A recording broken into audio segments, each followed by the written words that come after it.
Hi, everyone. Welcome to the Power Network. I'm Amy. Today, we're going back through past defunct blog posts that Lauren and Dr. John Mathias probably assumed were gone for good.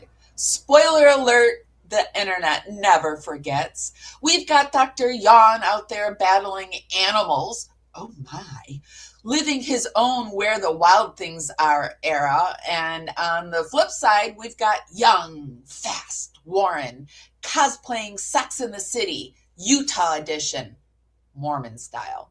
We're walking through what was written, yeah, Junie, what disappeared, and what still tells a story, whether they like it or not. I'm rolling the intro while the algorithm brings the rest of the Power Fam in. Shout out to our replay crew. Love you, babies.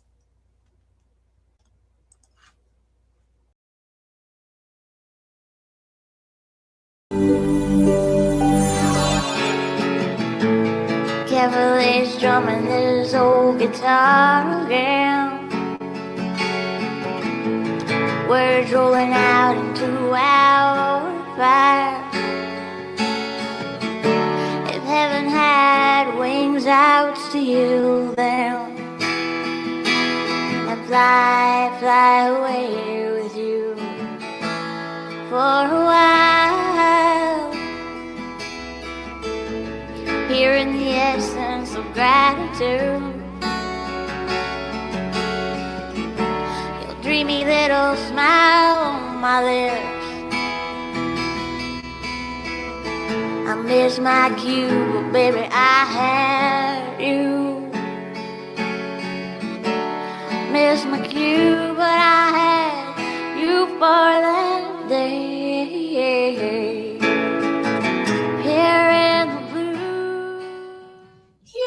Essence of gratitude. It's so good to be back here with my power crew again.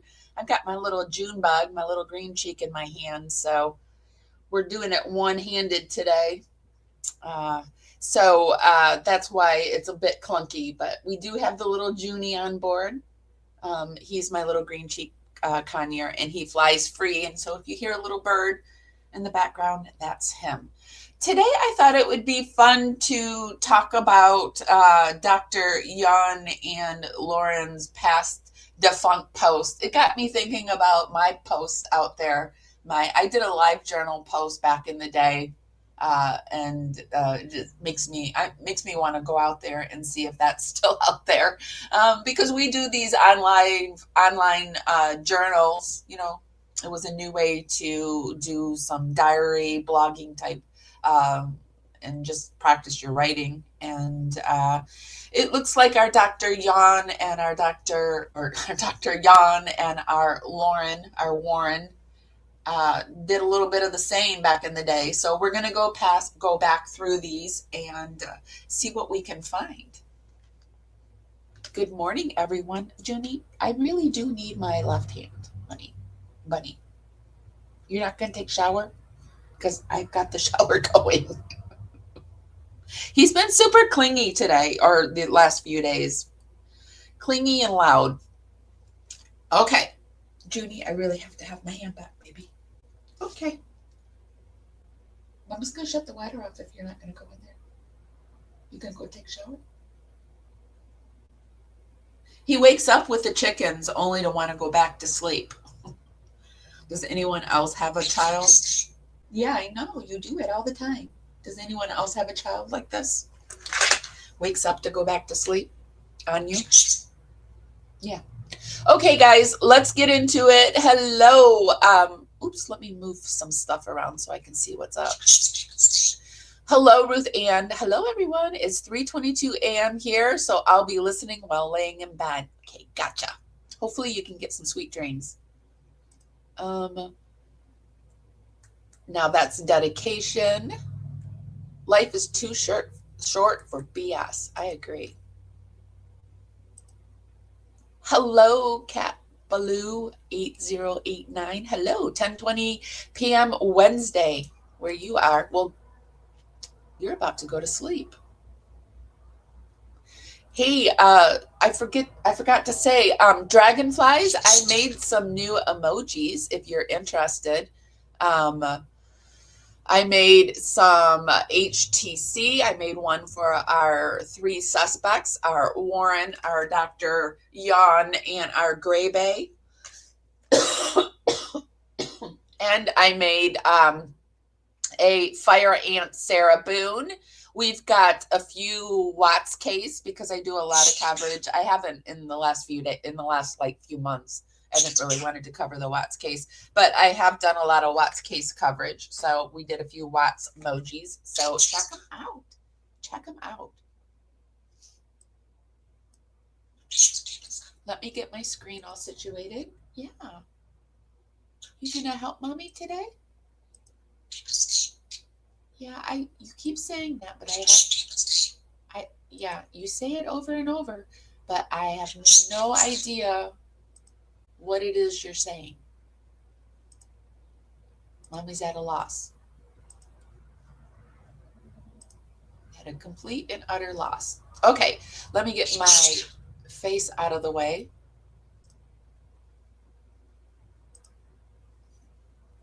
So we're going to start out with, hey, just me. We're going to start out and go over the newest Warren stuff. One of our favorite channels, Olip, posted some new old Warren content where she apparently locks down her blog and only gives it to certain people, but somehow she gave it to the wrong person and it's been leaked. So over on Reddit, LM's lockdown blog leaked. Some of you might know about the old blog by Lauren Mathias from Hidden True Crime that she now has locked down and only those who approve can access it. Well, joke's on her because I accessed it without her approval, Alep and Emma 666. So, Lauren Johnson, a girl from Utah reporting the news in Idaho with the dream of becoming a talk show host. People amaze me. There's nothing I love more than hearing someone's story, and I want to help share those stories with the world. People are saying, this is where Hella got it. I was both rolling my eyes at Lauren and simultaneously cracking up at what the blog entry about her dad's trial said. Thanks for your submission.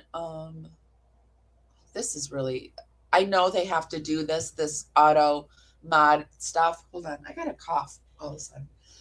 I start talking and I need to cough. I know they have to do it because they're protecting themselves, but that's so annoying. You gotta wait it's annoying. But over there, they are talking about this. So we're going to go through the post. Everything that we view today, we will put down in the YouTube show notes. We do this to cite our sources and for fair use. Also, we won't show everything in its entirety. And I understand like some people just want to go find it and watch it. Yeah. Are you going to stay here and scream the whole time? You going to give kissies now? Okay, kissies. Okay, so I will put everything down in the YouTube show notes. We do this to cite our source and for fair use. What, baby? Seriously, what?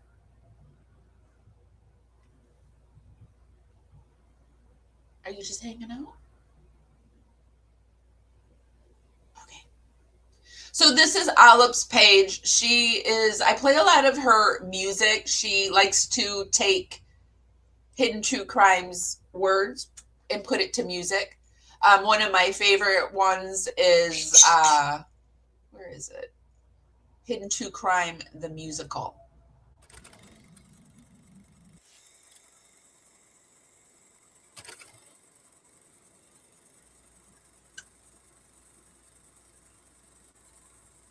Hey, everyone. I've never been more nervous for a life in my entire life, and I've done a lot of lives, and this is not a lie or a show that I ever wanted to do or ever thought I would have to do. And this has been ongoing for months, what I have been dealing with. This is not drama, hidden true crime doesn't get involved in drama. We stay very clear from that, and those of you that know us know that. So I hope that nobody calls this drama ever again. In fact, it's so real life, what has been going on with my family and with me for months, that I decided to go to where I felt would protect me. And that was the courts and legal. And I filed a civil stalking injunction. Somehow someone decided to let Waugh and Quine know about my civil stalking injunction. Waugh and Quine decided that they deserve to have cameras in the courtroom while I am explaining what my family has been going through for months. That Waugh and Quine, I don't know, is it a slow true crime month? They thought that my family's pain should be live streamed on their trial channel. I am a limited public figure. I'm just a mom who has a YouTube channel. I'm not Johnny Depp, I'm not Amber Heard, I'm not Gwyneth Paltrow. I am a mother trying to protect my family, and I am a journalist who has never ever in my life heard of anyone streaming of civil stalking injunctions. Because of what Waugh and Quine did, I had to dismiss my civil stalking injunction. And I find it disgusting that anyone would want to do that to me or my family. I wanted to keep this private. I wanted to keep my pain and the bullying and the abuse and the harassment and the defamation and the pain that I have been dealing with behind the scenes for months. I wanted to keep it private, not live stream to millions of people watching Waugh and Quine. I'm gonna take back my narrative, and I'm gonna own my narrative, and I'm gonna tell you everything tonight. We're gonna go through every filing, we're gonna go through a lot. My hand has been forced, I am very uncomfortable sitting here. Do you wanna know wrath of a mother? I am a limited public figure. I'm just a mom who has a YouTube channel. I'm not Johnny Depp, I'm not Amber Heard, I'm not Gwyneth Paltrow. I am a mother trying to protect my family, and I am a journalist who has never ever in my life heard of anyone streaming up civil stalking injunctions. Do you want to know wrath of a mother? Here I am. That is a banger. And you guys, if I could put that up on my Spotify playlist, I certainly would. I would have it up there in my likes on repeat right along with the others. But anyway, I digress. It's one of my favorites. It's one of my favorites.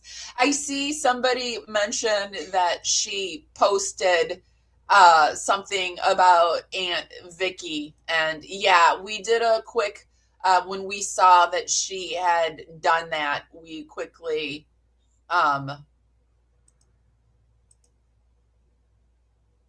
got it up there that she was so quick to make sure that we all saw that she was hanging with Aunt Vicky. So we did a little. Welcome to the Power Network. I'm Amy. So we wondered if Lauren would be bothering the Vallow Woodcocks. Yes, she will. Always a treat to catch up with my dear friend Aunt Lucy, and always a moment to honor and remember her niece, Tammy Douglas Daybell. Tammy mattered. Her life mattered. Justice was served, and love, memory, and truth persevere. So yes, our Lauren Mathias of Hidden True Crime does plan on still bugging, harassing, and bothering the victims of the Lori Daybell case, and we feel very sad for Aunt Vicky. So we feel very sad for Aunt Vicky, and we worry for future crime victims. Aunt Lucy? Who's Aunt Lucy?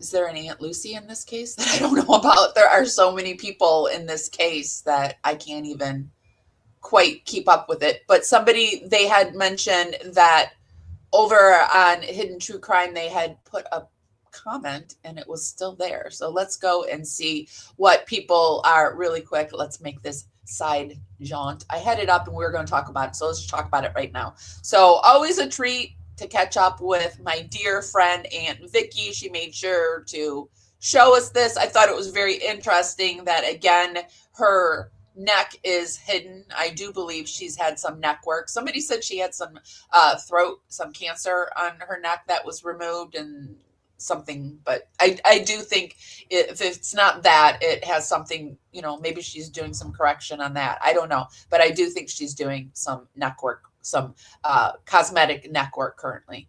Let's see. I love Tammy dearly. Great picture of you. I'm Aunt Vicky. How many? 55 comments. Love seeing it. Oh, let's do it sort by newest. Everyone's dear friend till they end up as a subject of a group chat. That's our Dr. Calamity Jane there. We're going to like that. I'm sure it's not going to be there much longer, Dr. Calamity Jane, but perfection. All the people they unalive didn't deserve a bit of their evil crap. Now live in prison, now live in prison. So what was the purpose? You got caught.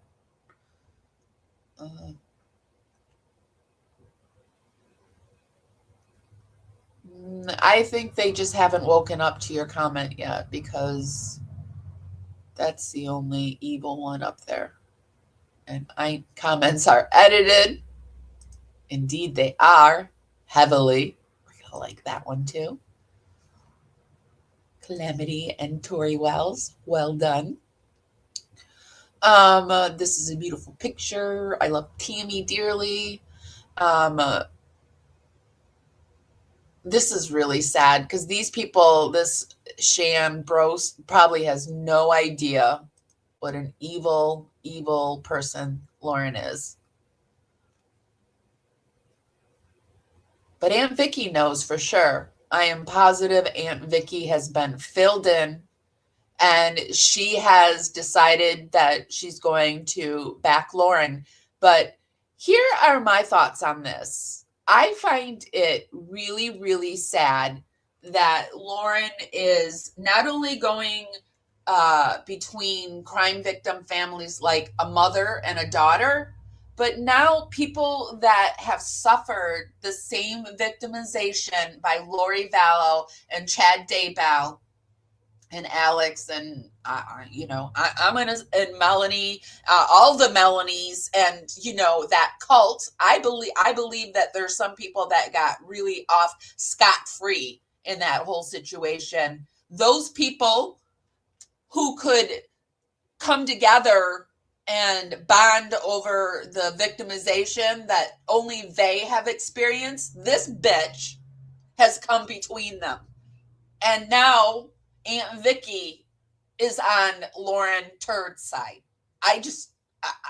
It blows my mind and it makes me outraged. So let's get back to it. So yeah, that's what's happening. She met with Aunt Vicky and she made sure that we knew that she met with Aunt Vicky. So they just haven't woken up to those few comments yet. They'll be gone by the end of the day. No worries. So getting back over here, but well done, ladies. Getting back over here, I also wanted to show you, it looks like this is the woman they teamed up. This is a joint venture between Alep and there is another channel, Emma, and she's the one that's doing the reading of, I think she's the one doing the reading of Warren's post. And man, she sounds a lot like Warren. It's wild. So let's get into it. Before we get into it, though, I forgot. Let's do that algorithm dance party that I like to do and just warm up your fingers and dance them right up to the hearts and thumbs up button. Helps me go out into the algorithm. Party out there. Bring more people back. It's just a free way to help your girl out. I don't blame Vicky or Gary. Lauren has no shame. No, I don't blame them either because they are crime victims and, they're human beings. And Lauren talks a good game. She really does. Oh, poor me. They're all out to get me. I just did a 9.5-hour live and tried to put a woman behind bars and on a tether. Poor me, right? Pour me another drink, Lauren Turd. Hi, Junie. Hi, Bubby. I just looked and it was still there. Yep, I see it there too. Good morning, Blue Jay. No, I don't believe she has cancer. She'd be using it for sympathy for victim status. Yeah, it's strange that she had cancer. She has MS, but she, never talks about it. Huh, baby? What do you want from mummies? Do you want to say hi? Can you say hi to the people? Can you say good morning? No, don't lick the microphone. My microphone, I've got a new mic. Hopefully it'll get rid of the echo that is supposed to be here on Monday. The mic that I bought doesn't work, so I've got a new one coming in. Nope, no coffee for baby. No coffee. All right, let's get into it for real now. Enough of the foreplay. Let's get into it. Let me move myself out of the way. What are you going to do, friend? Mommy's got to do some work. Are you going to... I bought him a bunch of toys, you guys, a bunch of toys, and you would act like they're bombs. You would think they're bombs I'm throwing at him, like literal bombs. He won't go near them. I bought him this huge foraging box. Won't go near it. Oh, birds. No, and you can't have mommy's coffee. Mommy gives you a lot, but you cannot have coffee. Yeah. Is your shower on? Did I shut your shower off or something? I might have turned the shower off. All right, let me get us started. And then I will, Junie's a problem today. Junie's a real problem. But he's a cute problem to have.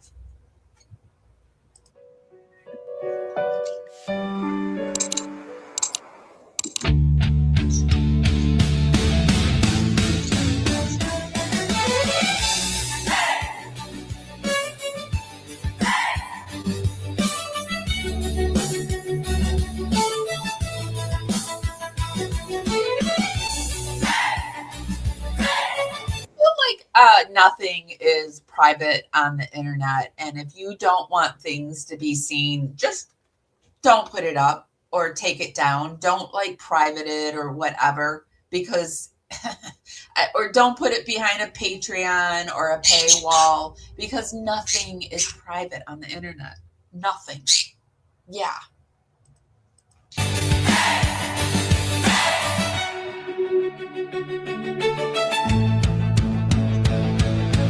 So it looks like, I'm going to turn the shower on. It looks like this is from 2011 and 2015.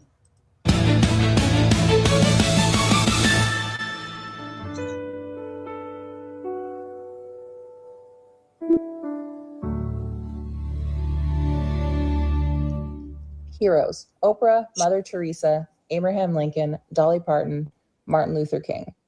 About me, Lauren Johnson. A girl from Utah reporting the news in Idaho with the dream of becoming a talk show host. People amaze me. There's nothing I didn't see your comment, Cat Baloo. I didn't see it. Did I scan past it? Let me see.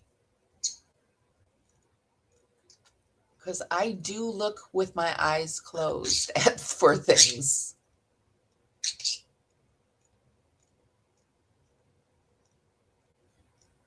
I gotta get something to eat. My stomach's starting to do its thing too. Yeah, I didn't. They must have got your comment. I love more than hearing someone's story, and I want to help share those stories with the world. 1/10/2011. Last weekend show. Yesterday marked the last time I'll ever be going to work on Saturday or Sunday. And although that may sound like cause for celebration, it was a bittersweet event. Channel 6 is canceling their weekend news broadcast. And it wasn't just the ending of a show, it was sadly the ending of many people's jobs at KPVI. The layoffs include every person in these photos, minus one, but it does include me. Last night, right after the 10 p.m. show, 3 of us, myself included, are lucky enough to have 60 days notice. My last day at KPVI is March 6th. Between now and then, I have to figure out what I'm going to do. We all do. Any ideas? Until then, stay classy, Pocatello.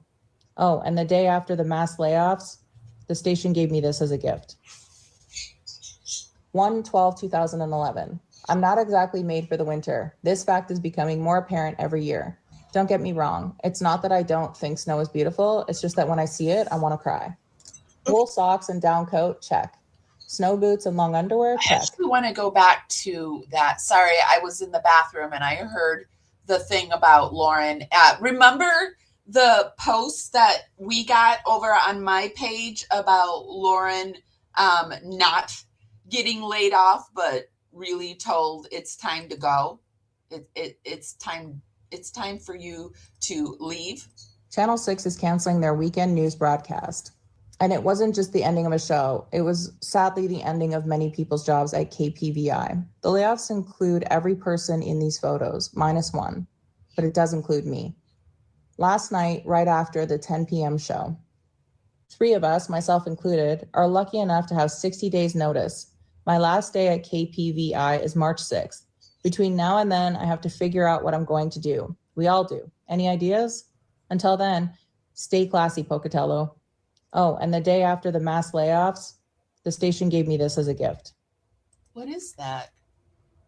Grow a boyfriend, Mr. Right grows 6 times the size in water. Oh, Lord.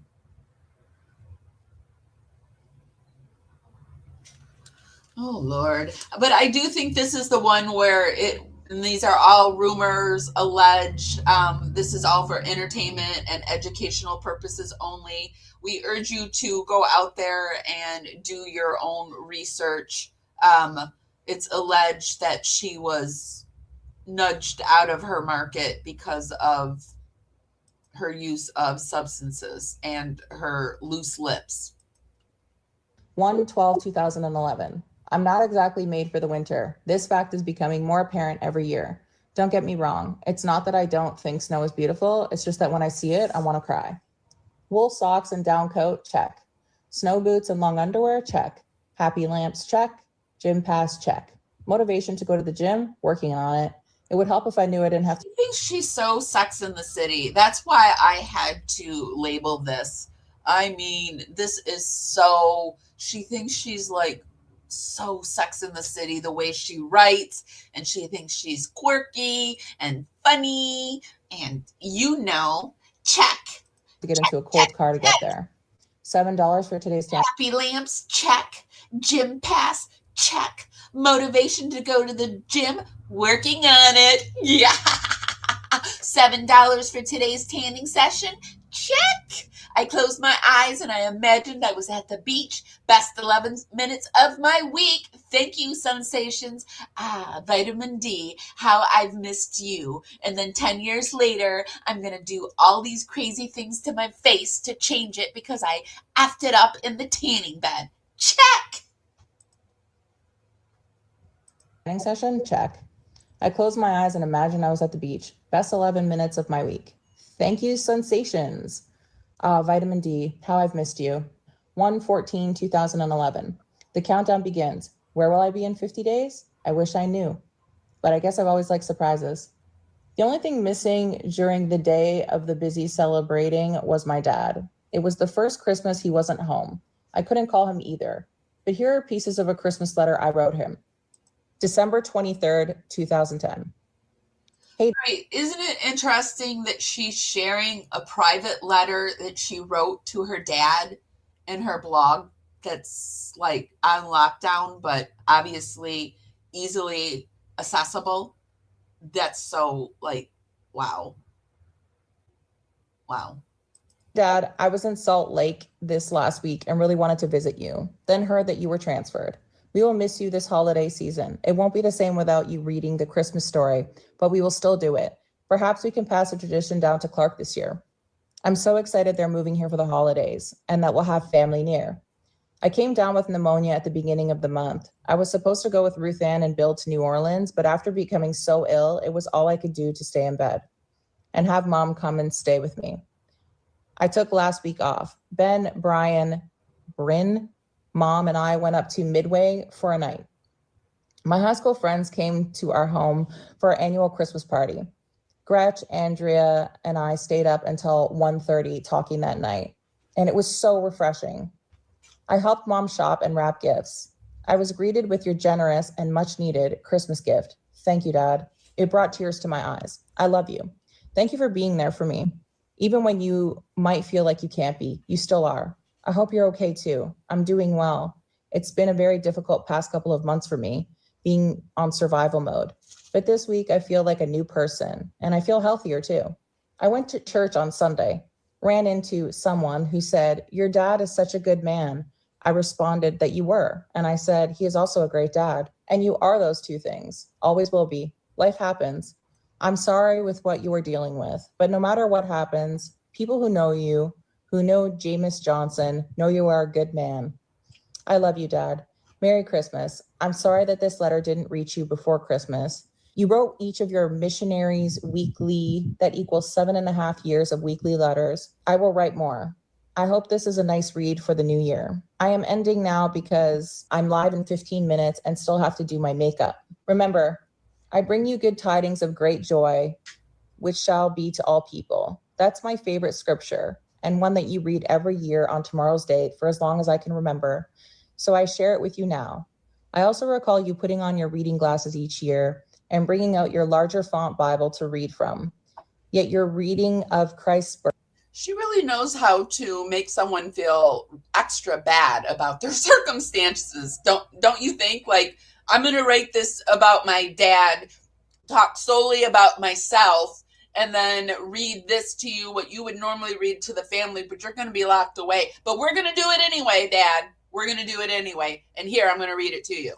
Birth still seemed to become slower every year as your eyesight declined. It is a beautiful thought, though, that as you struggle to see the words in your Bible because of your disability, reading of Christ's birth is what made your disability lovely. Yeah, I noticed she hardly ever talks about her money and Kenda. And when she does, did you notice, like, her mom came over to take, like, dropped everything in her life to come over and take care of her. And it was like, and I made Mom, like, it's like, and I made Mom come over. So she did. And that's about it. No, thank you. Mom rushed over to help me and she lovingly took care of me. No, none of that. That Christ came to save the world, not condemn us. That all men will be resurrected. That your eyesight is merely a mortal trial to one day be made perfect. That he healed the blind and walked with those who others shunned. He was friends with the leper and taught us to love one another. You were always an example of this growing up. You love everyone. You forgive everyone. You give everyone the benefit of the doubt. It is a lesson that has remained with me through youth and into adulthood. Thank you for stumbling upon your words while reading Luke 2 every year of my life, humbly with your limited vision as the father of our family. You will be missed this 25th, but we love you, Dad. I love you. Your daughter, Lauren Ruth. 1/18/2011. My roommate turned 86 on 1/11/11. I love her. I love that I was named after her. I love that I've been lucky enough to live with her the past year and a half, to learn from her, to be taken care of by her. I love my grandma, Lois Ruth. She will be what I miss the most when I have to leave Pocatello. 1/20/2011. 31. So she lived with her grandmother and her grandmother took care of her, but it would seem like she would be taking care of her grandmother. It's always all about Lauren and what people do for her. And even when she gives them compliments, it's about her. Like the guy said, your dad was a good dad. Yes, and he was a good father. whose father was he? He was Lauren's father. So it always comes back to Lauren somehow, some way. Flavors. 1/20/2011. 31 flavors. I wikied my special day. This funny game. It was like, because we were trying to be like, it was like, it's kind of like the joke of what millennials are now, you know, enough about you, what about me? Like somebody would be telling like a very desperate story and we would just look them dead in the eye and say, enough about you, what about me? And it would like, it was a running joke and we'd all start laughing about it but that's so Lauren. Enough about you, what about me? Or she'll somehow bring it back to her in a relation to something she's experienced. That's the type of person Lauren is. And found out that I share it with some fabulous people. Fellow Capricorns born on January 17th. Michelle Obama, Benjamin Franklin, Muhammad Ali, D. Wade, Al Capone, Jim Carrey, Betty White, Fidel Sassoon, Kid Rock, Zooey Deschanel, Maury Povich, James Earl Jones. Oh, wait. And last but definitely not least. Reading here? I'm sorry, I was reading the comments. What is she getting into? 31 flavors. I wikied my special day. Oh, it must be her birthday. And found out I share it with some fabulous folks. Oh, she's a Capricorn. Michelle Obama. Fate. Benjamin Franklin. Politics, electricity, printing, women, a true Renaissance man. She added these things, didn't she? Muhammad Ali. Here's to our new puppy, Cassius. Okay. D. Wade. LeBron and Chris Bosh both changed their birth date to the 17th too. Oh, Lordy. Al Capone. It's a shame gangsters still don't wear pinstripes and fedoras. She thinks she's so freaking quirky. Jim Carrey. What are the chances of a girl like you and a guy like me? Flavors. 1/20/2000. Betty White. A rose by any other name wouldn't smell as sweet. Vidal Sassoon. Assuming he's friends with Herbal Essence and my girl Pantene. Okay. Kid Rock. Who doesn't love a man with a fur coat, belt buckle, and thinning blonde locks? So jealous, Pamela. I don't think he was even with Pamela in 2011, was he? Oh, Lord. 2011. 31 flavors. I wikied my special day and found out that I Oscars to music. Best birthday ever.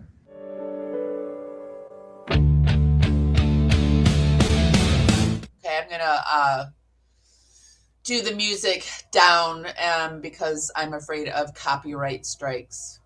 So here we're getting a little montage of fun stuff Lauren's doing.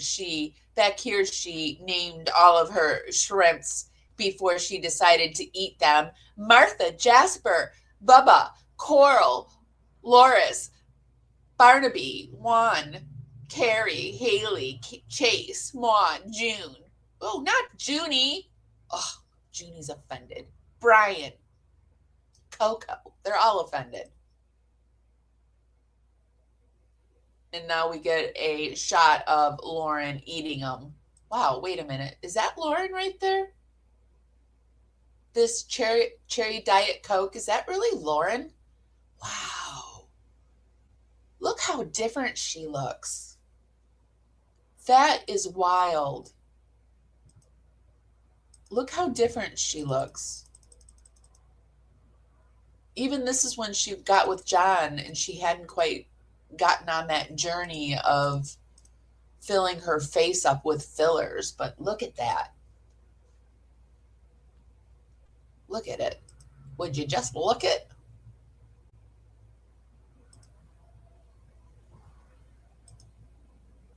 Hold on. Let me get it up there. The new one. Or the new one. The new face. I don't know. The new face. Look how much different it is. Her nose is no longer really pointed. She's got like really full basketball face. Her lips are, well, the filler's migrating. And this all right here makes her look like she has more of a pin head shape. But wow, she is a different person. Oh my Lord, look at her. Look at her. Would you look at? What's that? 1/16/11, 7:46 p.m. full of sushi, chocolate, and love. Okay. Men of the Air Force, Aaron and Ty. Do we know who these people are? Completely different. She tries too hard, way too hard.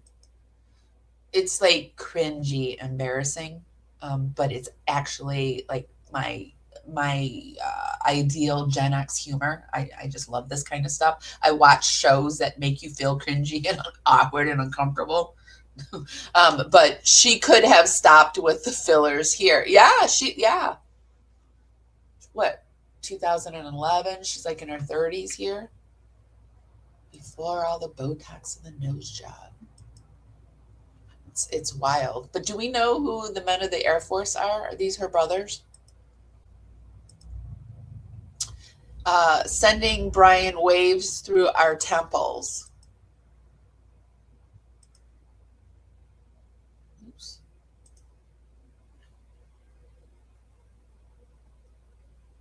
Oh, she's so mysterious, isn't she? All right, let's get back.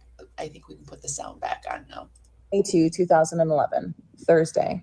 You always know it's going to be a good day when you don't fall asleep until midnight and have to wake up at 5 a.m. in order to make it to work, which is in another state, by 9. Then you wake up at 7, realizing your trusty BlackBerry's batteries died in the middle of the night, and therefore you have a serious alarm fail. And you know the day is going to get that much better. So at that 7 a.m. realization, you throw on some cowboy boots, grab your purse and duffel, and jump into the hybrid for your 2.5-hour drive from SLC to Pocatello, while figuring out how you're going to explain to your boss when you're either A, arrive in pajamas, cowboy boots, a half hour late, or B, arrive at least an hour late, but with combed hair. You think, what's up with the cowboy boots? Like, is she trying to show that she's trendy or stylish? Like, throw on some cowboy boots? Who just throws on cowboy boots in Idaho in snow? I mean, I'm sure people do it, but I don't think a lot of women just do it. But this is 2011. I know boots were big in 2011. So all right. I don't like her. Maybe I'm being hyper judgmental. And some mascara. In this choose your own adventures tale, you have the option of heading home first to strip from pajamas, replace them with some semi-wrinkled trousers. Cowboy boots can stay. You work in Idaho. And throw on some makeup before entering said workplace. You're also lucky enough to have grabbed gas the night before.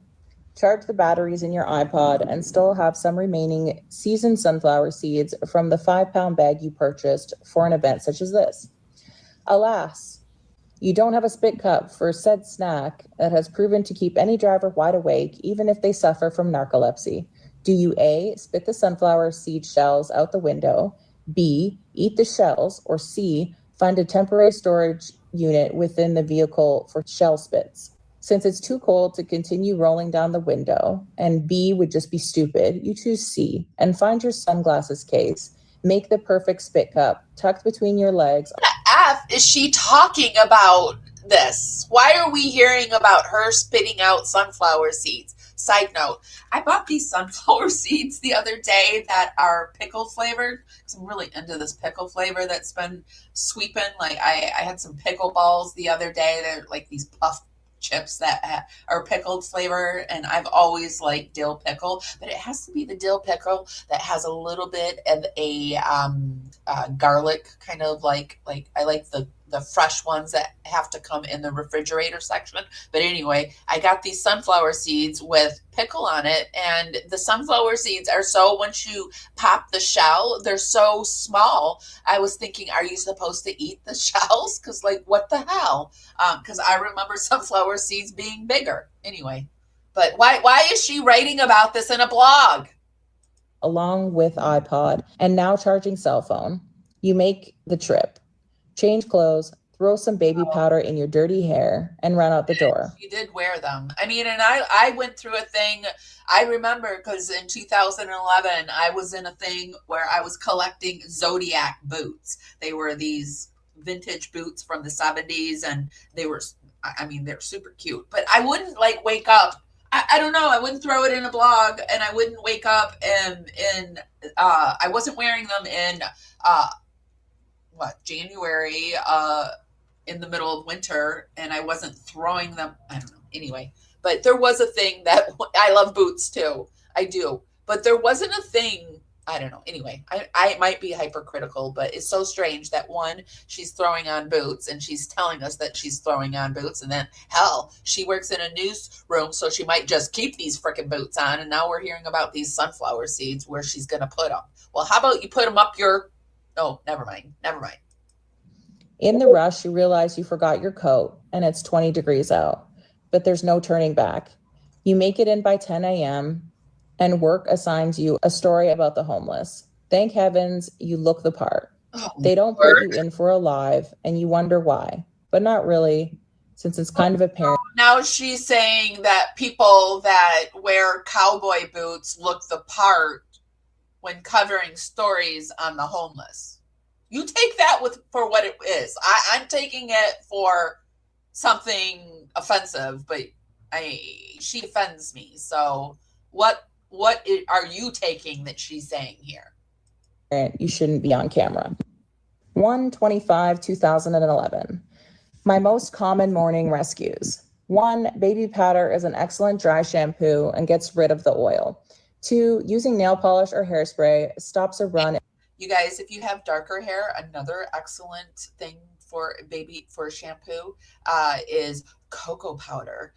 When I had my red hair, I would put the cocoa powder in, and then like it would heat up and you'd smell all chocolatey. And that's another good hack. And nylons from spreading. 3, if I don't have time for breakfast, a spoonful of peanut butter makes the blood sugar go up. But somehow when using rescue number 2, this morning, nylons ripped as soon as I tried to pull them over my derriere, always a nice morning pick-me-up. I realized my hairspray was at the station, so I grabbed the nail polish and lathered it all over. I then forgot about the polish drying on my upper thigh until I was in court this afternoon. That's when I learned 2 things. Amber Spencer pleaded not guilty to embezzlement charges, and while I was taking a potty break, I learned that quickly pulling down my nylons after they've been attached to my skin due to lathering of polish 5 hours earlier is very, very painful. So she think this is funny? I mean, who hasn't done this? But is it where's this blog? What was she writing this blog for? Now I have questions.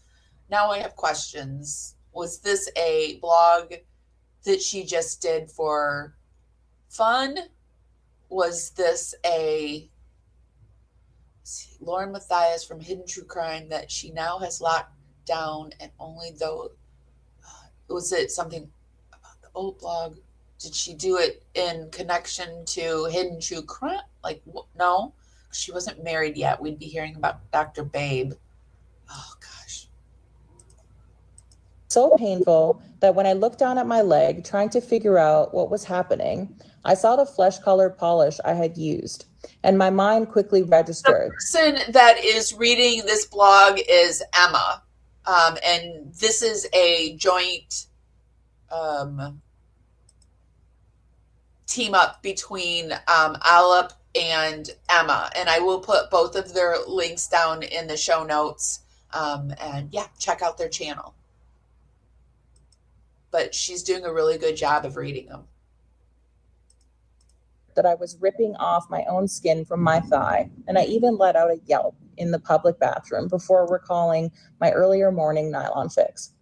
I came out of the stall to see a couple of women looking at me. Their expressions seemed to say, "Are you okay?"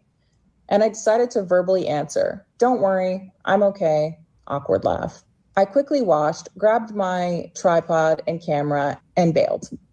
This evening, I throw my nylons away, but remember the lessons of the day. 1, don't embezzle money from the sheriff's office. They'll likely catch on. Good 2, morning. Yes, that's a good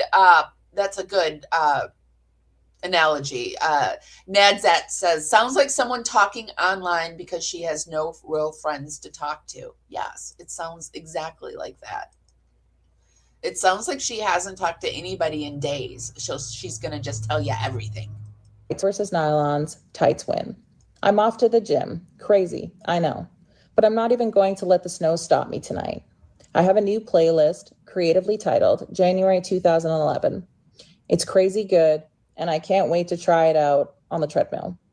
Then I shall get cozy in my bed with some chamomile tea and job search on my laptop until I can search no more. The days are disappearing, and fast. If my math is right, which it often isn't, this is why I make paper chains. Boring. She's really, really, really boring and dry. It's like really hard to, yeah. There are 38 days left until I join the ranks of the unemployed. Praying hard. I am looking forward to the Dr. Yawn portion of today's show where we get to go to where the wild things are at. I know it's where the wild things are, but I feel like with Dr. John, it's where the wild things are at. And I can't wait to get to that portion. But I decided to do this first. 29, 2011. Road trip to SLC. Probably not the best idea to take a road trip after working 7 days in a row, with 2 more days left to go. Bill and I left at 5 p.m. and returned at 4 in the morning. Thank you to Costco Zip Fix shots. They helped me survive the next day, barely. Bill caught up with Adam. I got to see Whitney. We ate sweet potato fries. Sweet potato fries. Good times had by all. And Adam being the sports anchor at KUT. We know that Lauren has bad taste in food because she liked the pickle, was it chocolate covered pickles that nobody liked? She likes sweet potato fries. I think I read somewhere where one of her favorite meals is lean cuisine, eggplant parmesan. That's one of her favorite meals. It was like a frozen, cheap eggplant parmesan. So, in my opinion, she doesn't have great taste in food. TV was able to give me some great advice on the job hunt. 2/01/2011. You might recognize her from the internet banner ads or her national television commercials with Marie Osmond. She's my sister-in-law. And last year, she won $10,000 as a winner in the Nutrisystem Success Stories. Her recent debut, website model, what a babe, and what an inspiration. 2/02/2011. Earlier today, it was 7 degrees, and I don't mean by separation. When I woke up, it was -8. Sorry, I was doing some research. I want to look at that woman again. Sorry. I need to see what's happening. Going to let the snow stop me tonight. I have a new and I can't chamomile tea and fast. If my days left until I join the ranks of the road trip to SLC. Probably not the best idea to take a road trip after working 7 days in a row, with 2 more days left to go. Bill and I left at 5 p.m. and returned at 4 in the morning. Thank you to Costco Zip Fix shots. They helped me survive the next day, barely. Bill caught up with Adam. I got to see Whitney. We ate sweet potato fries. Sweet potato fries. Good times had by all. And Adam, being the sports anchor at KUTV, was able to give me some great advice on the job hunt. 2/01/2011. You might recognize her from the internet banner ads or her national television commercials. I don't recognize her at all. I was at another page and I was like, ooh, I wonder who it is. I don't recognize this woman at all. But she's name dropping. With Marie Osmond. She was with Marie Osmond. The Osmonds. Wow. My sister-in-law. And last year she won $10,000 as a winner in the Nutrisystem Success Stories. Her recent debut, website model, what a babe, and what an inspiration. 2/02/2011. Earlier today, it was 7 degrees, and I don't mean by separation. When I woke up, it was -18, so 7 degrees was an improvement. Idaho, why? I decided to take some time off to defrost before determining my future within the next 30 days. Gosh, the pressure is building. My dad's trial starts the day after I become officially unemployed. Fate? And I plan be there every day, in court, in SLC. Afterwards, I'm thinking Tucson is a fine place to become warm again. Go running outside and remember what it's like to eat fruits and veggies. Ruth Ann and Bill, can I come visit? On to remembering when it was warm. Last week, there was a high of 30 degrees. We went to a shindig at Allie's Ranch in Heber. Giddy up. Only Allie would find an ice sculpture to create seating for her guests. 2/05/2011. 28 more days.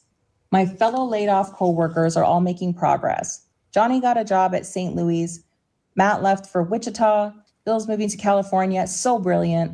Everyone else is figuring it out. Then there's me with my paper chain. I left my heart in Pocatello. If I didn't know this boy living in Utah, I might start applying to places like St. Louis too, or better yet, Hawaii, or move back to New York, but for reals this time. But alas, cute boys can get in the way. I've actually been quite confused at points, figuring all this out. I do have a few ideas though, which I promise to share soon. In the meantime, a large part of me is realizing just how much I'll miss this town. I love my job. I love my friends. Pocatello's the place where Walmart won my heart, where the liquor store and police station share the same parking lot, where the greenest environmentalists and the most passionate gun enthusiasts share the same turf and all root for ISU's football team, no matter how many games they lose. I love the mayor of the towns, the firefighters, the police officers, and detectives. Sheriff Lauren Nielsen, who gives me the scoop because we share the same name, the hospital staff, and my amazing dentist, who figured out the reason I was having posture problems and perhaps migraines was because one of my legs was shorter than the other. And now I wear a foot lift. Yes, this is a really good dentist. I'll miss my buddy's garlic. Wait, maybe Grayson needs to go see this dentist, because I bet this dentist would never tip off the world where you were at due to the Lauren Mathias debacle. I bet. So she's saying that her dentist got a foot lift in her now? Okay. Salad and the never fail thrift stores. I'll miss knowing it's okay to go to the pharmacist to get my prescription at noon wearing sweats. This town gets so many things right. I'll miss the friends I've made at church and living close to my cousins and living with my grandma. Overall, for the past 2 years, Pocatello's been my sanctuary. It's been the surprising answer and blessing to escape the emotions that have come with living in Salt Lake. Those nearest and dearest to me are in Utah, as are some of my rawest emotions. Those that love me are there, but those that hear rumors and assume are too. But the place where you can feel the most pain can also the place you receive the most love. Sorry, she wrote that wrong. She fucked up. You can see where she fucked up. So I'm just going to read it the way she fucked it up. But the place where you can feel the most pain can also the place where you receive the most love. I'll be moving back, but it's with 2 years of Eastern Idaho in me. And for that, I'm a stronger and more capable person. I've let go of so much. My focus is renewed, my spirit strengthened. And I plan to walk boldly into the next chapter. I don't really have a choice because let's be honest, my dad's trial is starting day after I arrive home. It's going to be pretty intense. The courtroom will be filled with reporters, and I won't be one of them. But until then, viva Pocatello. Imagine her using her dad as content and also as sympathy, and then ending it viva Pocatello. Oh, Lord. 11/15/2011. Love for sister love. There were so many times I wanted to stand up and shout, hallelujah, during our interview with Maya Love. She is a voice for African Americans, a voice for women, a voice of empowerment for everyone, encouraging everyone to be their best and to serve. Not to mention how she became interested in the Mormon church as a young adult. It's pretty hilarious. Maya's parents were immigrants from Haiti, born in NYC and raised between there and Connecticut. She has accomplished so much in her life. She is the first African American woman to serve as the city mayor in Utah. is raising strong children and considering a run for Congress, and she's only 35. I know you'll be inspired with what she has to say. 11/16/2011. Today was the day. It really hit. I get it. I know I've gained some weight. Check. I don't weigh myself. I know better. Oh, we're back to doing the checks. No checks. Ugh. But I understand that my skinny jeans don't fit. Check. I'm not in denial. Hi, Shannon. At least I didn't think I was. But today, I was late. So I grabbed a dress that I knew would be easy to throw on so I could run out the door.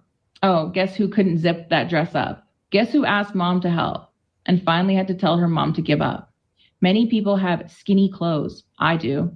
I have those clothes that I know only fit me at my smallest. I avoid those clothes currently. This dress, not in that category. This was in the category of trustworthy and reliable. Blast. I knew I had to do some positive thinking today, though. It never helps to panic. I went around saying to myself all day, I am skinny. I am skinny. There is nothing to worry about. Ain't no thing that dress didn't fit. It's the dress's fault. My body looks great. I am fit. I am healthy. I'm okay. Then I bought a chocolate truffle. Don't judge. It has fewer carbs than a donut. Plus it was a whole food special. Organic equals fewer calories. No? And then I made this so I could trying to be so quirky and funny, isn't she? It's like, something minuses out calories. She's so quirky and funny. Could avoid cleaning my room, but also to remember that no matter. She's talking about cleaning her room, and she's okay. Wait, is she still living with her grandma here?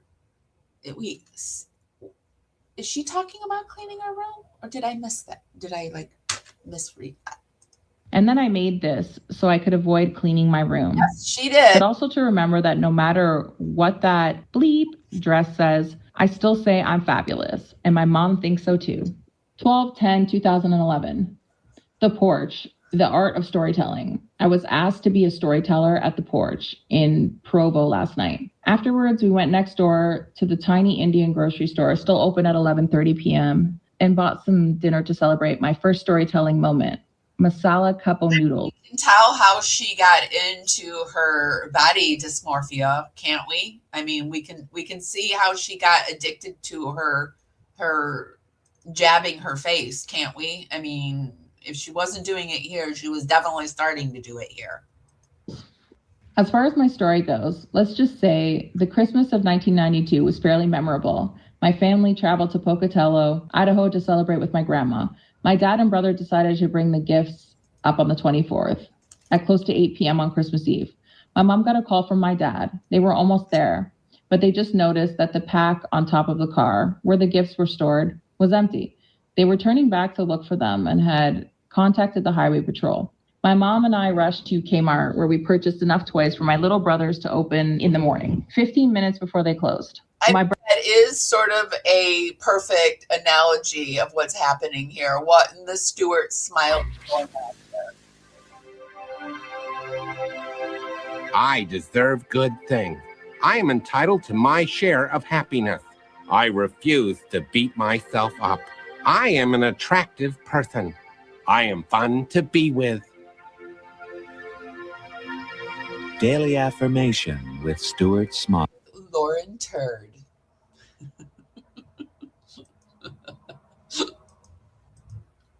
Brother and dad returned, only finding familiar-looking wrapping paper and an empty Gap shopping bag on the side of the freeway at the Utah-Idaho border. Most of my older brother's gifts had been inside the car. I was told that I was such a good girl, Santa Claus scattered my gifts across Utah and Idaho for all the needy boys and girls. True story.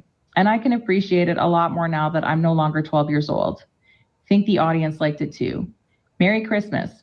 May your gifts not fall off the top of your car, and may you also enjoy some eggnog. 12:15. She's so quirky. She's so quirky. We need a little bit of this, though. We need a little bit of this. Come and knock on our door. Come and knock on our door. Waiting for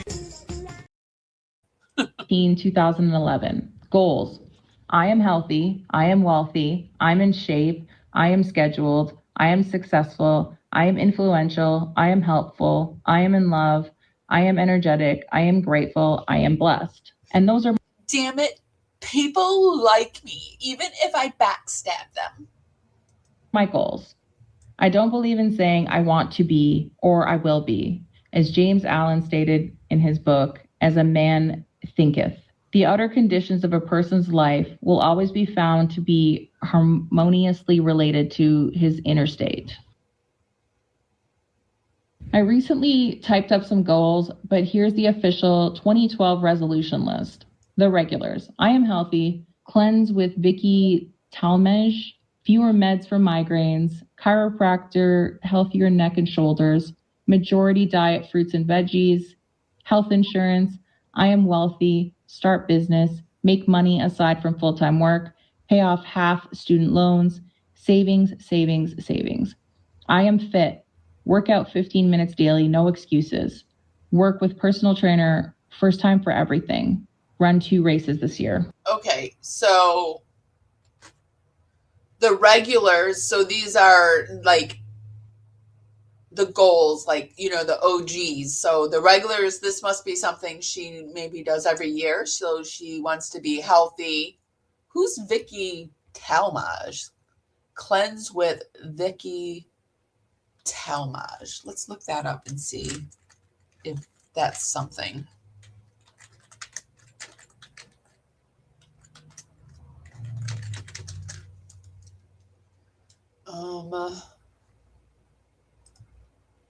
Getting started. Do you want to sustain energy and clarity of mind? Do you want to think clearer and have more balance and control over your emotions? Do you want to feel satisfied after eating? So looks like it's a body cleanse of sorts. And they're in Utah. She wanted to do some cleansing with Vicky. Author of From Bin to Banquet, vegan and raw food chef. So is Lauren vegan? Is Lauren vegan? She might be. I haven't really, it was eggplant. No, the other food she said she liked was some kind of curry from Trader Joe's. I don't remember if it was vegetarian or vegan, but anyway, she's a colon therapist.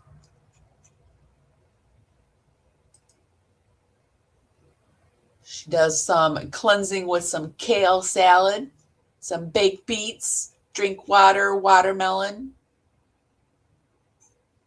We got some recipes from Vic. So Lauren had goals, man. She had goals. What else was she going to do? Fewer meds for migraines. Ugh, migraines are horrible. I went through a period where I was getting a lot of migraines.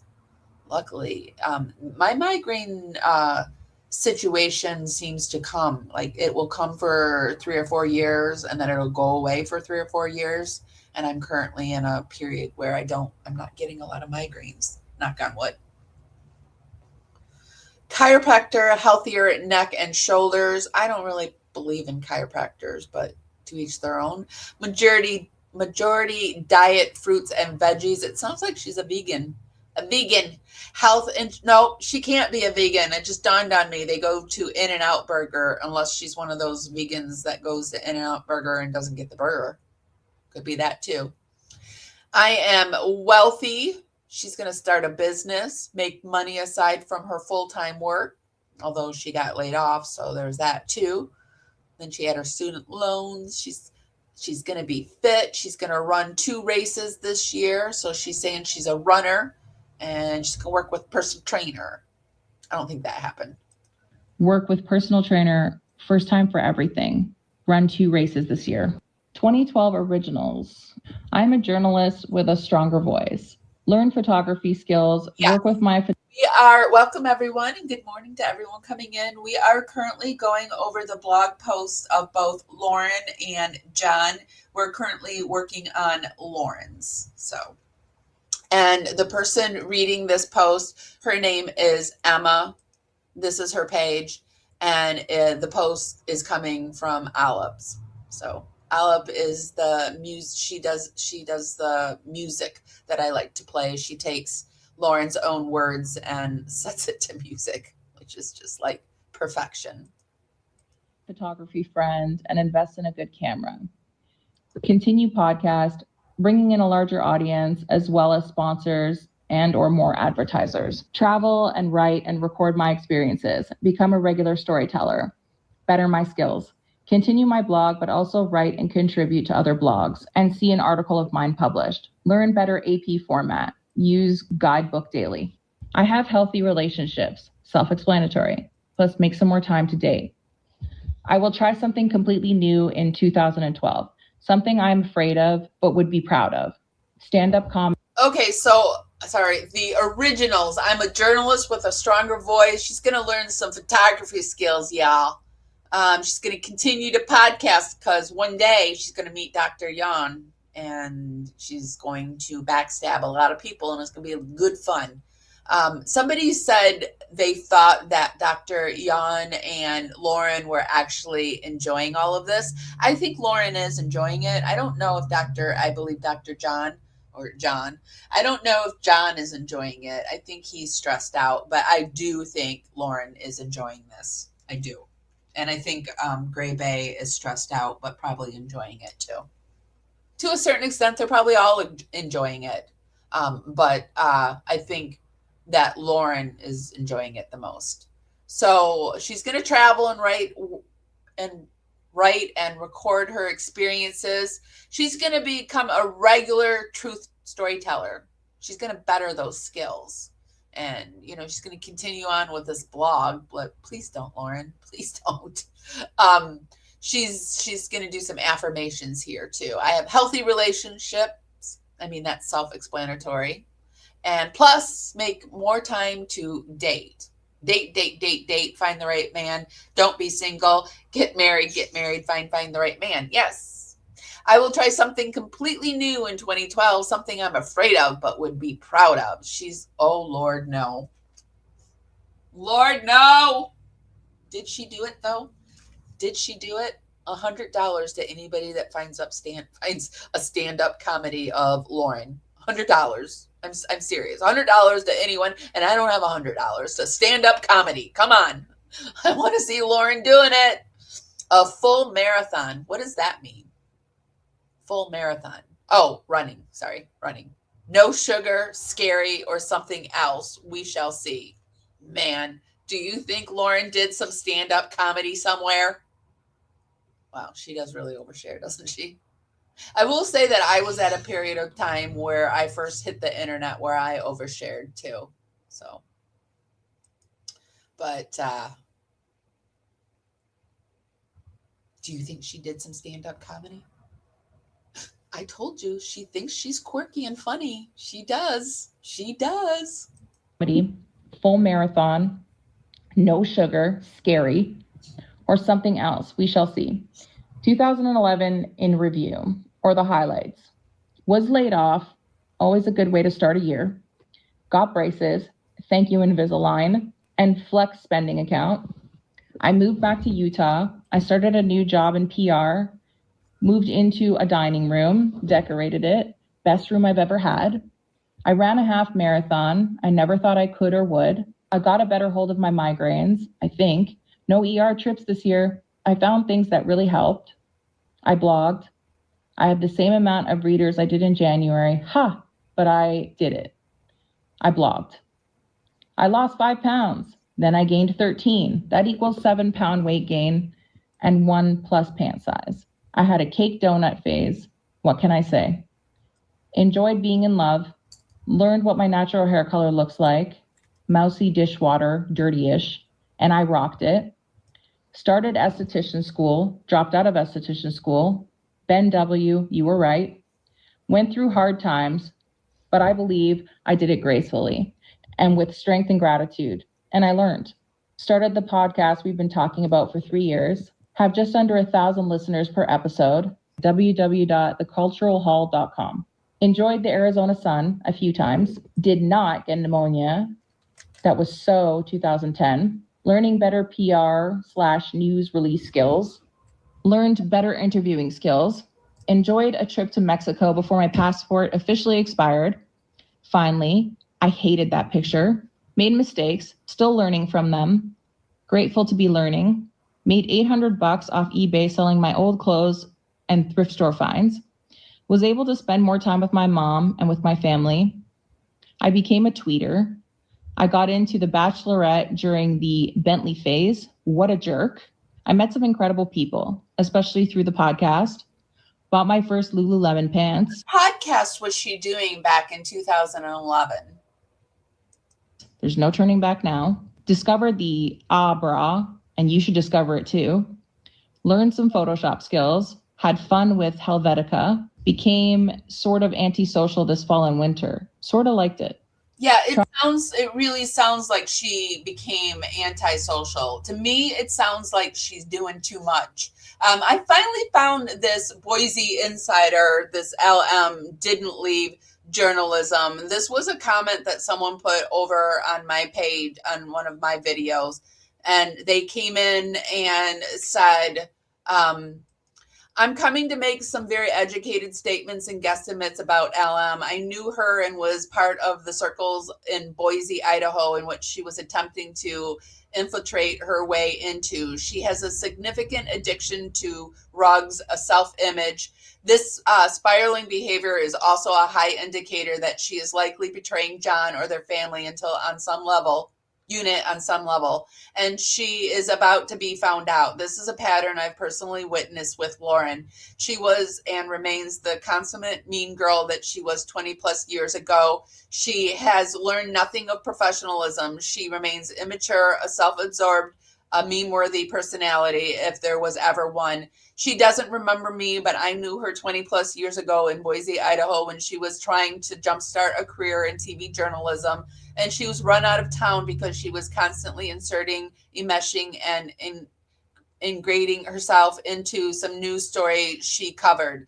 She kept getting counseled for it, and they just finally fired her because what you all are seeing, watching her do now, exactly what she was doing 20 plus years ago, and making everything about her and then crying on as if she was a victim.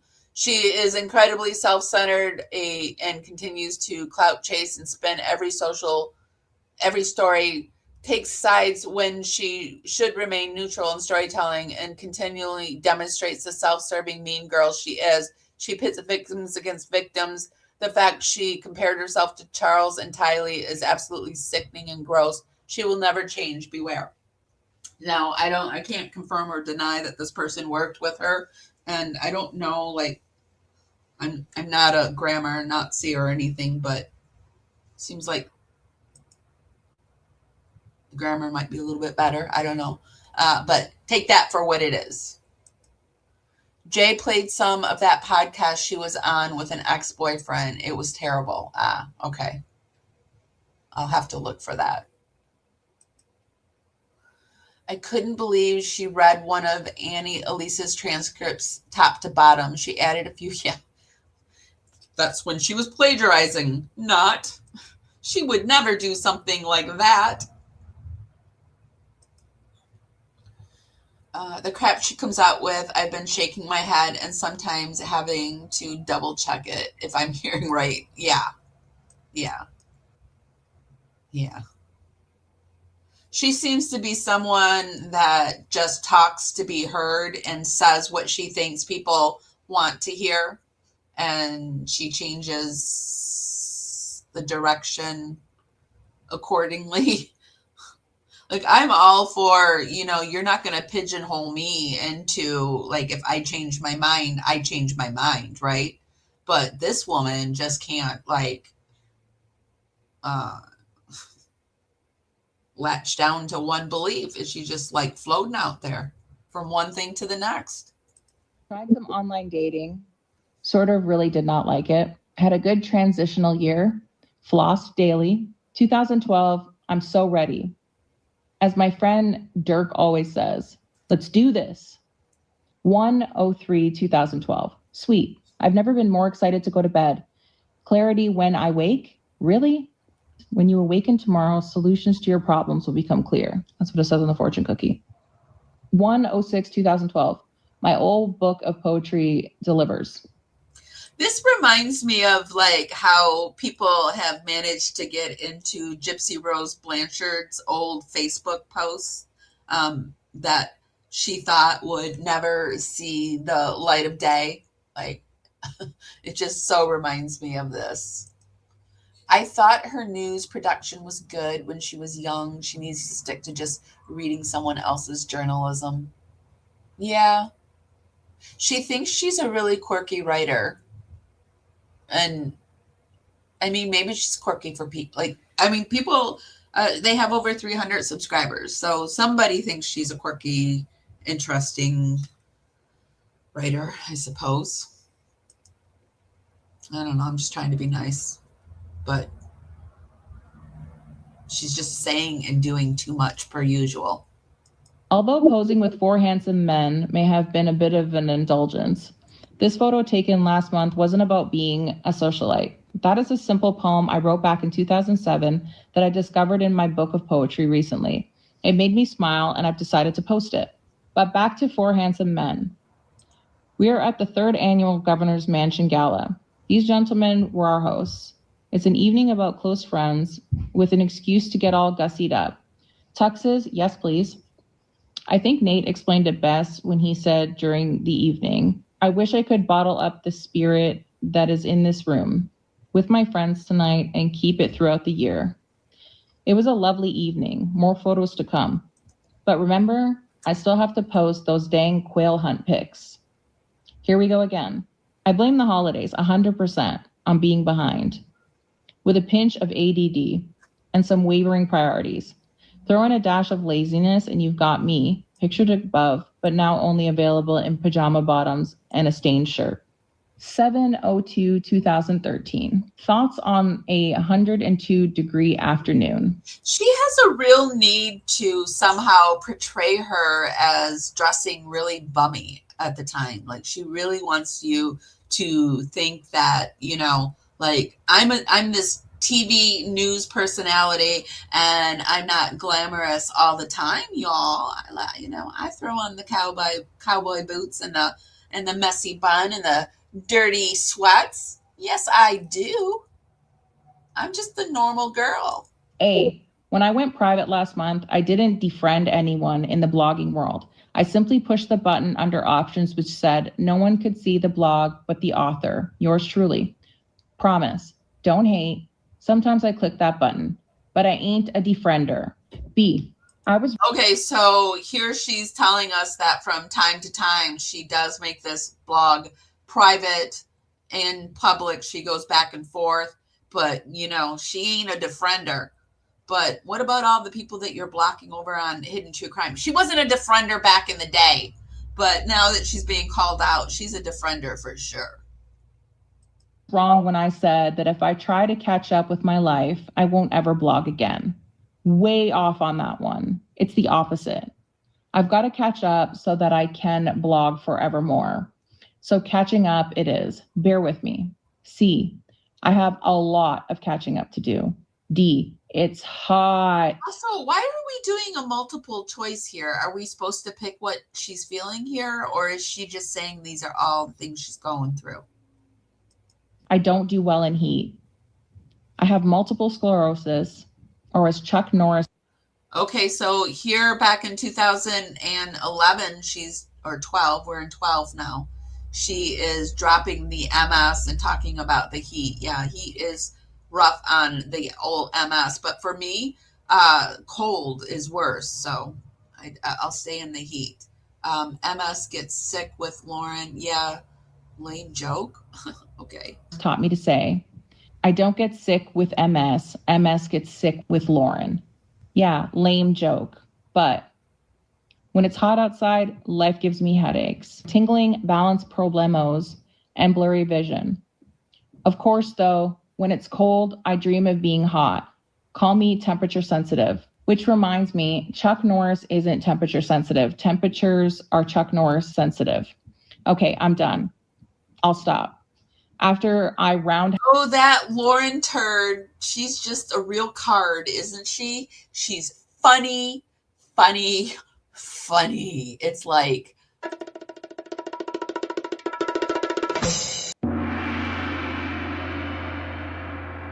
jokes fall flat every time.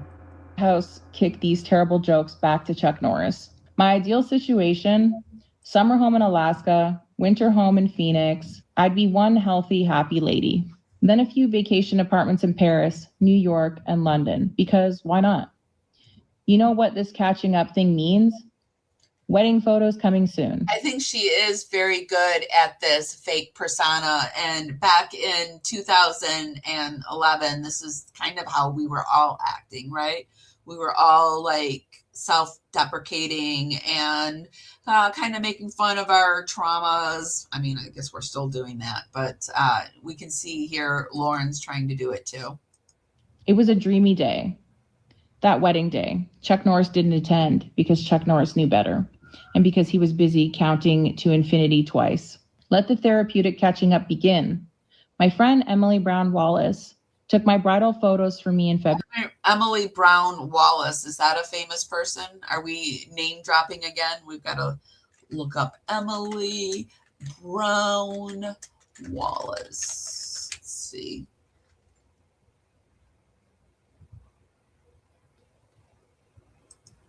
Well, it looks like maybe,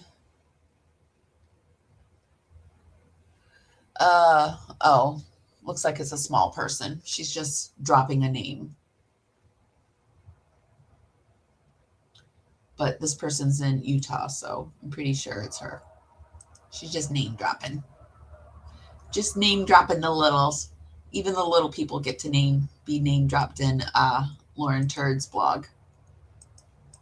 Maybe she's bigger. Maybe her Facebook is just small. I don't know.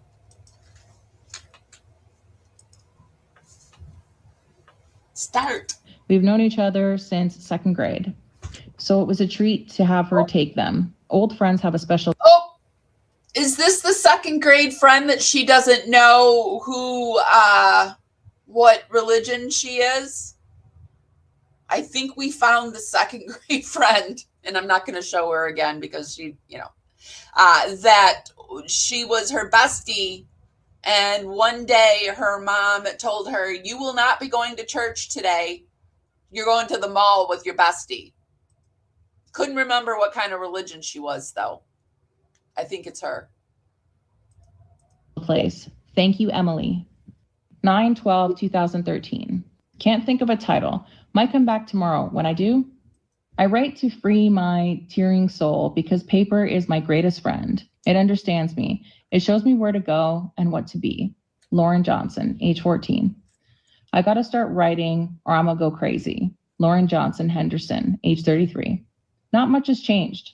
I've always known that writing down my thoughts helps me to feel alive. Dolly Parton writes songs. Dustin Hoffman acts. Donald Trump builds pretend empires. My sister-in-law paints. Miley Cyrus twerks, and I write. I like to think that being alive means being brave enough to delve deep into my soul and being honest with who I am, allowing myself to do what makes me feel most whole. Writing and sharing is a definite.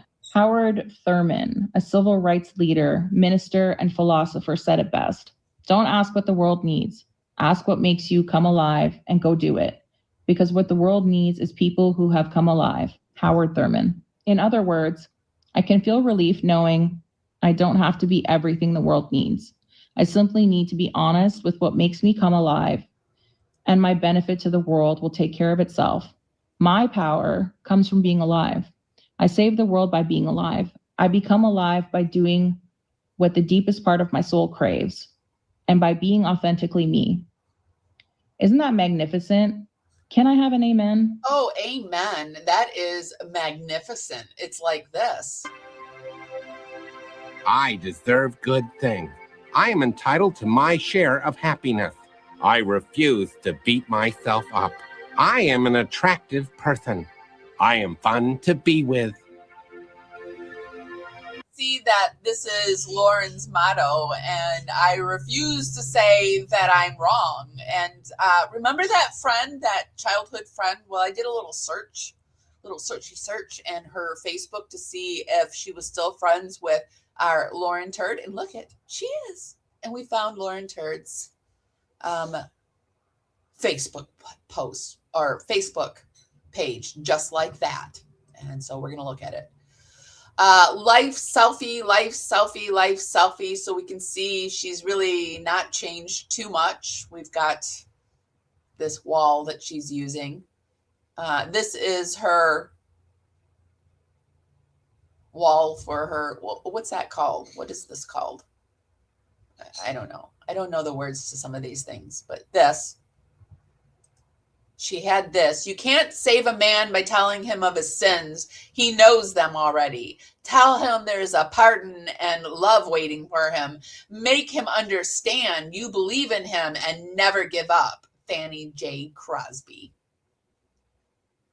She's so deep. She is so freaking deep. So this must be her private Facebook page, and there's not a whole lot over here. It's on a lockdown, but little side venture. Let's go back over to here. When it comes to being, guys, be sure to give this live a thumbs up, a vision board. Be sure to give this live a thumbs up for me. Helps me go out into the algorithm. Party out there. Bring more people back. It's just a free way to help me out, and it's really, really appreciated. And if you would consider sharing it to your favorite platform. Today we're coming to you on Facebook, YouTube, and Twitch. So hi, y'all. happy and feeling alive, our world often talks about escaping or finding an outlet. Restaurants and spa ads encourage us to take an escape. We encourage each other to escape. But being truly alive, to be able to feel the inner workings of our joyful soul, is so much more than escaping. To me, escaping involves things that we do to avoid feeling deeply alive. My escapes are not limited to my smartphone, chocolate, and car. The same thing when she was doing those quotes. I was like, well, now we see why they're together. Like they both like their quotes, their books, they like their voices and the sound of what their thoughts. The sound of their thoughts. Carbs, the overeating of both, and a newbie this last year, The Bachelor. For others, it could be alcohol, Facebook, undereating, porn, an unhealthy relationship, and again. Hi, Callous Cats. They say apparently Lauren told everyone that her former mission companion, the person who was her team member on her LEDS mission, had been stalking her because she happened to live nearby her. And oh, Lord. Of course.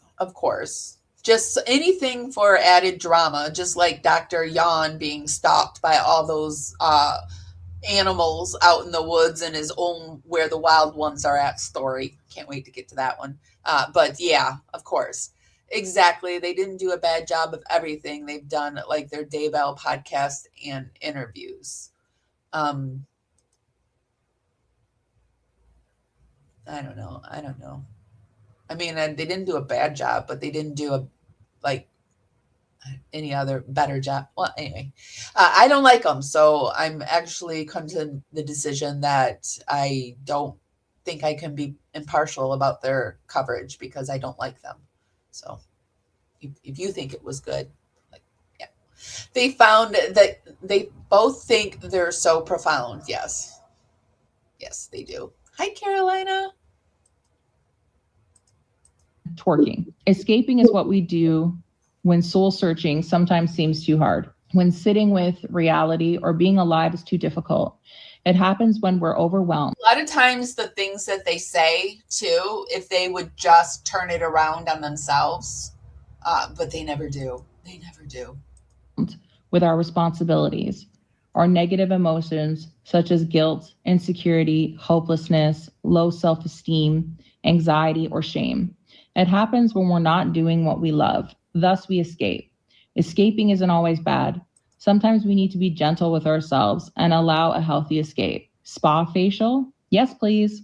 A healthy escape allows us to sit with our emotions and take the time to remember what we desire most, which in turn can allow us to seek after those desires.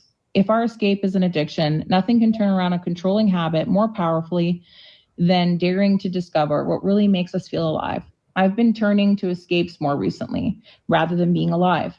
Since April, I've been dizzy with 3 moves and being a newlywed, working on getting my jewelry company launched, www.vandyapparel.com, continuing. Okay, what was it? www.vandyapparel.com. I got to look that up.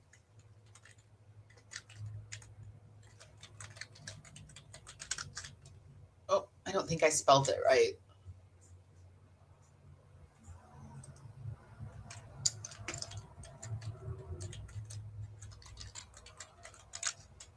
No, I still don't think I spelled it right. Let me look. VAO. I put it IE. Oh, Peril. And I put Pearl. All right, let me try it again. And no, I did Pearl again.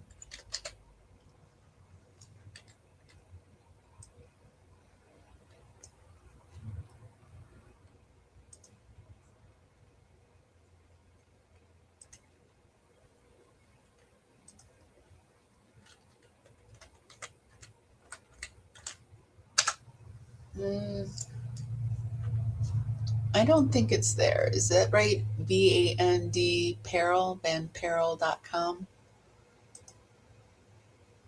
VANDE. Huh? She still doesn't have it. But she did start her new business, and we see here she's married. So looks like, man, I would have loved to see her jewelry business, wouldn't you have? I wonder if it's in the Wayback Machine. Let me pull up the Wayback Machine and see if it's there.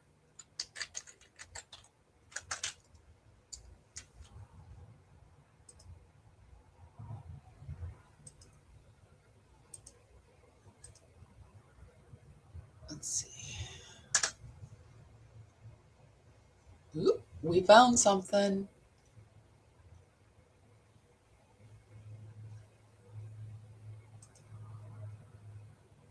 Let's see.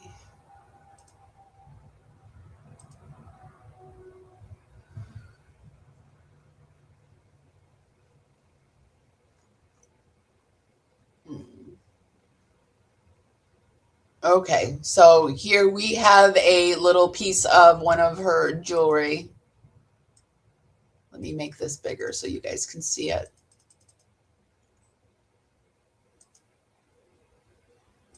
There is Lauren's work of art. Does it show us how much she was selling these? Vandyapparel. Vandyapparel. Classic white fresh water pearl ear studs. $59.99. $59.99, my friends. What do you think? Would you pay $59.99 for those? Good morning, Lindsay.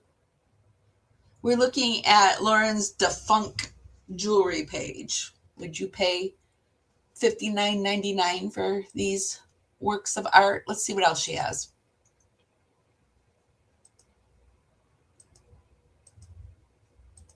Do I got to go back to go forward? Sorry, I don't work on this site a lot. So this was in 2004. Wait, how many did she have in 2013? Just that one? Oh, wait, no. I think this is another one.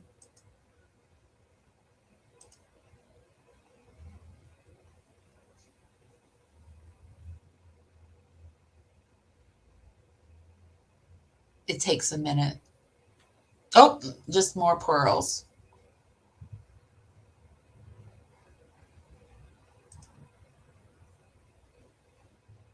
Will it let me move? No, you can't move it up there. Okay,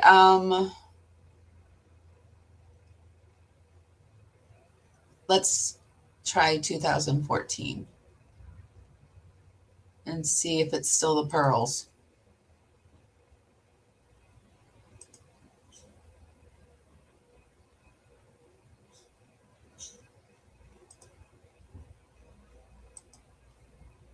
It's not opening. Let's See if it opens in a new tab.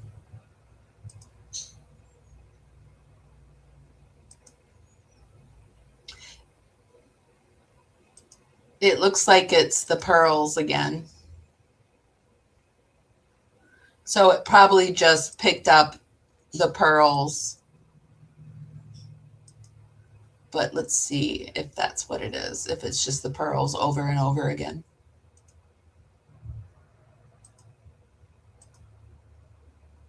And I gotta be patient and stop clicking all over. We're closed at the moment. Oh dear, she's closed.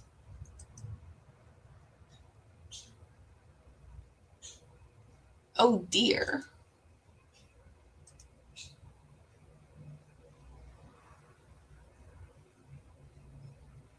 You don't gotta go home, but you can't stay here because we're closed for the moment. Let's see. Let's see if they reopened in 2017. Or were they closed, damn it?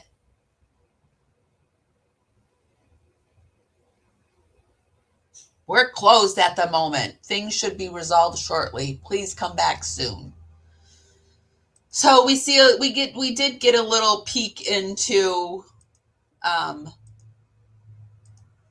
sorry, I was sharing the wrong tab, but all of those, this is what we get. We're closed at the moment. Come back later.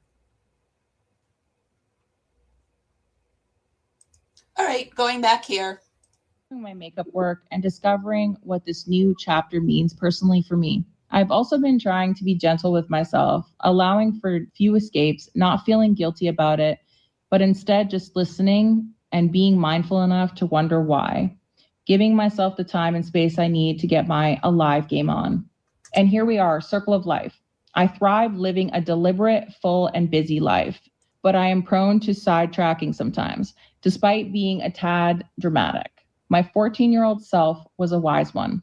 I actually wrote that little blurb above after coming back from a stint of homeschooling. Actually, am not sure of what the cost of pearls are, but those didn't even look like they were they looked like they were freshwater pearls. They looked like not worth $59, but and I also didn't see what the clasp and metal part was made out of, so.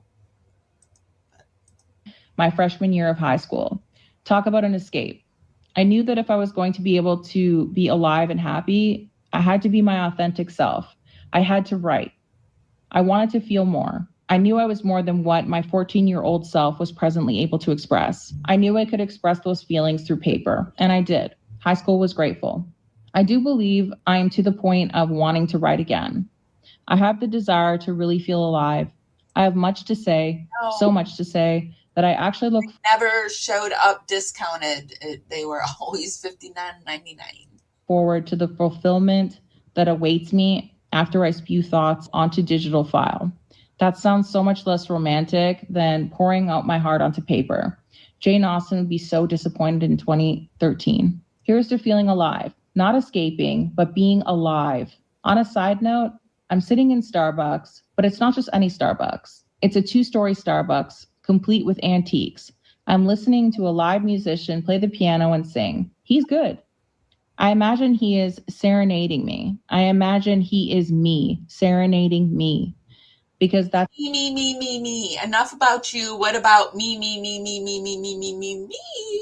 Lauren? That's the perfect way to hear the lyrics right now. I won't give up on us, even if the skies get rough, giving you all my love when you need your space. I'll be here patiently waiting to see what you find. It's nice to be sung to. Lastly, I'm in Cambridge, MA. Last thing that she's now married, but she's imagining that this guy in Starbucks is serenading her. I can also refer to it as home, and I feel blessed to be here. I might feel differently come January. Everybody, let's take to heart the wise words of Howard Thurman. What makes you come alive? The world needs us. XO, Lauren. Hurl. I originally wrote this January 16th. They're still my thoughts. I had a wonderful birthday, truly memorable. Tomorrow I'm 34. It feels very different than 20 or even 28. Instead of a full set of dreams before me, I have to start wondering. I mean, That's so deep, Lauren. 34 feels different than 20 or 28. So deep. So freaking deep. If there's time left for some of them. I have to realize what my 20-year-old self didn't fully understand. Years fly. It's going quickly. Even if I want to keep treating life as one of those choose your own adventure novels I loved as a kid, I no longer get to keep my fingers stuffed in the pages of other options, just in case the way I like it. Tonight I realize I'm still young enough still for some big dreams, but old enough to know I might have missed a chance or two. At 34, I've learned about regrets. That's me tonight, thinking about my regrets. As Frank Mackey said in the movie, She's learned anything 10 years later at 44 after all this shit? No. movie Magnolia, don't ever let anyone say to you, you shouldn't regret anything. Don't do that. Don't. You regret what you want. And use the 12th or the 17th or something like that. I don't remember. She's a Capricorn though. Use that. Use that regret for anything. Any way you want. You can use it, okay? 17th. In my 34th year, I'm going to use my regrets. I'm holding them close, trusting what they've taught me and listening to their lessons. To use another Frank Mackey quote, one that seems fitting for the 34-year-old that I am, in this life, it's not what you hope for. It's not what you deserve. It's what you take. I believe that. Here's to taking it all, every bit, including my regret. Here's another 34 years complete with even more regrets, dreams with an added time crunch, and being grateful I know more than I did when I was 20. Love spending the day with Vanessa. We even went and saw Brian speak in his persuasion class. He was awarded as Best Persuader. 1/30/2014. Once upon a time in Australia. Throwback Thursday. My bestie Geneva and me in high school, we were hanging out on my front lawn, skipping English and taking photos for our photography class next period. This was a selfie before. Okay, so look how different this is her bestie Geneva. Look how different she looks here. Wow. I mean, we all look different when we're young, but I'm amazed how pointy her nose is. So she definitely is either getting injections, fillers, or had a nose job. I don't know which one. And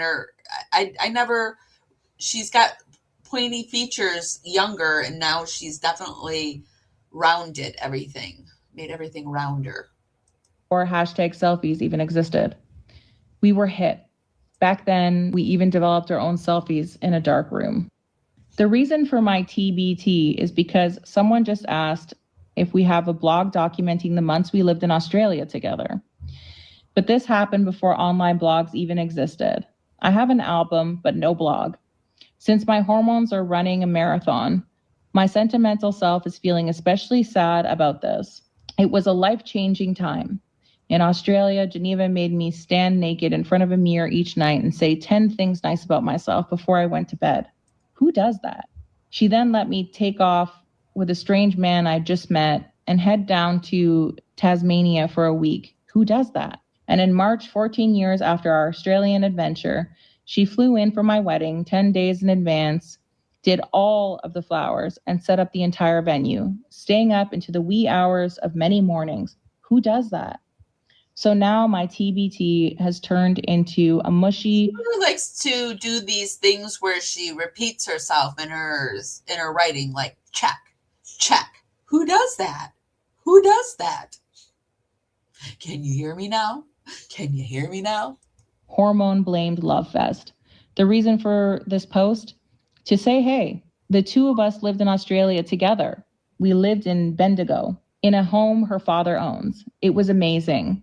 At my wedding dinner, she spoke of the time she made me capture humongous huntsman spiders off my bedroom wall. She felt it was time I got over the spider fears. I stood on a chair and she handed me the vase. A glass was too small. I held her hand and went for it. The tears started streaming down my face. She felt horrible. I felt like I had conquered the enemy. Thank you, Geneva. Here is the only scanned photo I have of us in Australia. It was near Christmas. This was back when photos were still taken by film. The cool thing is that Geneva still takes photographs with film. Check it out, www.genevatate.com. Yeah. She is still building the. You know, we got to go check it out. We got to go over and check it out. Geneva Tate. She's interior styling and florals now. Is it still up there? No, I'm thinking it's not there anymore. We're going to fly through these. Yep. Looks like it's gone, Lauren. But, you know. You put it up on the internet, so it's there eternal. You, Lauren. The site. More to come. I love her. And that was some hidden blogs from our Lauren Turd. Well, nothing stays hidden, right? And this was Aleph, and it was read by Emma. What do you guys think about that blog post? What are you guys thinking about all that? Let me come over and see what you guys are saying. Really, for their 16th? I wish I'd gotten that for my 16th. Just kidding. I've never had any plastic surgery or Botox. I had Botox once, and I've done filler about 5 times. Did it back in my 30s and a few times in my 40s. But now I do like threading, and I go heavy on my protein and collagen, and I do topical stuff. I'm glad I didn't really get into the fillers, because we're seeing the damage and the way it's making people look older. But at the time, I do think like doing some fillers here and there, like it does help when you're in your 30s and it doesn't weigh your face down. That's the time to do fillers. But when you get into your 40s and 50s, you kind of have to back up on the fillers, because it will start to weigh your face down and migrate and all of that. She's writing like she hoped it would become a book. Yeah.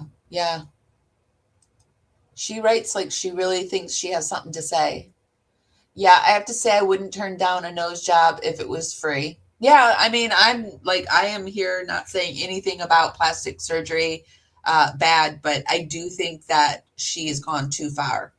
And I'm no longer playing by the rules where if somebody does something to themselves, like I wouldn't talk about it if it was a birth defect or something like that.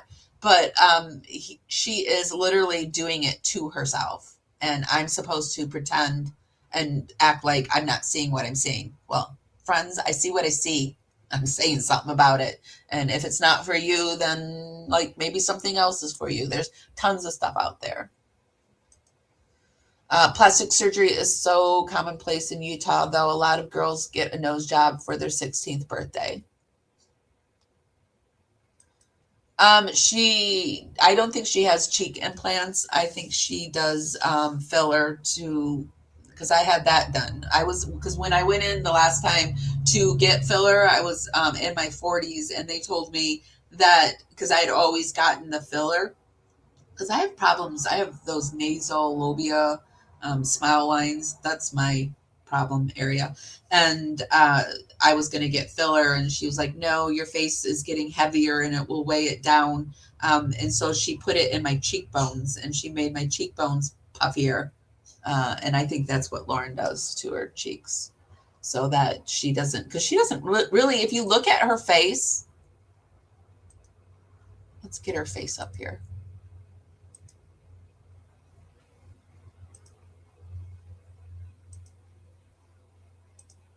If you look at her face. Hi, guys. Welcome. This isn't what I'm trying. I don't want this. Hold on a second.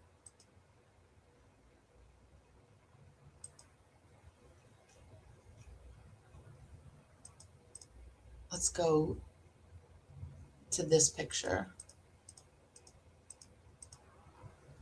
If you look at her face, see, they've put filler right along here, and she's probably also gotten something in here, this area, to fill out this area. And she's definitely, I mean, she doesn't have any lines and she's over 40. And you can tell too, like she's probably this is probably her problem spot too.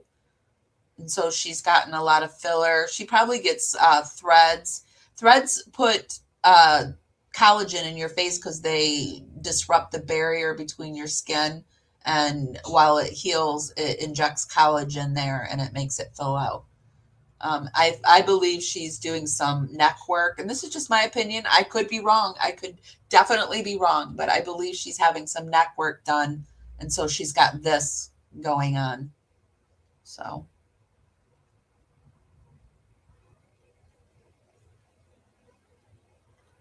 Yeah. But she's definitely doing filler up here. And then she's doing something here, but I don't know what.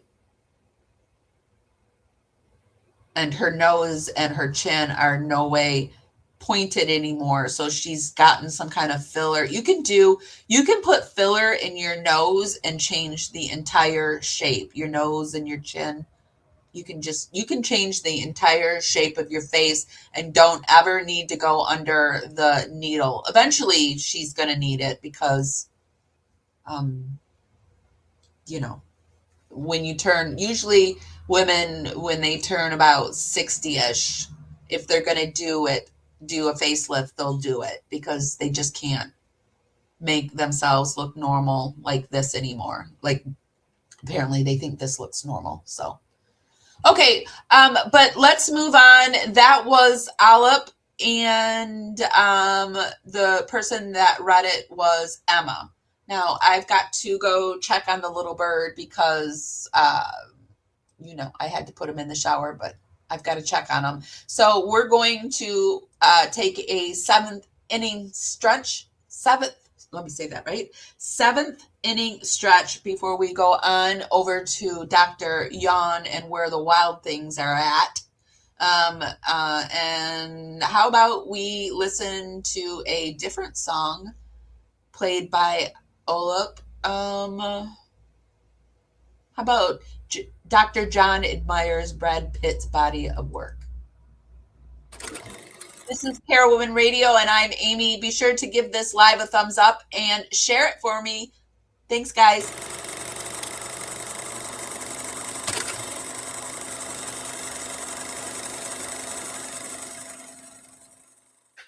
He began in 1987. He did a few movies, and then he did work for a soap opera. So the evolution of his career really begins with soap operas. In 1992, he was in a movie called A River Runs Through It. A River Runs Through It is one of my favorite movies. It's one of my favorite books.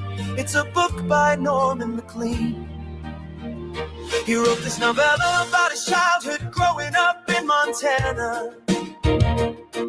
Fly fishing basically saved his life. It's a brilliant book, it's a brilliant movie. Brad Pitt was in the movie. Robert Redford, by the way, in 1992 clearly saw talent in this young actor. Robert Redford has produced some extraordinary movies over the years. He's been in extraordinary movies. He knows the industry, he knows talent, and he picked up Brad Pitt.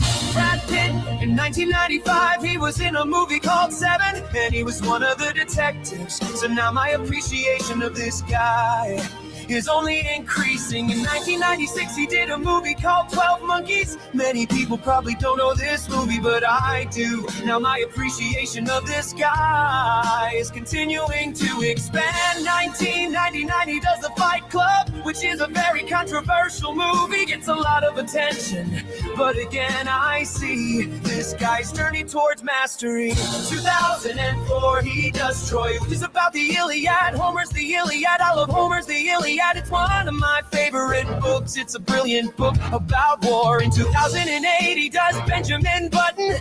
He's nominated for Best Actor. In 2011, he does Moneyball. Brilliant.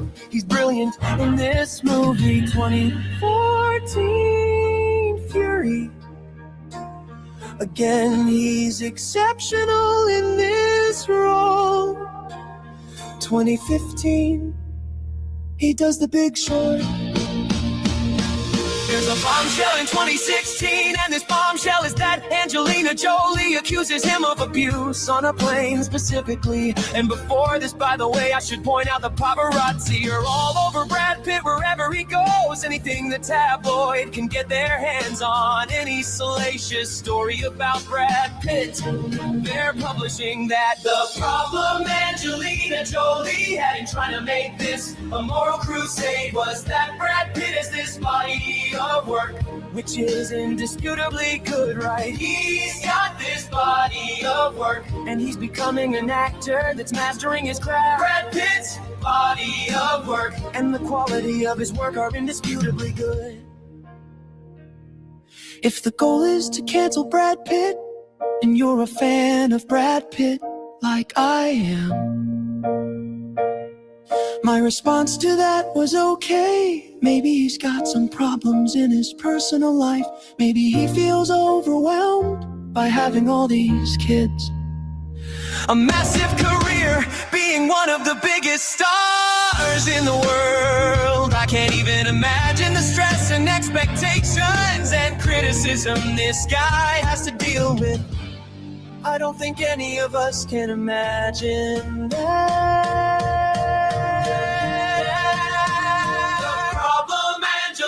Jolie had in trying to make this a moral crusade was that Brad Pitt has this body of work, which is indisputably good, right? He's got this body of work, and he's becoming an actor that's mastering his craft. Brad Pitt's body of work, and the quality of his work are indisputably good.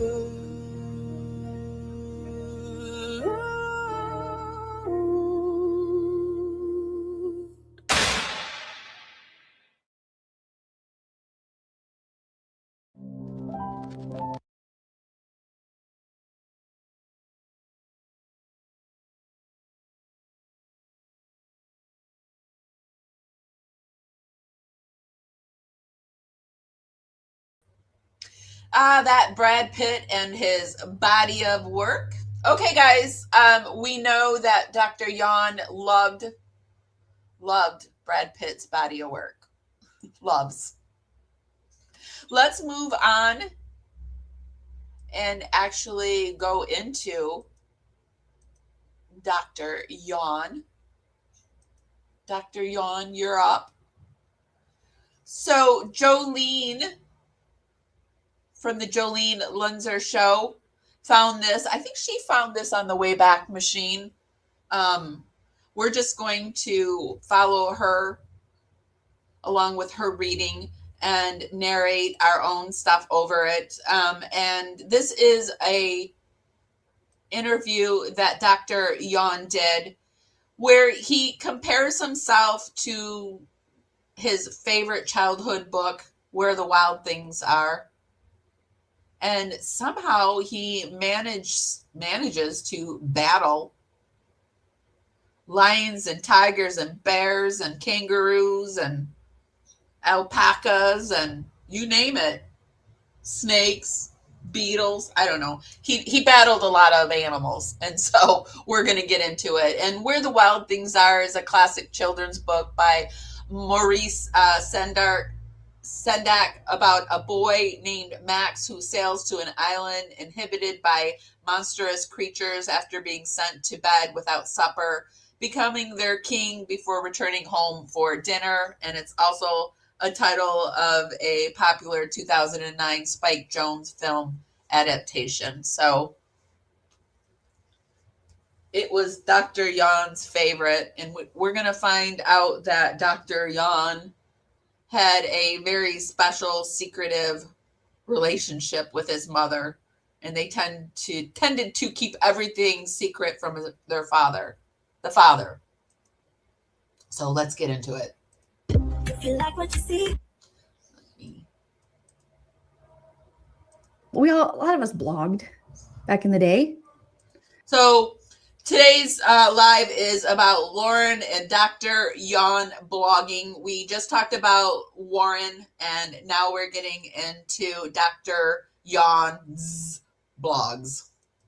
You know, I loved a comedic blog, but these two. Welcome to everyone coming in. Good morning. Be sure to give this live a thumbs up, and if you like my content, be sure to check to see if you are subscribed. I would love to have you as a subscriber. Really take themselves very seriously. All right, so this is a blog post from John, from Big John. We're gonna call Big John. I mean, that makes me think he's got like. I feel like if I could put these on my Spotify, I would. I really would. On my most liked, I would have it playing, especially the musical. I love the musical one, but this last one, the Dr. Jan and Brad Pitt, that was a good one too. A cool truck or something. Yeah, Big Boy John. We got Big Boy John. In praise of all things wild, a short autobiography. This from Big Boy John. Wrote this in praise. When in honor of Dr. Jan and where the wild things are at, when we made our thumbnail, we made sure to make his background where the wild things are at. And our LT, our Lauren Turd, got the Sex in the Mormon City background.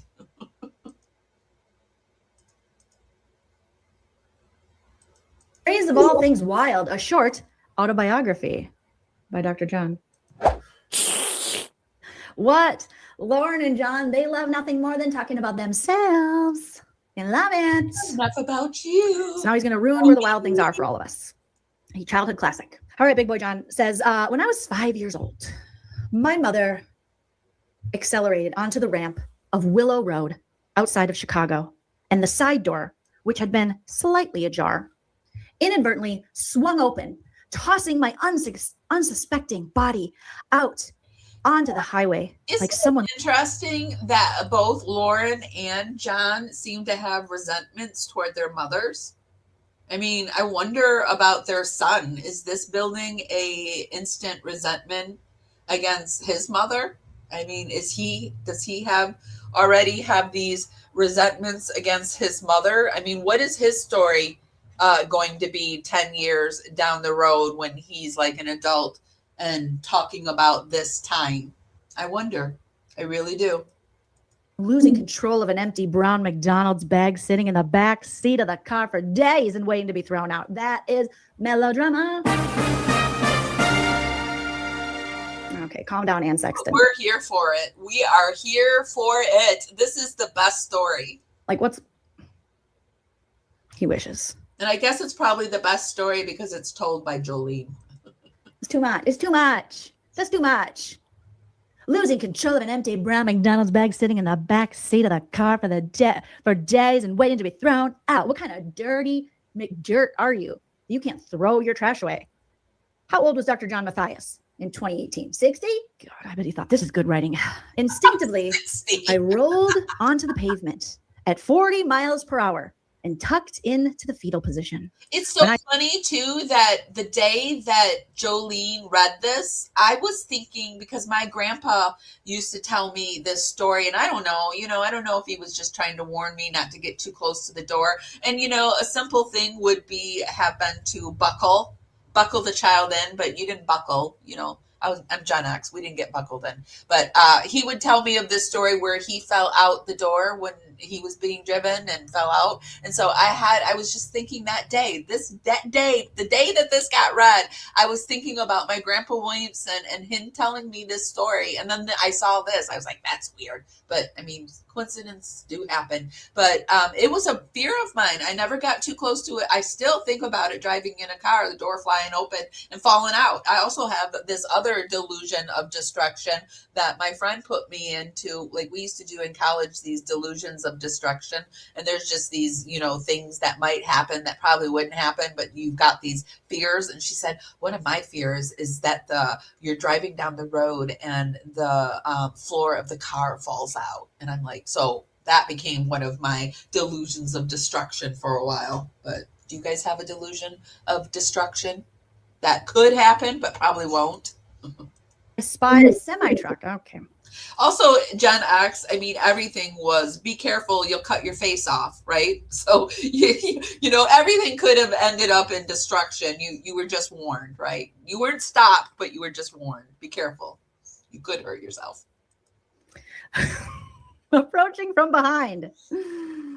Ay, ay, ay. My outstretched arms hit the pavement. Baby Dr. John. How old was he again in this? I don't remember the 5. Oh, yeah, right. Okay, fine. It's not enough. Okay, so he rolled onto the pavement at 40 miles an hour and tucked into the fetal position when I spied a semi-truck approaching from behind. Who is visualizing Dr. John tucking and rolling? Whoa, his tongue got a little road rash because he forgot to tuck that. My outstretched arms hit the pavement, tearing the skin open and leaving a 2-foot-long trail of blood painted along the white lines of the highway. Life is a highway. I want to ride it all night long. Hey, John Mathias fell on the highway when he was 5 years old. Oh, okay. All right. Just this seems like, okay. Oh, boy. The white lines of the highway. Just blood everywhere. When I curled my knees into my body, the pool of blood soaked into my t-shirt. Was it a Batman t-shirt? The truck swerved slightly, trying to avoid me, but the driver realized the futility of such last-minute adjustment, and he swung the truck directly over my motionless body. What in the Matrix is this? What in the Neo is going on? He was like,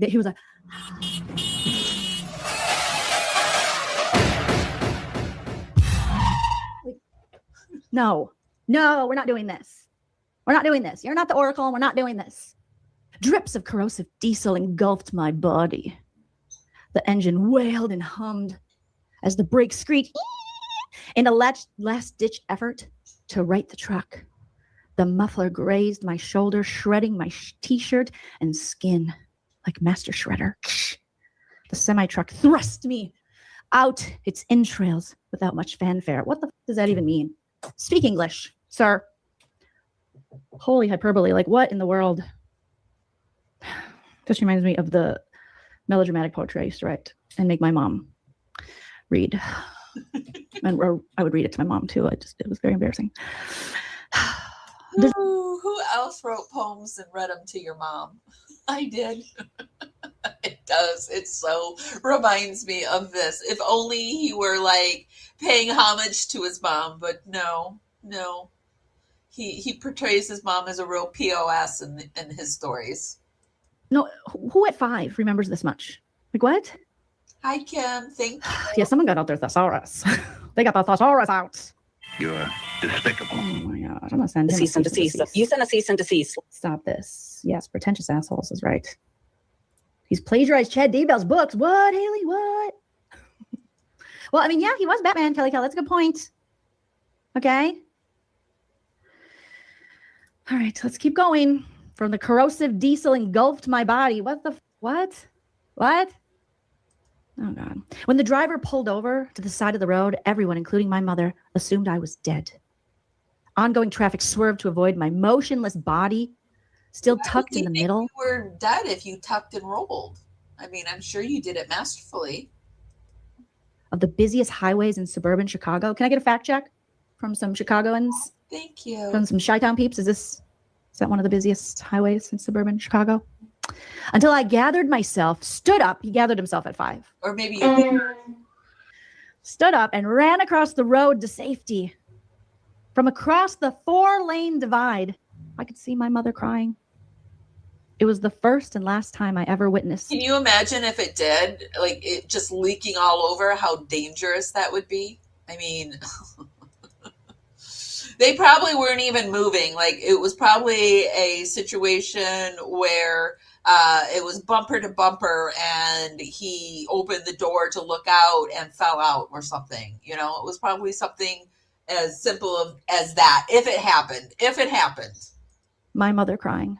But I will say that even like we have a story that my family used to go camping, 70s Gen X, camping and station wagon. And apparently my brother was at the back of the station wagon and they stopped to get gas and he was sitting in the back window, right? And they drove away and he fell out and they didn't realize he had fallen out to a block down. I mean, I think a lot of Gen Xers, somewhere in their family, somebody has fallen out of a car. So, but there was no road rash or anything else like that. But of course, with Dr. Yon, there was. It's very dramatic. The truck driver told my mother that he had heard a loud thud sound as his truck careened. The truck driver heard it. I don't think a truck driver would be able to hear a 5-year-old child falling out of a car. I don't think he would hear that. Over my body, and he knew I had been instantly killed. It's a story for the kids. That the truck driver ran over him and he's still alive. What's he saying? It was the muffler swiping my shoulder. What? Oh, the muffler. The truck driver had been crying too. Everyone's crying. So truck driver's crying. The truck driver heard a muffler clip his shoulder in the tuck and roll position. Yeah. I'll take things that never happened for 500, Alex. He probably fell off his Tonka truck. He's such a drama queen. So dramatic. Yeah, I'd say it's all BS, but even if he did, it didn't sound like he had the most common sense as a kid, so he probably opened the door. He probably did. He probably jumped. I don't know. My dad was a truck driver. I don't really cry very much, but maybe. Yeah, I don't think I mean, I don't want to stereotype truck drivers, but I've never seen a truck driver cry. Although, I mean, I have seen some pretty funny footage online of truck drivers, and like I'll never forget the truck driver that was asked to get out of his truck and he was wearing a dress and stuff. But I guess that was back when it was shocking to wear dresses and whatnot. But anyway, I'm getting off track. Maybe. My body's brief immobility in the middle of the road only added to the worries. So basically, he's just saying the fact that he laid there motionless for a little bit made people worry. Also, and then he got up because he gathered himself as a 5-year-old. I saw this new report of people that grew up around smelters that they're thinking that's possibly why there was that whole string of serial killers in the 70s, 80s, and 90s, because these people were born around smelt factories, and he was raised in Chicago, and so there would have been a lot of smelt factories in Chicago. So possibly he gathered his shredded skin. Only. What in the hell is going on? My mother asked me if I was hurt. I said no. What do you mean you said no? What? I have a somewhat, one of my earliest memories, and I think I was older than 5, but I can't even remember that much, was waking up in the backseat of my car. My grandma's in the passenger seat. My mom's driving, I think. I was in the backseat with my grandma's dog, who I think was Mondale at the time, because she always had dachshund, wiener dogs. They were the best. But the dog, I had gotten a new London fog coat, rose colored with flowers on it. I was obsessed. It was kind of a longer one. I felt so special and pretty. And I woke up I fell asleep in the backseat. I woke up and the dog had either defecated or shit all over me. And that's still blurry to me. I don't remember what my mom said. I don't remember what, I assumed they were like, oh my God. But the fact that they didn't notice until I woke up and was like, something happened. Because they were probably, chain smoking. It was the 80s, and listening to music. So like, she's fine. Who knows if we even had seatbelts on at that time? Probably not. They probably thought Jolene had some gas back there. Probably hotboxing. This is for the baby's lungs. But even that, I don't know more specifics than that. But that is like a memory that's... I remember my grandfather telling me the story about falling out, but I don't remember it word for word. And he used to babysit me and take care of me and pick me up from school and stuff. So I remember, but I don't remember a conversation word for word. Not like Dr. John remembers things. It's in my brain for some reason. And, I love dogs. I was like, it's not the dog's fault, but I remember being like, oh my God, what happened to me? Did I fall out of the car onto a shit farm? I don't know. But this is crazy. Okay. My mother asked me if I was hurt. I said no. Even then, I was learning the value of being stoic. I've fallen and I can't get up. Yep, that's what you were learning. We drove home without any discussion of my incident. That sounds healthy. My mother never told my father about the accident. Oh boy. Oh boy, that's not good.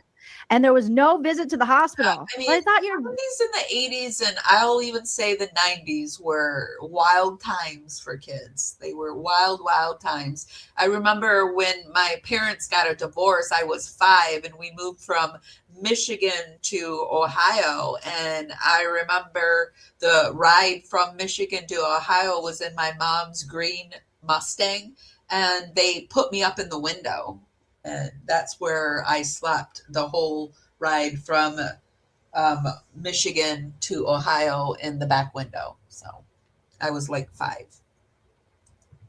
Skin was shredded. Like, what are you, an X-Men?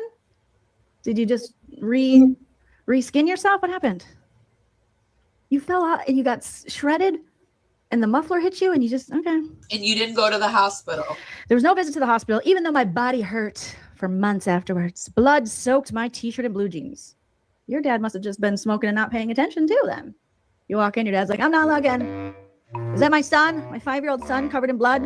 Oh, well. Like, what? You know. Oh, well, I'm on. Get me a highball, dear. As soon as you clean Johnny up, Dr. Yawn, get me a highball. I don't care. And you should have went to the hospital. I mean, John Mayer told you, your body's a wonderland. You know, he loses his hands. He's creepy. John probably really likes John Mayer. From the moment... I'm really sad that John Mayer turned out to be a creepy guy, because I do like his music. It sucks. From that moment forward, the accident was relegated to a complete silence. For nearly 40 years, they never spoke about you guys. As if it only existed in some imaginary world that children inhabit. Yeah. Mm-hmm. It's called It Didn't Happen. It never happened. It's an urban legend that never happened. Maybe that's why they didn't talk about it, because even though my body hurt for months afterwards, blood soaked, blah, blah, blah. From that moment forward, the accident was relegated to complete silence. What report are you talking about? Have you all seen the FBI's report on the believed serial killer truck driver from the 70s through the 90s? Oh, is it the Happy Face killer? Is that the one? Because I know there's been a few truck drivers, but they are saying that they believe that like Bundy and all of those serial killers, they're finding that they believe that it's a lot of smoke, environmental damaging the brain as they're growing up, because all of these kids, these serial killers, grew up around these major factories. And I had to look up where I'm from, because I'm from the Metro Detroit area. And I mean, there's smelt factories around there too. That's probably why Detroit smells so funny all the time. It's got a weird smell. They used to say it was the glue factory, but I bet you it's the smelters. Silence for nearly 40 years, as if it only existed in some imaginary world that children inhabit in the Upside Down. As if the entire incident had merely been a Looney Tunes cartoon. Oh, it's Looney Tunes. 5 years old in this accident. It's on Nickelodeon. That's so cute. And I was the roadrunner who got unscathed from under the anvil every time. God is a man made up by other men to tell them that they're special. Except I wasn't unscathed. My body had healed, but the emotional wounds from the accident, cutting invisibly, cavernous swath. A cavernous swath. I don't even know what swath is. You sack. Within my small 5-year-old body that ran deep and wide. What in the... Touching every cavernous? Who says cavernous swath?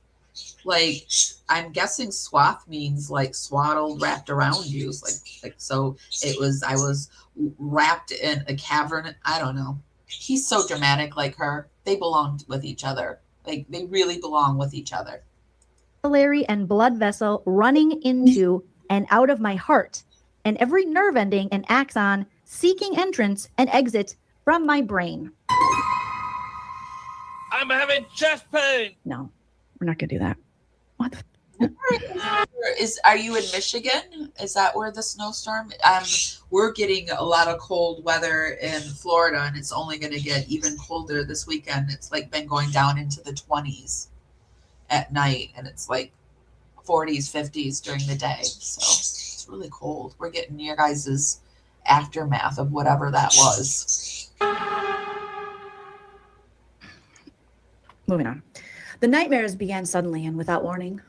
On the evening of the accident, a semi-truck rolling down the freeway, out of control, swerving frantically, plowing directly into my body on perpetual repeat over and over. Yeah. I awakened 20 times on that first night. How the do you remember this? You were 5.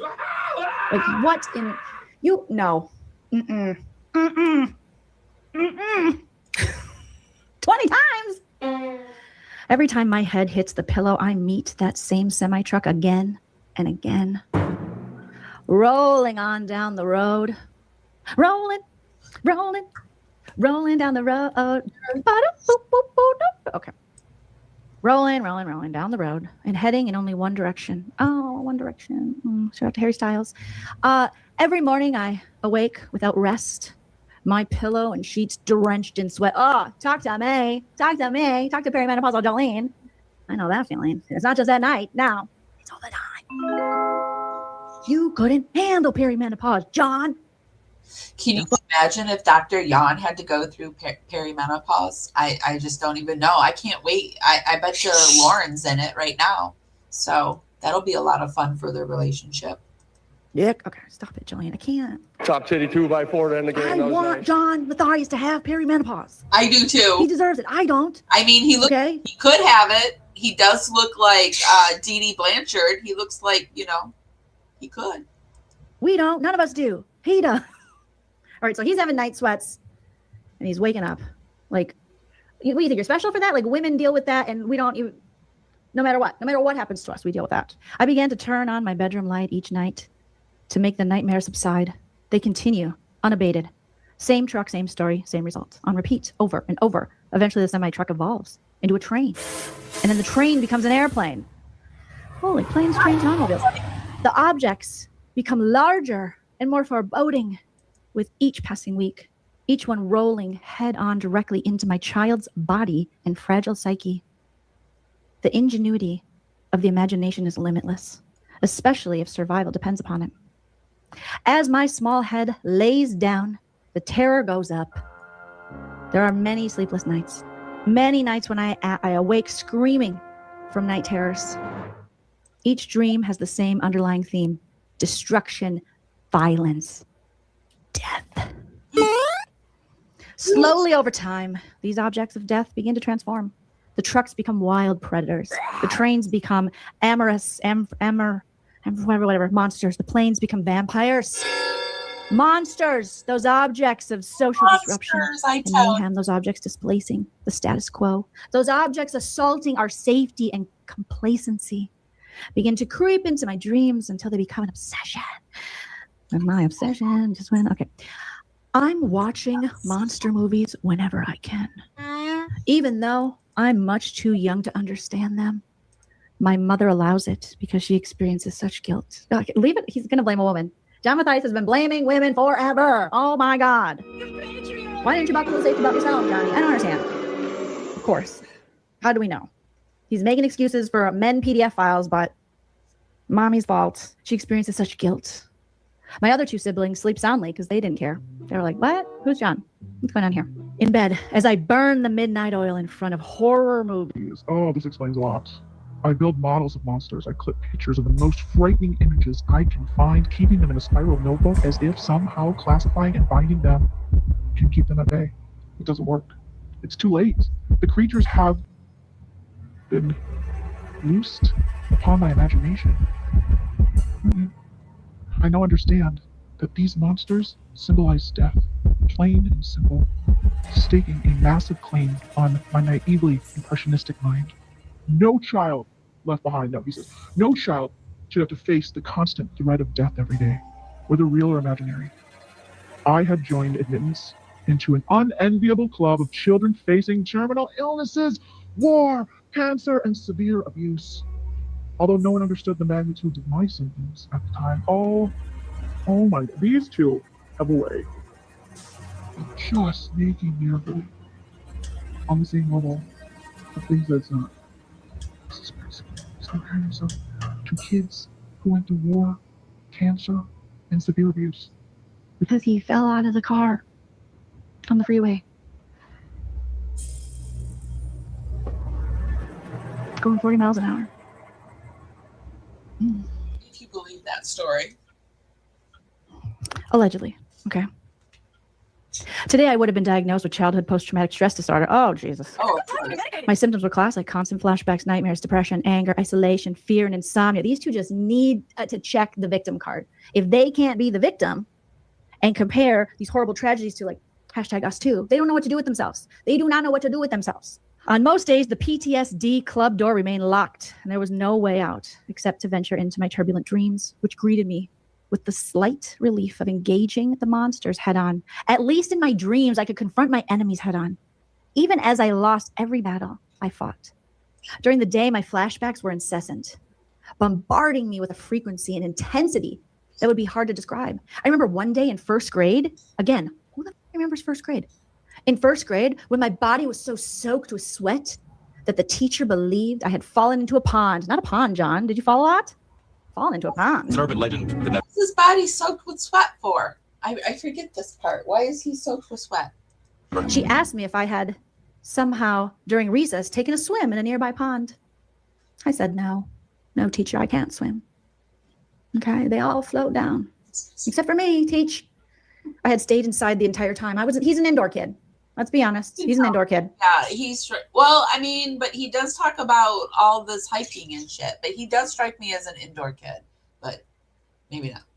The constant sweats became uncontrollable, anxiety now pervading every night and day of my young existence. By age 6, I had lost control of my body to an unrelenting anxiety. My mind refused to focus on thoughts other than traumatic ones, and my shame for these perverse concessions was becoming unbearable. I fell into a dark childhood depression. Oh boy. My response to these circumstances was isolation, spending increasingly large amounts of time in nature. Don't lie, John. We saw you climb up those arches for the proposal. Don't lie. You looked like a new visitor. A small tributary of the Chicago River ran behind our home, and I spent most of my free time either in or on the river, trying desperately to fathom its secrets. Perhaps a glimpse. This is where we get into where the wild things are at. Glimpse into the mysteries of the river might assuage. Okay, a glimpse into the mysteries of the river might assuage my pain. Assuage takes me away to where I'm going. Assuaging. So they should change sailing to assuaging takes me away. Assuage my pain, if only momentarily, bitches. If the heart is a lonely hunter, what in the Carson McCullers is going on? Was John an English major? What do you talk about? Don't you talk about Carson McCullers. Don't you talk about the heart is a lonely hunter. You didn't read it. You smug motherfucker. Don't ever pull out a Carson McCullers book. In the other room. This dick. Don't appropriate my books. Your wife already appropriated my side piece, John Quinones. Okay? Say what? Dick. All right. If the heart is a lonely hunter, then I had been marooned on an island in the middle of the Chicago River, unable to swim to shore, even with my home in sight. I was alone. You would learn to swim by now. Only beyond compare. Trapped in a body and mind that only knew despair and pain. He should have just ended there. Beyond compare. Trapped in a body. Despair and despair. We're getting rhymey. At 6 years old, I saw no way out. Oh my God, sir. He's like 6 years old now. I mean, we were, becoming uncomfortable for me. Right. This blog post goes on for 84 years. 2,000 only at 6 years. The heart of it. You know, John Mathias was on the Titanic too. Mm-hmm. He escaped the Titanic, allegedly. So there you go. There you go. So at 6 years old, he saw no way out. My mother always watched me from afar. Remember his mother, she said, she's guilty. Aware of my suffering and isolation. Aware of our secret. You know our secret, mommy? Don't you know our secret, mommy? Remember when I felt is acting like his new toys are bombs. Like I am trying to kill him. So no, he is not playing with his new toys. He won't go near his new toys. So I don't know what to do. Yes, and you do hear Junie. He's being very vocal. So he's been very vocal the last few days. I don't know what to do. He just goes through periods of time where he's vocal, but I can't let him be too vocal because I've got a neighbor who works nights and sleeps days. So I try to keep him semi-quiet during the day for the neighbor, but also the neighbor says he's hard of hearing and never hears us. But I don't know if he's just trying to be nice. But anyway, we got that going on too. Out of the car, mommy? And you never told daddy? And I shredded my skin and my jeans were full of blood. And you assuaged me? Remember that, mommy? Oh my God, he has created some mother issues. He just can't wait to blame a woman for being an asshole. Aware of my suffering and isolation, aware of our secret. We have a secret, mommy. That's some Norman Bates shit there. She felt powerless to intervene and afraid to broach a taboo topic. What's the taboo topic? Oops, I forgot to put the seatbelt on my son. I left the back door open. It's really so taboo for the boomer parents because, I mean, it wasn't anything that many parents did. I mean, and the only reason they slapped us in the seatbelt was to, keep us from moving around the vehicle, not from, like, if something were to strike the vehicle, right? So, I can't see shaming and, okay, Junie, what can mommy do for you? Cutie? Cutie? Yes, it is a June bug. I can't see anybody feeling shame for doing things that were of the time. You wouldn't do it now because it's dangerous, but they weren't like nailing it in your head the way they do now. So Dr. Yan likes to shame people for like the culture of the era. Like it would be completely different if they were doing it now. Anyway. Baby, oops, I drove on the freeway and my son fell out. I'm not that innocent. Oops, like, what are you talking about? Sorry, I had to. At every turn, in fact, I'm waiting for this to happen. It's about the fact that years ago when that person cut me off, she could not handle my vulnerability and my raw emotion, and I'm still pissed. Years later, I'm pissed that somebody cut me off when I was going to answer my question in probably the most vulnerable way I could ever answer a question.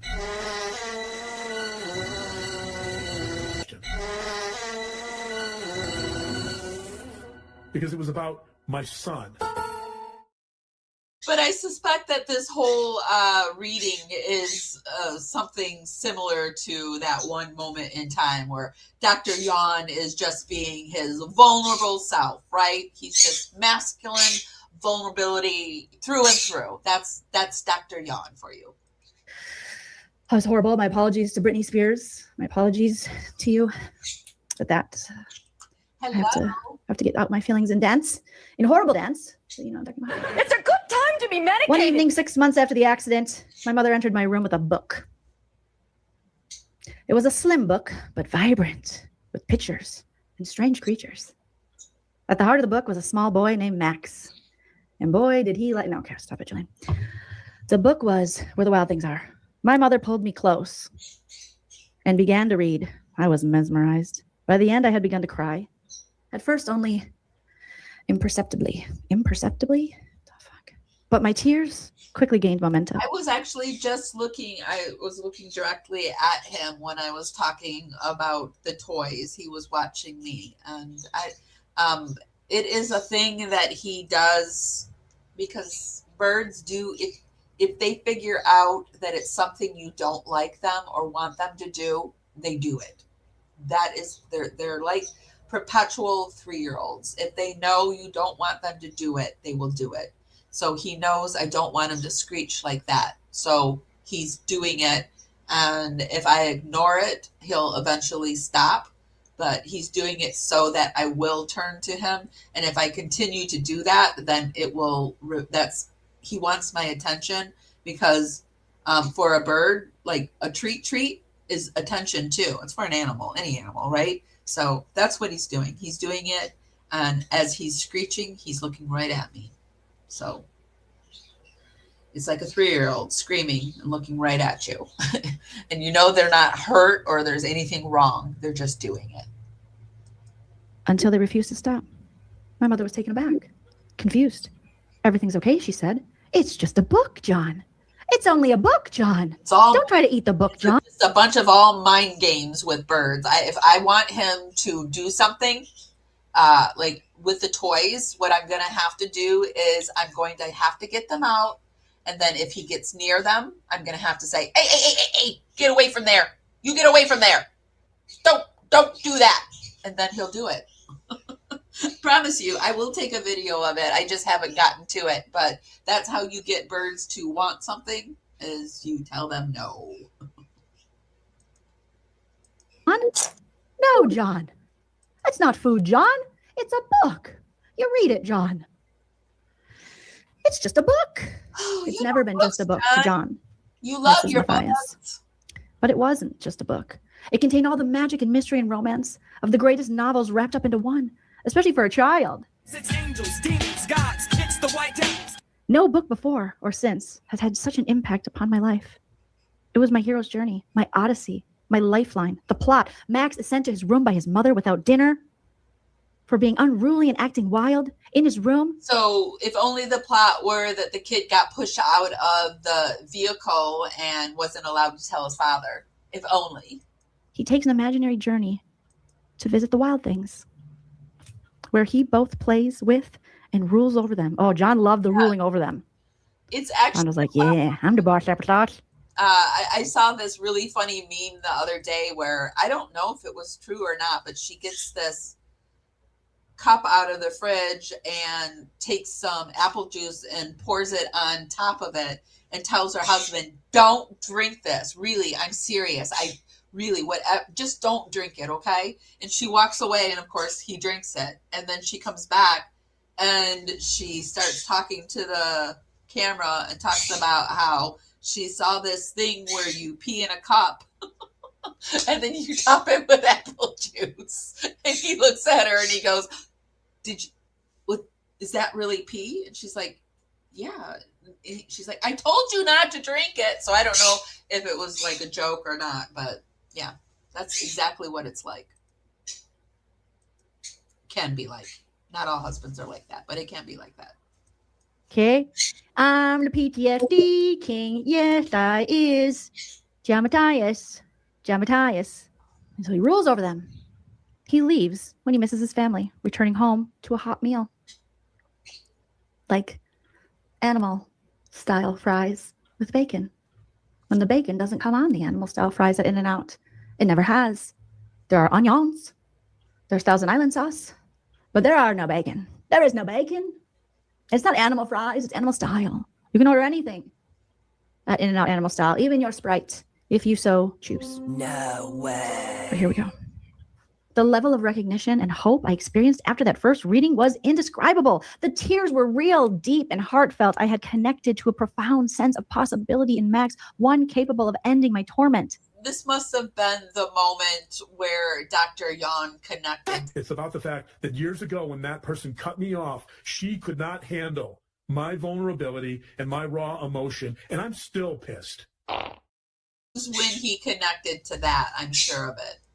I had my mother read and reread Wild Things every night, sometimes 2 or 3 times each night before sleep. I wanted to venture into the land of Nod with Max every evening. He was my guide, my compass, my soulmate, my love, my lover, my brother lover. Max is sent to his room for being too wild. I was sent to my room so many times for being too wild, consumed by the rage of a child stricken with PTSD. On one occasion before Sunday school, I barricaded my door and refused to attend church. I was 6 years old. That evening, I was forced to remain in my room as punishment. Even after the barricade had been removed, on my first day of school in first grade, I threatened to hurt the teacher if she was too mean to the class. So Dr. Jan is threatening to hurt people because they're too mean. Yeah, bird psychology. Ugh. Yeah. Get a bird that talks, I said to myself. Get a bird. You want a bird that talks, especially. no, it is enjoyable to have a bird. I just wish I had like well, it's really cold, but eventually I needed like an outdoor somewhere where he can hang out and I just need more space, I guess. But anyway. Somebody is a big, big psycho. You're despicable. So he was threatening teachers. My mother sent me to my room that evening without dinner. Oh, he didn't forget that, just like he didn't forget Lori Hellis. You're on his list, Mommy. It's about the fact that these people cannot handle vulnerability. It's about the fact that years ago when that person cut me off, she could not handle my vulnerability and my raw emotion, and I'm still pissed. Years later, I'm pissed that somebody cut me off when I was going to answer my question. What the fuck? In probably the most vulnerable way I could ever answer a question.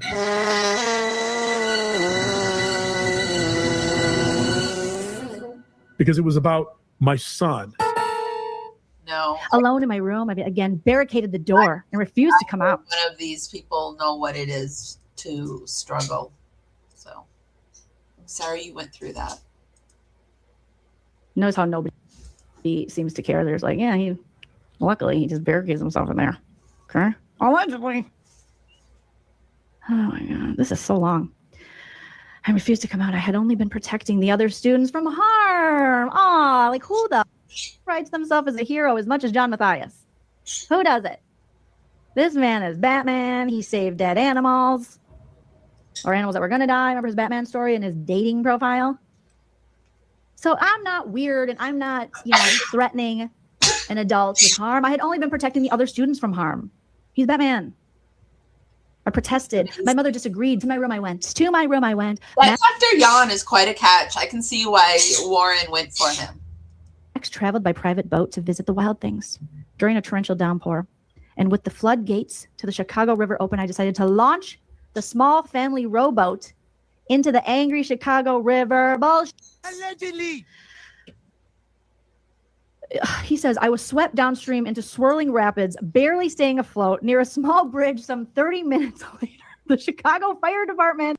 Thank you for being a Dragonfly member for 3 months. Feels like yesterday, and it's been 3 months. I know. Can you believe like January is almost already over?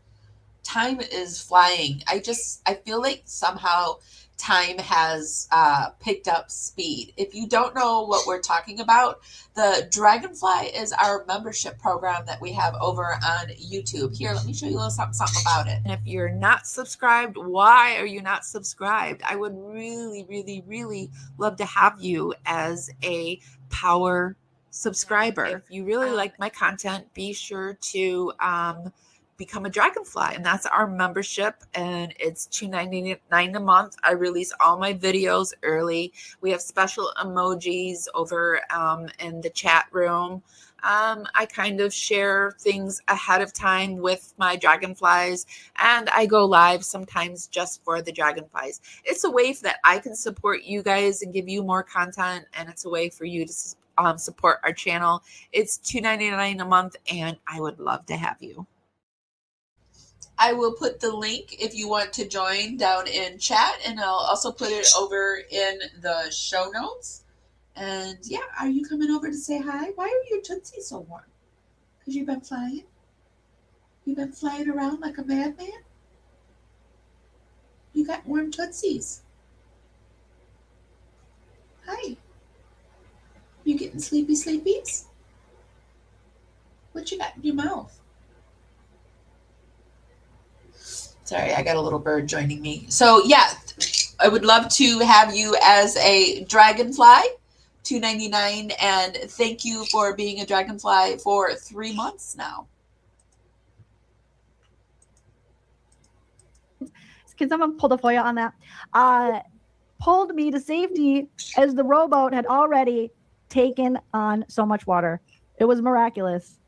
It had remained afloat. My mother referred to this incident. He is projecting, and we can see back when even he was a child that he began projecting on women at a very young age. I really think I did a video once right in the beginning. Hold on.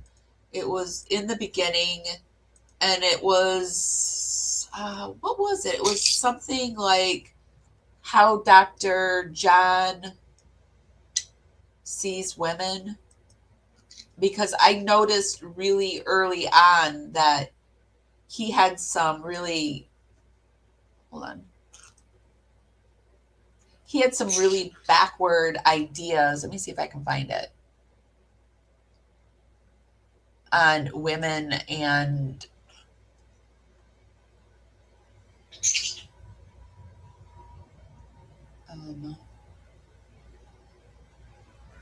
let me see if let's play this and let me see if I can find it. As my second life. We now had another secret. Your mom didn't tell your dad again? What the fuck? What is going on in this marriage? I'd be pissed. You're not telling me our son almost got run over by a semi and now he was slipped on the Chicago River in a rowboat in first grade? Max's boat never came close to sinking in a raging storm. He played it safe, but not John. John was braver than Max. You know, John's making this point like, I'm a protector and I'm braver. Max tamed the wild things with his stare and was a point. Here, Dr. John of HTC tells us how he thinks women speak and behave through his thought study. So when I saw Dr. Yon and his ridiculous thought study, that's when I picked up, and I hadn't seen this thing about his mother yet, but that's when I picked up something was going on with Dr. Yon and the way he perceives women. The goal of a cyber stalker or any stalker, a physical stalker, it doesn't matter. The goal is to ruin and damage the person beyond repair or to have them end up dead. That's how stuff like this, that's how this stuff ends. And the reason, according to Malloy, is because that's the only way for the stalker to restore the narcissistic linking fantasy. Okay, now we talked about so much. Yeah. But we talked about recently in psychology of stalking, we've talked about the research on that, we've talked about Malloy's chart, types of stalkers, stalking criteria, definitions. One of the big issues out there, in addition to all that, one of the big issues out there is one of the arguments for the TikToker, for the stalker, is that it's free speech, right? This is probably the biggest argument. Well, it's free speech. This is just Mean Girls. Free speech, Mean Girls. Who cares? Mean Girls are Mean Girls. That doesn't mean you should get a stalking injunction. Don't weaponize the legal system. Ah, it's stupid. Cat fight. That's how John talks when he's on camera. Like, Lauren, what's up? And this is where Lauren says, this is how John talks. When I can't quite hear what she's saying, but this is how John talks when he is imitating women. This is what he hears when women talk. That's how John talks when he's trying to pretend like he's a woman. Is that what you're saying? That the psychologist is minimizing women's behaviors? Is that what you're trying to say to us? One thing that philosophers do, that, you know, since I was majored in philosophy as an undergrad, one of the things I always loved about philosophy, even back when I was an undergrad, which getting his undergrad at Princeton, might I add, winning the thesis award. I know that you always underplay. And at this moment, now that people are trying to mock your education, I'm going to own it. He's brilliant. Scholarship. Valedictorian. Go ahead. There's this argument about free speech. And as a matter of fact, in the TikToker's attorney's objection, that was the heart of it. Yeah. This is free speech. Who cares if she says that you want to have non-consensual relations with your brother, right? Who cares if she's threatening to harm your business? Who cares if she's reaching out to ruin your business contacts and trying to ruin you and damage you? None of that matters because this is free speech. So, you know, one of the things philosophers like to do is we like to think about thought experiments. And I came up with one. Okay, a thought experiment. Okay. For all of us at home, including me, I'm at home. A thought experiment with Dr. John Mathias, PhD. All right. And the reason we present thought experiments is because the reason philosophers do thought experiments is because they're trying to figure out kind of the boundaries around an issue, right? And whether by going through a thought experiment, you can ask questions about whether this is free speech, whether it's not, right? I'm presenting a hypothetical, but I think you can see this easily as being real. So in my thought experiment, there's a woman, Sylvia, and Sylvia has a daughter named Becky. Okay. And Becky's best friend is someone in school. They're adolescents. Okay. They're both 16 years old. Becky's best friend is Victoria. Okay, Becky and Victoria. Yeah, and Victoria happens to be the captain of the volleyball team. She's very well liked. She's considered to be one of the... Hey, guess what, you guys? Victoria actually happens to be Lauren Turd. More attractive girls in her class, which is, I think, sophomore, junior years in high school. But Becky and Victoria have a falling out. And Becky's very angry at Victoria because Becky wanted Victoria to help her join the in crowd, and Victoria was kind of on the fence. She didn't really know how to do it, but she was happy to help her. But Becky thought it wasn't enough. Okay. Becky felt like that she was being shunned by Victoria in certain areas, and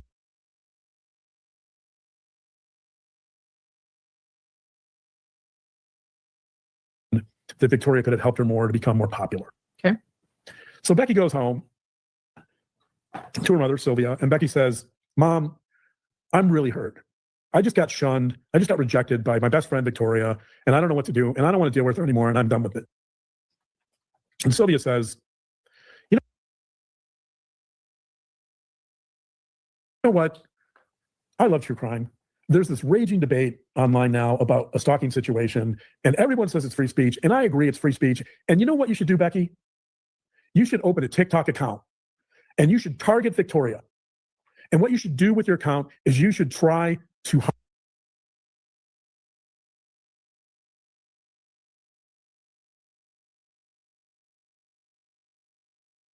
harm her and ruin her life as much as you can, because that's perfectly acceptable under free speech.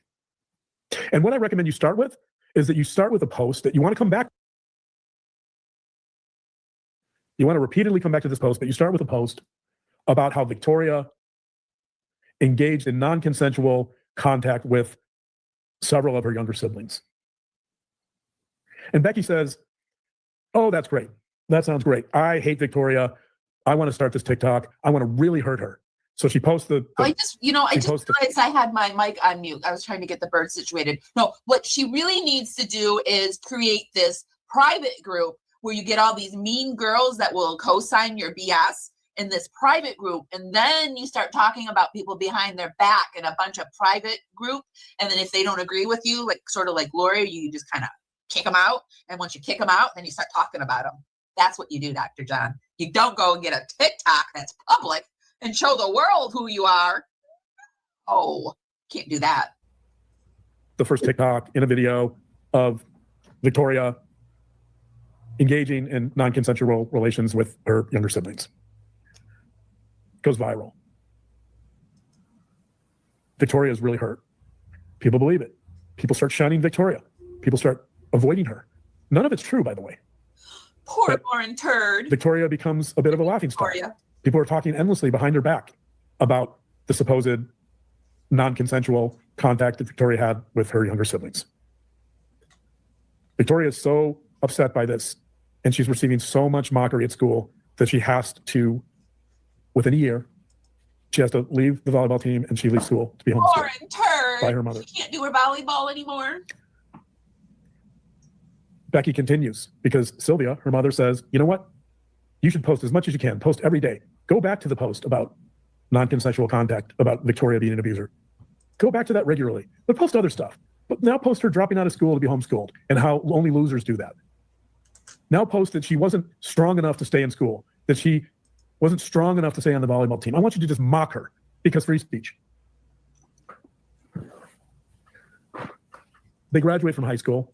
Victoria does it obviously not in the actual school. She does it from home. And isn't it disgusting that they wanted her to be on a tether or in jail? I mean, I just find that's really disgusting. Like they want to put a permanent record on this woman for free speech. They want something to follow her around the rest of her life for free speech. It's just for what they're doing right now. It's just disgusting to me. And so this is a little idea of our Dr. Turn's thought experiments and how he feels women work. Think. Painted king of all the wild things. I dug up 110-pound alligator. What the fuck? No, you didn't. You. All right. Now you dug up an alligator. So you were almost run over by a. Getting back to this and his wild things. Now he has proceeded. He's fallen out of a moving vehicle. A semi truck has passed over him and the muffler has hit him. He gets the sweats and the shits at school now, and now he's digging up alligators. It's not over yet. Semi, and your skin was shredded. You went on the Chicago River in a rowboat in the first grade, okay? Robin, right? John, you sit on a throne of lies. You sit on a throne of lies.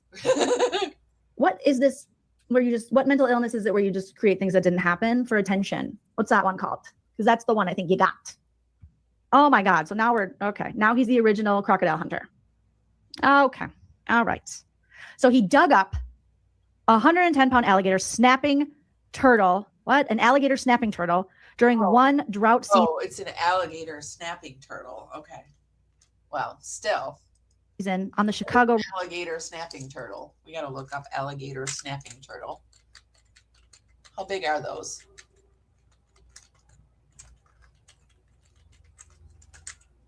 Ooh, shit. All right. I don't believe it. So Dr. Yawn is saying that he did this.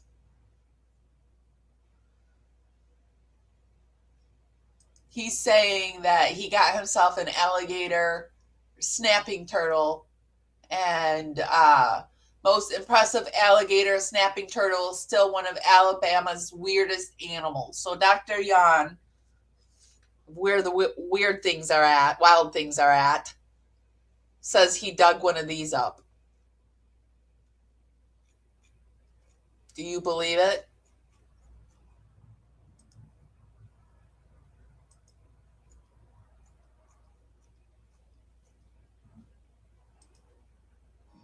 What one of these looks like in real life. Alligator snapping turtle. Let's go. It's not so huge, but oh no! What is going on, Bagor? A long, tedious process because this animal is actually a native to Florida, and it's actually protected because they're not doing too well. This is a beautiful. Oh, I'm so excited! This is a beautiful alligator snapping turtle. Let's go! This is actually my favorite turtle in the world.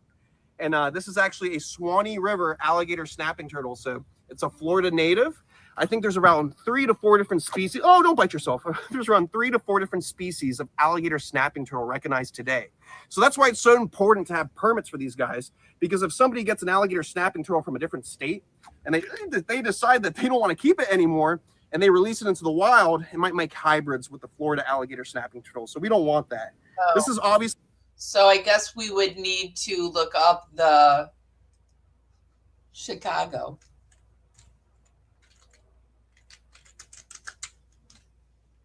See if it looks different.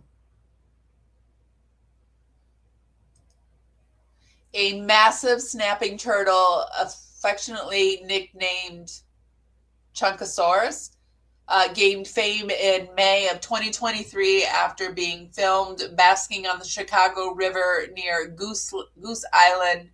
While often confused with the endangered alligator snapping turtles, this individual was likely a large common snapping turtle. So, is there even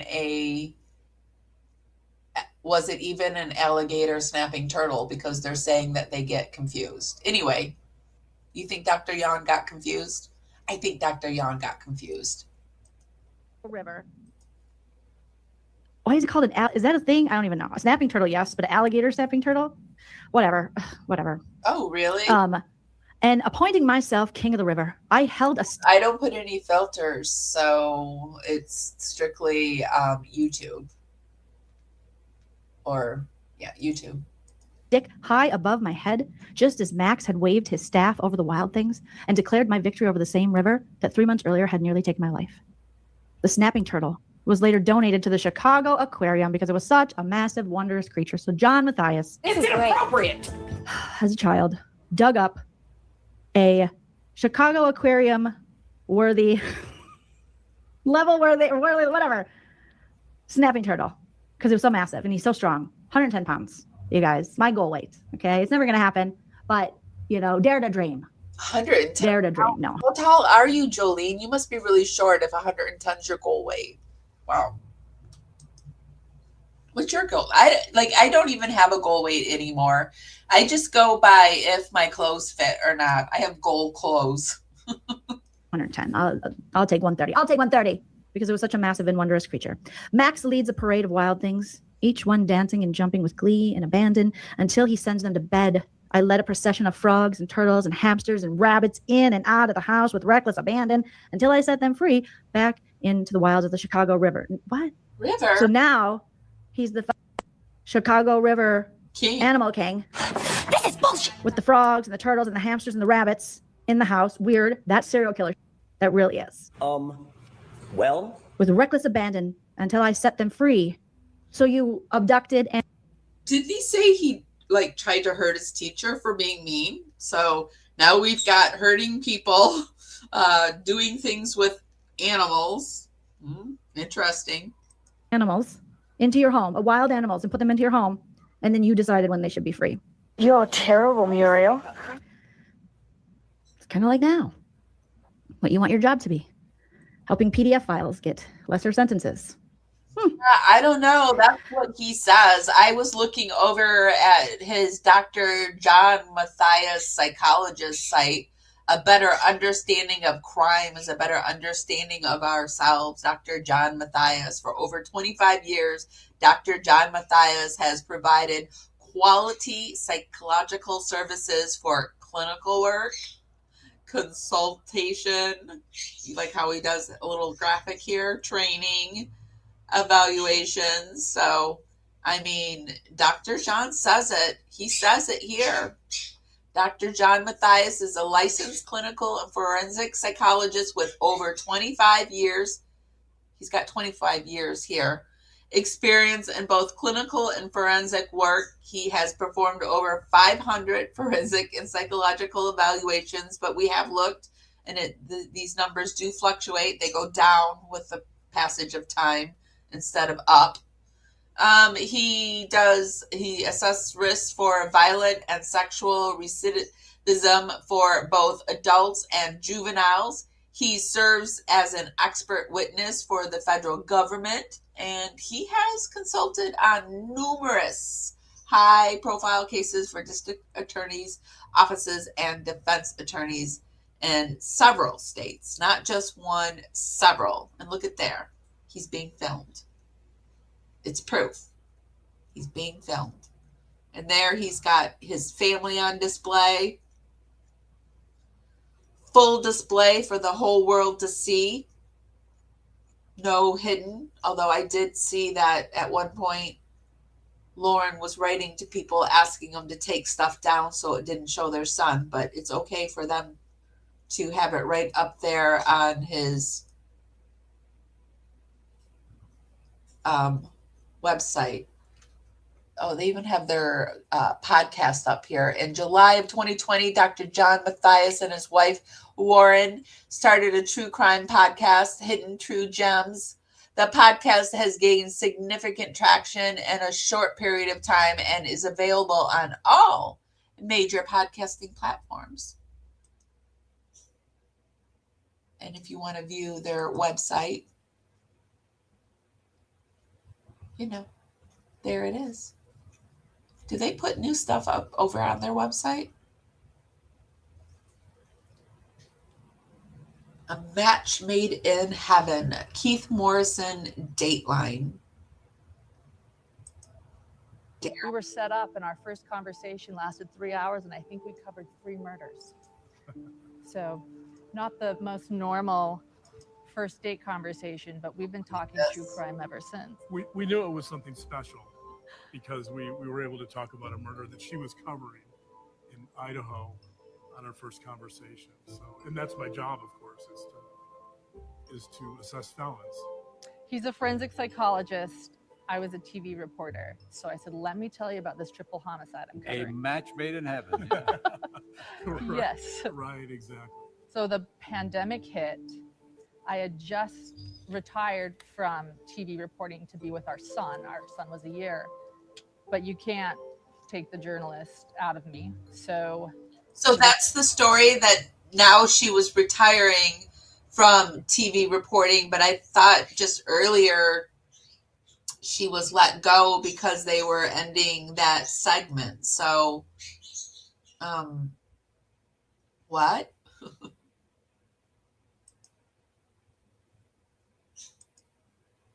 I actually have too many things up. There we go. December 2019, when I saw the AP article about Lori Vallow and Chad Daybell, I knew it was going to be big.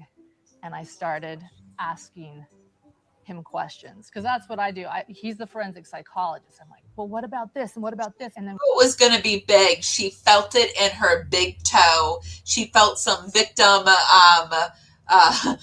some crime victim family tingling in her big toe, and she knew she could make something of this story. we kept talking. Since our first conversation and since we became serious, we had talked about starting a podcast, a true crime podcast, because that sort of combined our talents, and it was something that we had dreamt about for a while. But yeah, when the pandemic, a lot of fun looking at this old footage because her arches are way back up there, aren't they?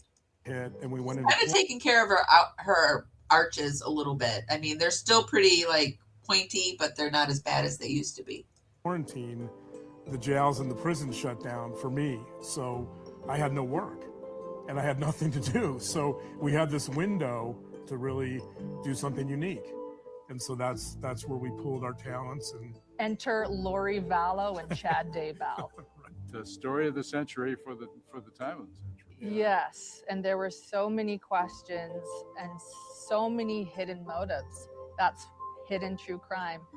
You know, it's usually sex, money, and revenge. She's really speaking normal here. She's not got that slow cadence like she has now. And it looks like she's just starting, well, not just starting, but she's like, hasn't gone, well, maybe she's gone too far here, but hasn't gone as far as she's gone now. How about that? But why? So we get into the hidden motives, and I've just been trying to understand what this thing is. you know, there's a line I like to throw out there to of course work there quite is. often, and that is a better understanding of crime is a better understanding of ourselves. And I think by delving deeply into a case like this, I think we can really learn some lessons about ourselves. Am I the only one that when you see a couple, I wish to God I didn't do this, but I think about the intimacy. I just think about these two being intimate together, and I just don't see it. I cannot see it. Like, I'm glad I can't see it. By delving deeply into a case like this, I think we can really learn some lessons. What are they talking about here, do you think? Look at how fake she is talking right there. Look at how fake she is. What is he? I wish I could read lips. Better understanding of ourselves. And I think by delving deeply into a case like this, I think we can really learn some lessons about ourselves. Me. No, me. Enough about you. What about me? That's what they were saying. What am I even thinking? Assessing the Daybell kids interview. Anyway, okay, let's get back to Jolene. This guy is off. Oh my God. He's going to kill us all. If you run into this guy, like, stay away. Seriously, stay away. Don't ask any questions. And so he can't tell no lies. You know what I mean? I need more lip gloss. This is too much. This is too much, sir.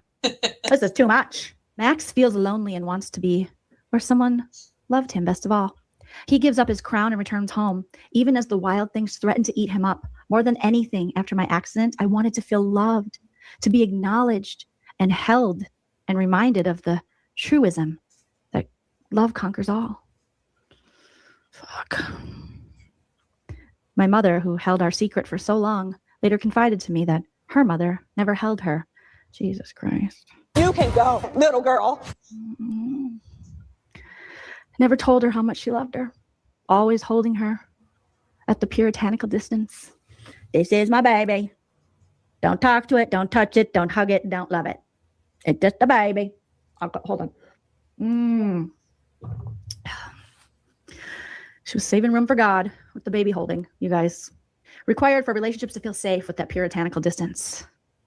Love is implicit and unspoken, she said. It's just bad manners to be too effusive with one's emotions. It's just bad manners. I mean, to be like, I love you, I love you. I realize now my mother lived it's just bad form, son. It's just bad form, and you're unlovable. Get away from the smelters, John. Get away. Inexhaustible guilt. How do you know? On a humdrum spring morning, without warning, on the way to pick up her son, and with the door slightly ajar, her son falls onto the highway, only inches and seconds, and pure luck saved his life. She forgot to check the door. Or you could have too. Take some personal accountability. You could have checked the door too. At 5, I think I knew, like, I better close this door, right? The door's ajar. Door ajar. I mean, I know John's, 3 times older than me, but, we didn't have a car telling us our door was ajar. We had to look and say, okay. That might be, what do they call it?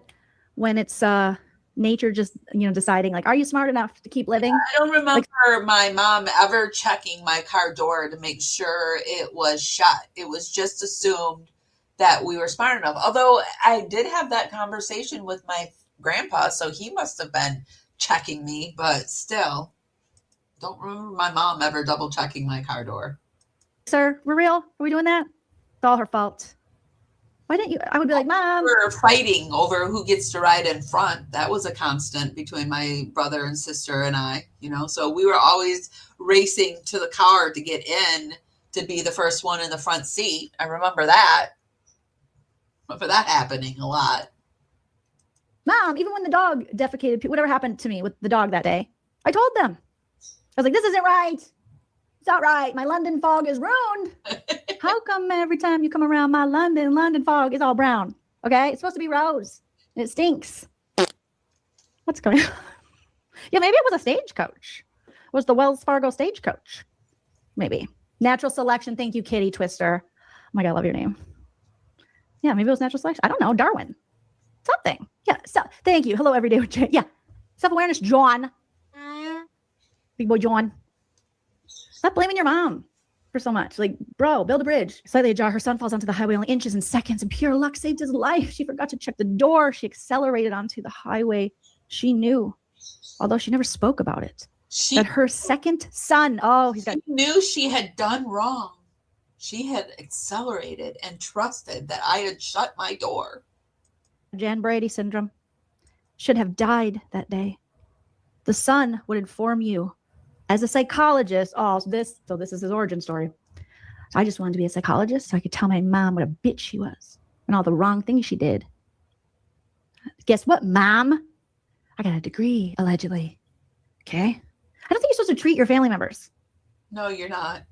I mean, I know you guys don't run on ethics. It's always weird to see in the movies and TV shows where the friends are treating each other as psychologists and that kind of stuff. That just doesn't happen. Well, John might run on Duncan, but he does not run on ethics, okay?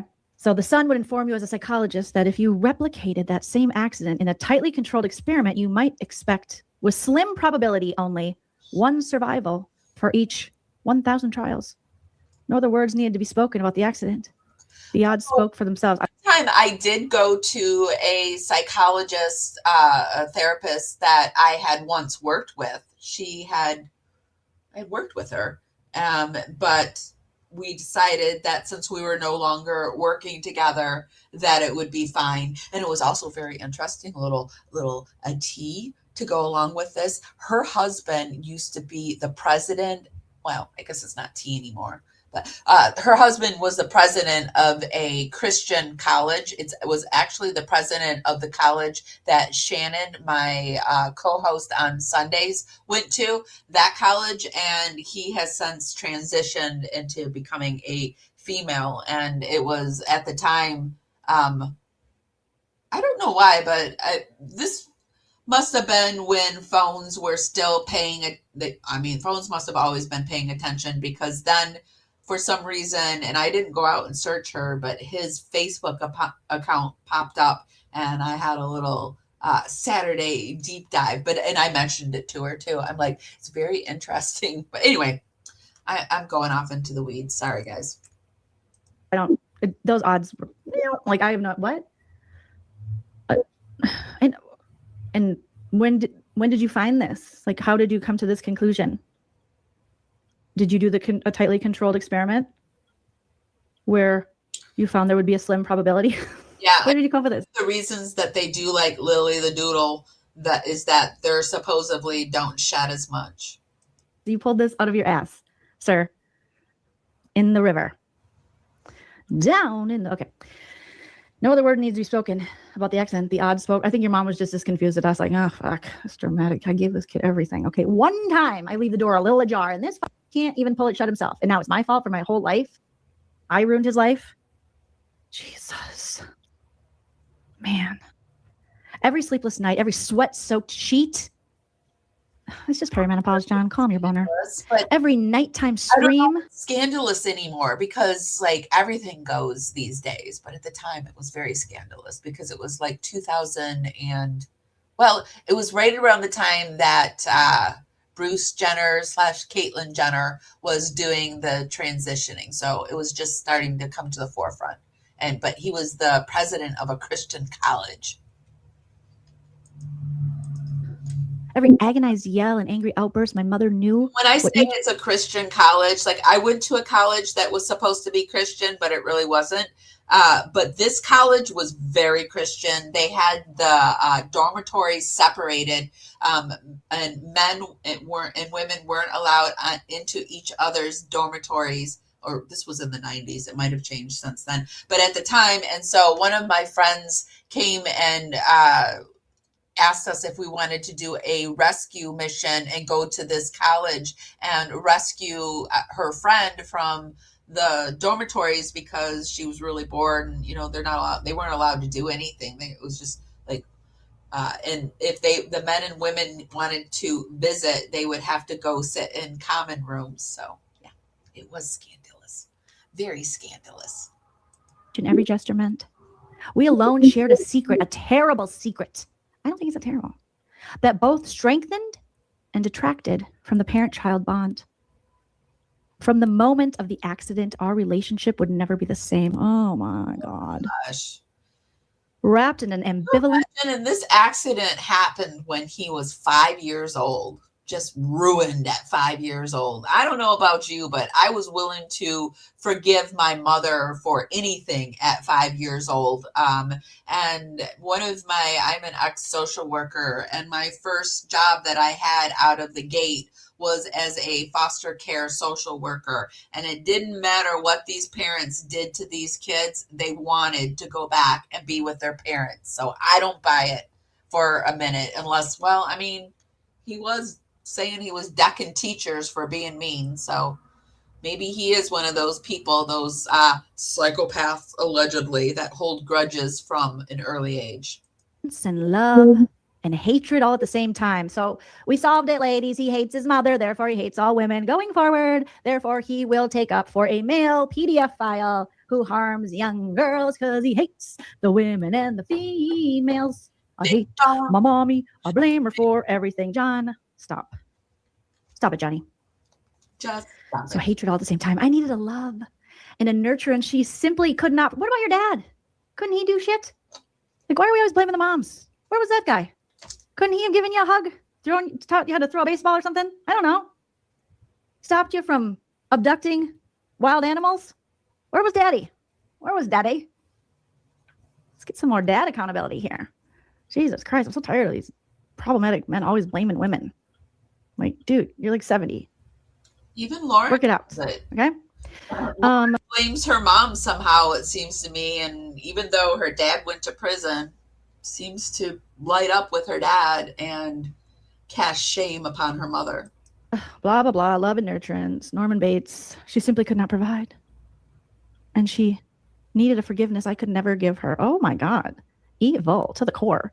That's like what happens. As you age, you realize like the pedestal you put your parents on, you start to show them more grace as you realize that, wow, we're all infallible, whatever the word is. Like, we all make mistakes. It's hard. Life is hard. And those things that you I know this isn't going to be true. Some people have horrible relationships with their parents, and their parents do not deserve their empathy or understanding. But this doesn't seem like that kind of relationship. This seems like a time where you should come to as a grown adult to give your parents maybe a little grace and be like, oh, I don't think they ever meant to hurt me.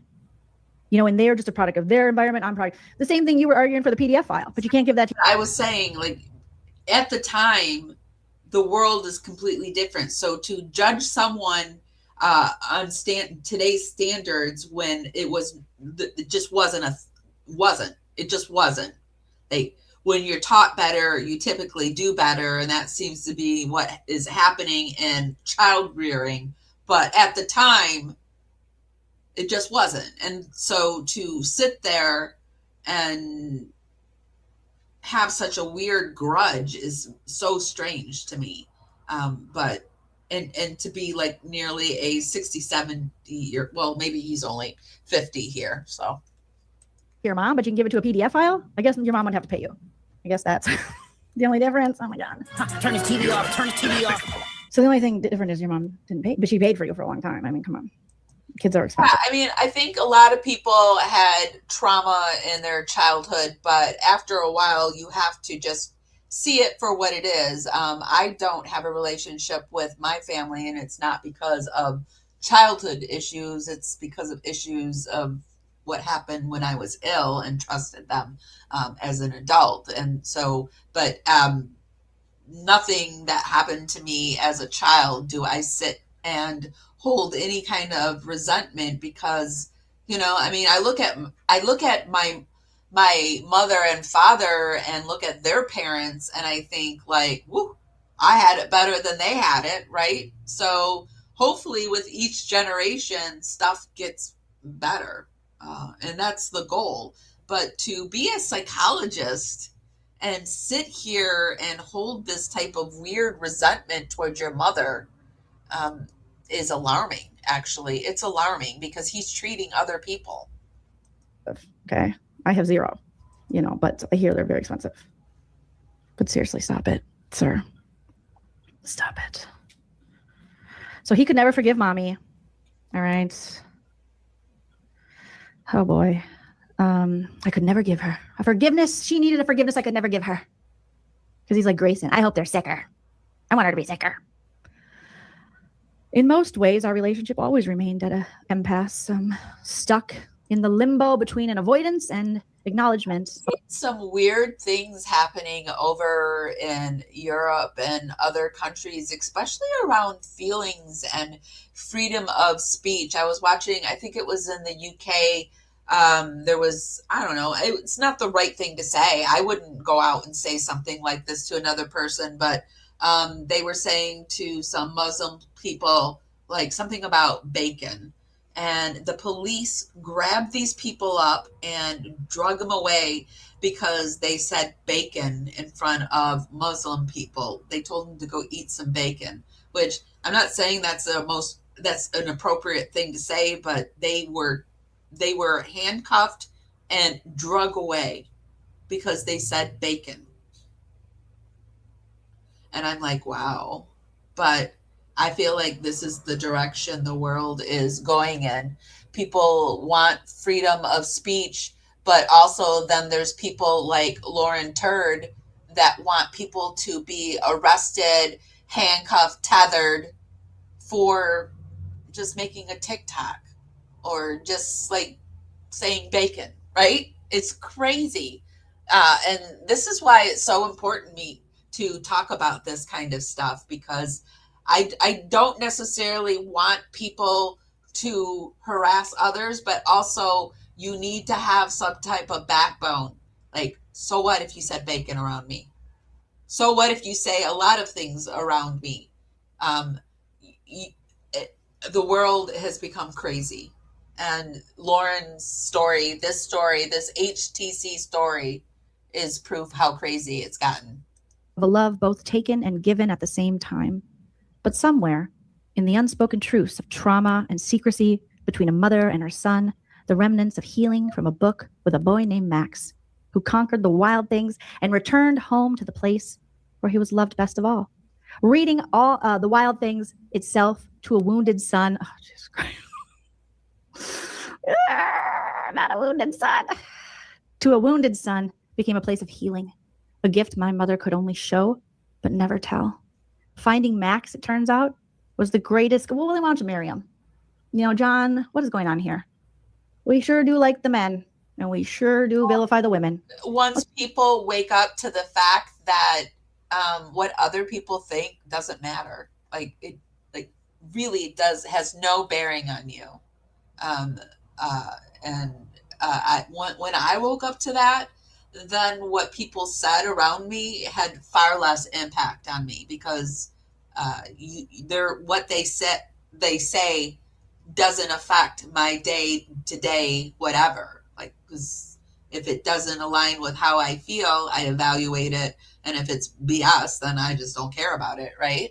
So I think once people can get back into their strength, I guess, I don't know. I guess that's the only way I can call it. When you can get back into not caring what other people think about you. Because what are we in high school? Seems like the whole world. But anyway. What's really going on, Johnny boy? And I'm not saying it's fun when people say things about you. In fact, I hate it. If I could stop it, I would. But how could I possibly stop it without stopping my freedom, the freedoms that I enjoy? Because I recognize when I start infringing on other people's freedoms, then my freedom is right around the corner. And I think people have forgotten that. A gift a mother could only show but never tell. Finding Max, it turns out, was the greatest gift my mother had ever given to me. And his reach around in my life started small, but began to spread with a slow intensity, like the tremors from a small ocean earthquake. Ugh. You don't even live by an ocean, John. I don't think so, right? He's on the... You grew up in Chicago? I guess, did he go to USC? So I guess he might have been around it then. Okay, whatever, fuckface, whatever. I can't. Ocean, same difference. With these tremors. Good God. Wasn't Kevin Bacon in Tremors? Who was in Tremors? Bacon? I can't remember. I saw a picture of Kevin Bacon on Demi Moore's social media, because maybe I was stalking Demi Moore's social media because I went down a rabbit hole because apparently one of her daughters is a singer. Anywho, Kevin Bacon looks good. Oh, I had a thing for Kevin Bacon. Kevin Bacon was my jam in junior high. I can't tell you how many times I saw Footloose. Loved it. Loved the idea that he was in this small town and couldn't play his music and dance, but play it and dance he did, and they got it. I loved it. Him and his wife are... I even, I'm embarrassed to admit this, but I even made a button, and I would wear Kevin Bacon button, and I went as far as I got his haircut, that spiky haircut. Yes, I did. I did. They're aging like, oh my God. I was like, oh my God. Because I never thought, people were like, yeah, I was young. Footloose came out. He was too old for me, Not me. But everyone's like, he's a dreamboat, but it wasn't my age group. I was more like Corey Haim, bring it home. But well, I mean, I was like, he was too old for me, but he was like that, older hunk, like just like 13, and he was probably 18 or something like that, maybe 20. So yes. Or maybe I was 12. I don't know. Kevin Bacon can get it. Kevin Bacon is very handsome. I digress. Sorry, John. Was he in Tremors? Yes, he was. Rumor sings, but it's Scout that has like an album out. So I went down a rabbit hole. Well, Dolly makes a really good point. Kevin Bacon really is no Brad Pitt, according to Dr. John. Oh my God. Yeah, Dr. John would get mad if I even made that comparison. Let's get back to Brad Pitt. Okay, so ocean earthquake gaining momentum and moving towards the shore. Like a tsunami. Shut up. There was the family trip west at age 12. It's insane to me because I don't know what brand of Christianity Europe is. And so in Europe, they do eat bacon because it's a Christian country. So you should be able, anyway, I'm going too far on it, and I don't want to cause any political unrest because I know like everybody's super touchy, but it just seems like it's a lot to me. I mean, but I guess every country is going through their things, obviously, because look what's happening in the United States. How fucking long is this? At age 12 with massive... Still say bacon. Massively open skies and spaces. Wide open spaces. Okay, sorry. Skies and spaces. Just the hope that maybe life, even in its brevity, offered freedom from all the confines of the concrete jungle. With spicy Mexican foods. Okay, Whitey Ford sings the blues. Calm down. What do you know about spicy Mexican foods? With spicy Mexican food. So hot I could barely breathe. I don't know that restaurant, but I'm not really, I don't know. Is snapper soup, is that snapper I really can't get into exotic meat. Like my mind would do too much with turtle meat. And I know it's just meat and meat, like I don't know. Like I don't like really get into the exotic meat. And I know it's probably not exotic in countries that eat. Well, I don't know. It's just for me, it's exotic, and I couldn't get into it. It's probably mild. Okay. I know. I married into a Mexican family. And Kevin Bacon really can't be compared to Brad Pitt because they're both leading men, but leading men in different ways. And I would say Kevin Bacon's more of a rugged leading man, and Brad Pitt is more of a pretty boy, but although he's gotten a little more rugged as he's aged. My taste buds are weak. I learned that very early on. And I also prefer Kevin Bacon as an actor. I prefer most of his, I think I've liked almost all of his stuff. So. Okay. Because where I'm from, salt and pepper is spice. But I just said I had a haircut like Kevin Bacon. So what am I freaking saying? I even like his wife. So, I like Kevin Bacon. I still like Kevin Bacon. Ouch. Oh, my parents are like, oh, that chipotle, that's too. Nana says, oh, that's so spicy, that chipotle. So hot I could barely breathe or believe humans could consume such fiery enticements. Was he nice? He seems like he's a nice guy. Or did he seem nice? Yes, I've always liked Judd Nelson too. Is Judd Nelson still alive? One of my favorite quotes is from The Breakfast Club about get in the kitchen, bitch, and make me a turkey pot pie. Oceans and body surfing in Los Angeles and cliff diving off Dana Point. There was the Grand Canyon, a gorge so deep, put her ass to sleep. Impenetrable and unimaginable. I could only watch in awe as we hiked into the lower strata of the canyon. Did you hike on a donkey? I realized at age 12, not that the canyon was too vast, but that my imagination had been too small to envision it. I needed to somehow enlarge my imagination to rethink the possible merely through an encounter with a canyon. After the first trip west, my nightmares began to lessen in intensity. Oh, I remember from my parents taking me out west. They took us to like Glacier, Yellowstone. We did go to California. But my dad liked to take us to like national parks, and he'd work really hard to save up for that. And then I'm like a jerky 13-year-old, like I miss my friends. And I think I was like 14, and he took us out to Glacier. And I just remember having my CD, portable CD case and listening. I was like, you guys shut up. I'm trying to listen to my Counting Crows, August and Everything After album. You don't get it. Round here, Maria came from Nashville with a suitcase in her hand. Said she liked to meet a boy who looks like Elvis. And she walks around. I remember my first trip west was when I was 17 years old. Instead of going on a senior trip to Florida, like the rest of the world, I went to California.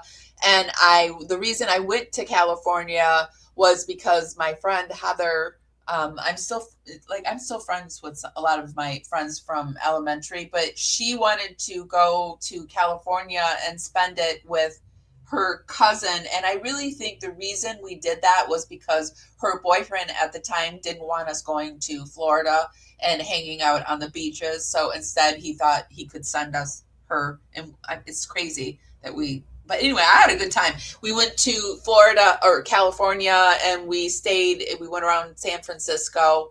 I got to see Alcatraz, which was really interesting. And her grandmother rented us a vehicle. So we had a vehicle, and we went to some of the national forests. And yeah, it was a good time. The land just like she's walking on a wire in the circus. She parks her car outside my house, and she takes her clothes off. Says she's close to understanding Jesus. Oh, we know it. She has trouble acting normal when she's nervous around here. We always stand up straight. And I'm trying to explain to my parents why this is the greatest music that was ever made. I think I've heard. Okay, this is the greatest album that tastes like chicken, right? Was ever made. My parents are like, okay. It's like, and I want to go home to my friends. But there's John talking about shit. And kind of, I guess, when we started taking vacations, my first trip we ever took was to Florida. It was like a family vacation. Not really. It was just my mom. Was it? Yeah, my stepdad never came with us, now that I was thinking. But she started letting me take a friend with me. So I always got to take a friend because my mom married up. Like, she was one of those divorcees that found herself a richer, older man. And so, like, when I turned in the 6th grade, we moved from, if you're from the Metro Detroit area, like, we moved from Hazel Park to Royal Oak. So we moved it on up and got some vacation out of it too. And that was like, she would let us bring a friend with us. So, I mean, who wouldn't enjoy going on vacation and bringing a friend? And then they bought a place up north, and so they would let us bring a friend up north. So, it was just a way to keep us out of their hair, and so that they could enjoy a vacation too, right? 12-year-olds weren't thinking of. Not a grizzly bear. You guys, he fought a grizzly. I do love the Counting Crows too.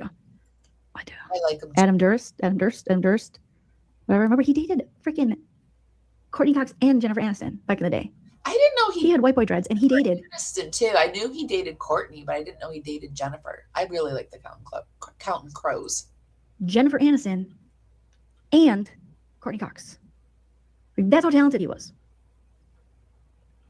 It's crazy. Okay, so back to the story. There was a grizzly bear in National Park at age 16. Yep. I love Glacier. And there are grizzly bears there. I remember when I went back to the street that I lived on, and I visited one of my friend's houses,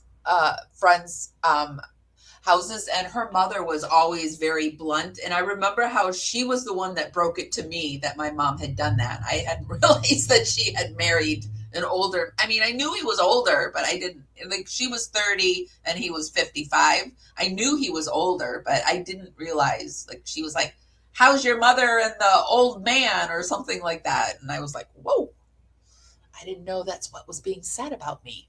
Protecting her cubs. Yeah, they'll do that, John. They'll do that. She charged. No way. He's going to say he survived a grizzly bear? Yes.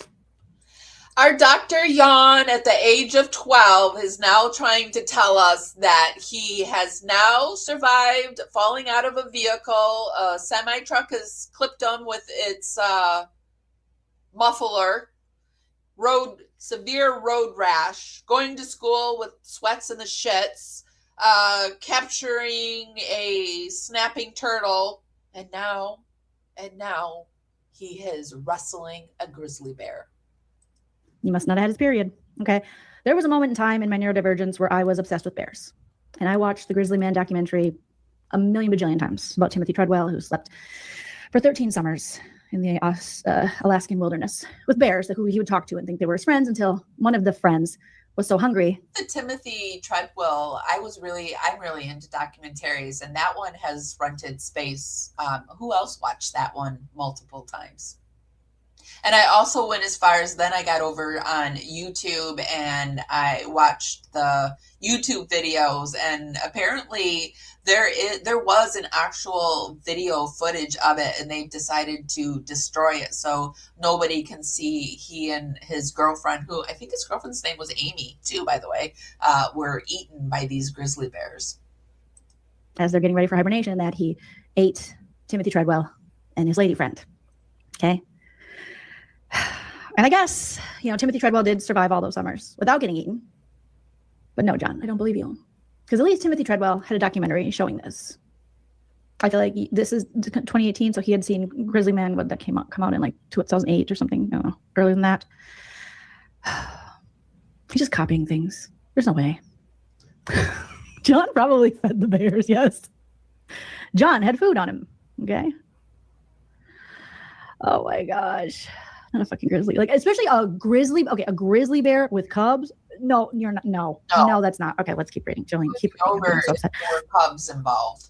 There was a grizzly bear in Glacier National Park at age 16. Oh, he's 16. Protecting. I apologize. He wasn't 12. What happened at 12? Something happened at 12. I don't remember what happened at 12. Sorry. Something did just happen at 12, though.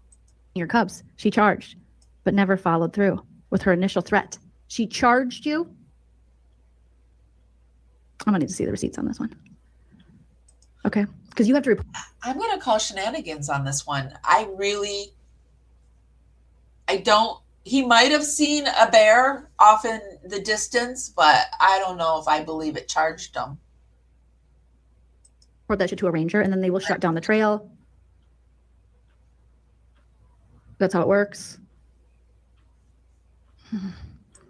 She charged but never followed through with her initial threat. When I ran for, you're not supposed to, you play dead, bro. You run. Are you crazy? Okay.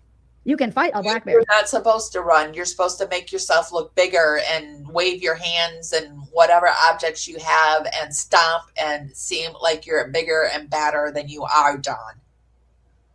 You maybe have a chance. But brown bears, grizzlies, Kodiaks, you turned around and ran? No, I think... Were you wearing a bell? Sweats and the shits was when he went back to school after the traffic accident, although he did say that he was having that happen until he went west. So, I don't know. But no, I don't know what happened at 12. But maybe. I don't know. So they could hear you. You're supposed to surprise them. I'm on the bear side, obviously. Oh, my God. She charged. Never followed through. Were you trying to eat them babies, John? Were you trying to eat them babies? Well, you know what? You just admitted earlier. He was trying to get them babies to bring back to his Chicago house, because he was pulling all those things off the Chicago River. That you had a history of abducting animals. Were you trying to steal them babies, John? You trying to steal them babies?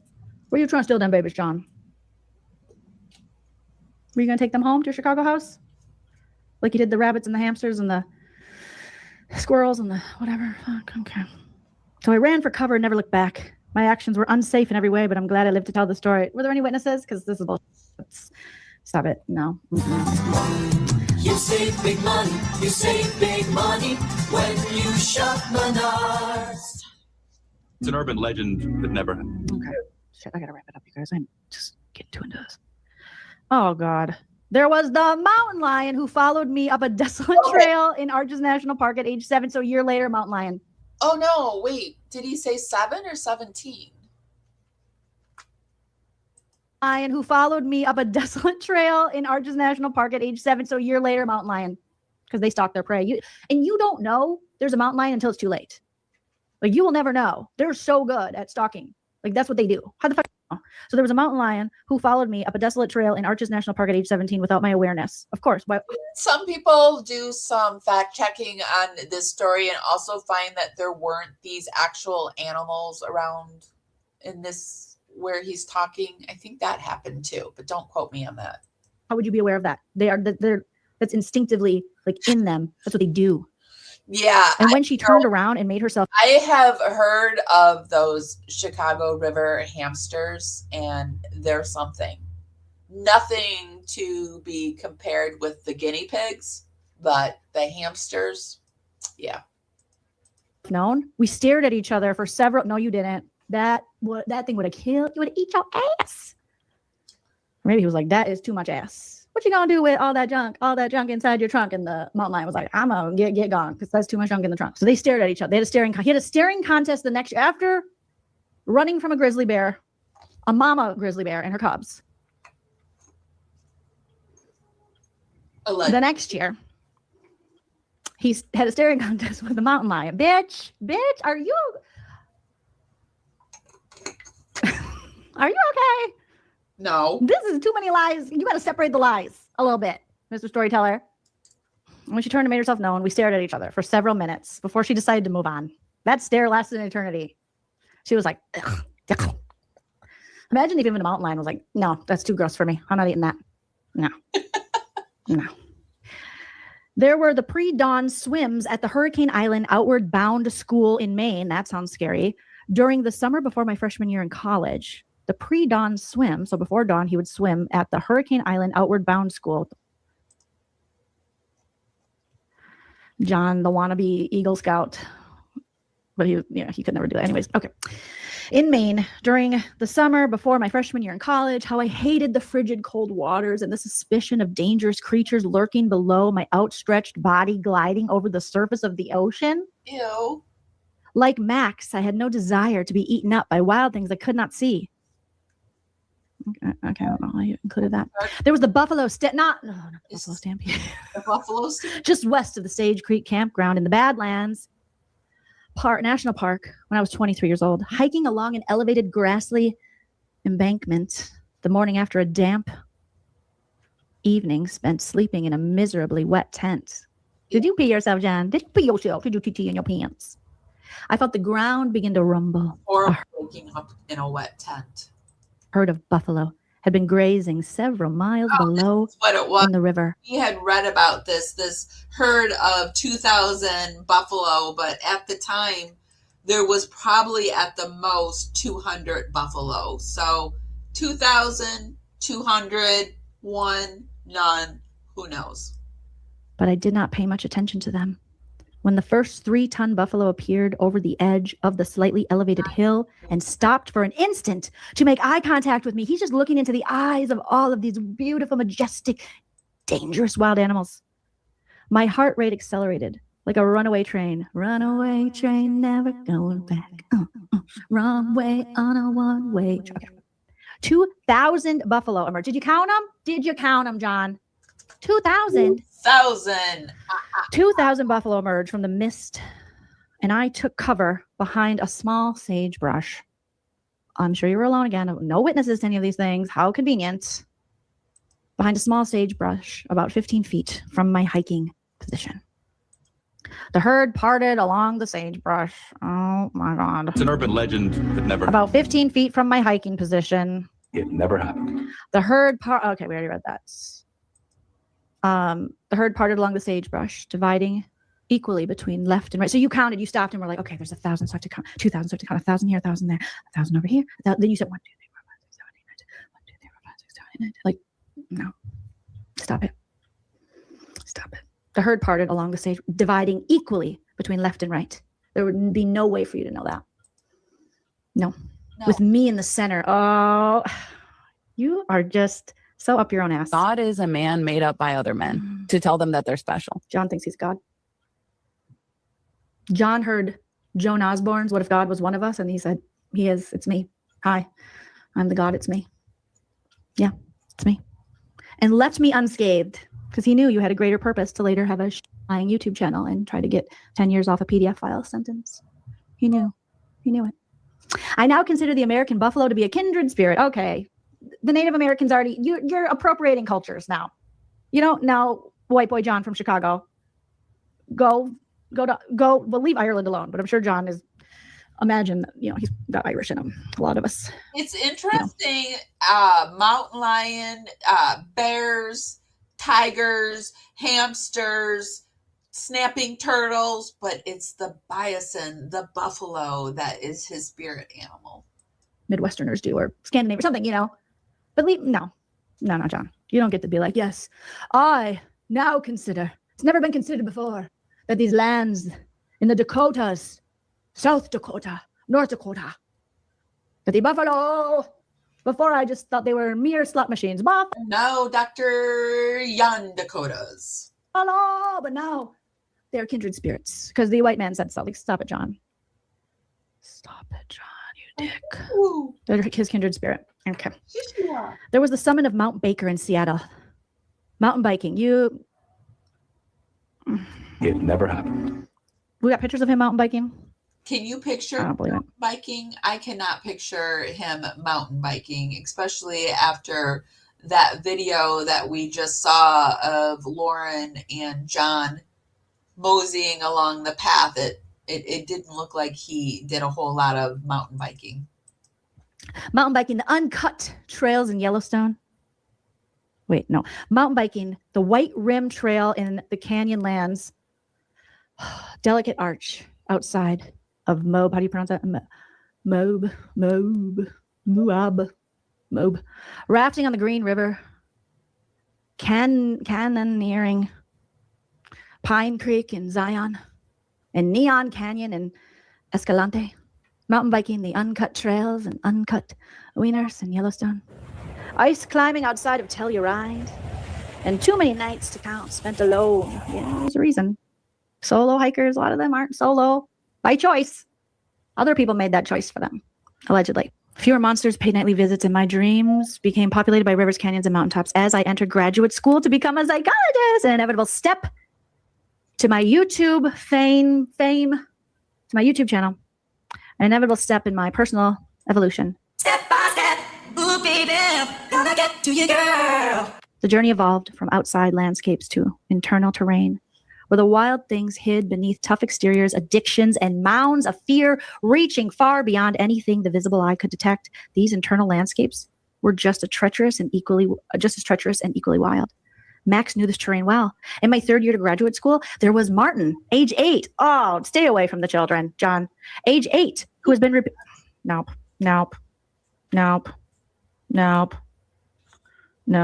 we're not going to do that, Martin. I hope you're okay. It's just gross, John. It's gross. What are we doing here? So now he's going to use his blog to talk about actual trauma, that horrific. I don't even enjoy venison. Venison is like too rich for me, and it makes my stomach not happy. And I've tried buffalo, and I'm not really into that either. So, no, thank you. Abuse that happened to a child.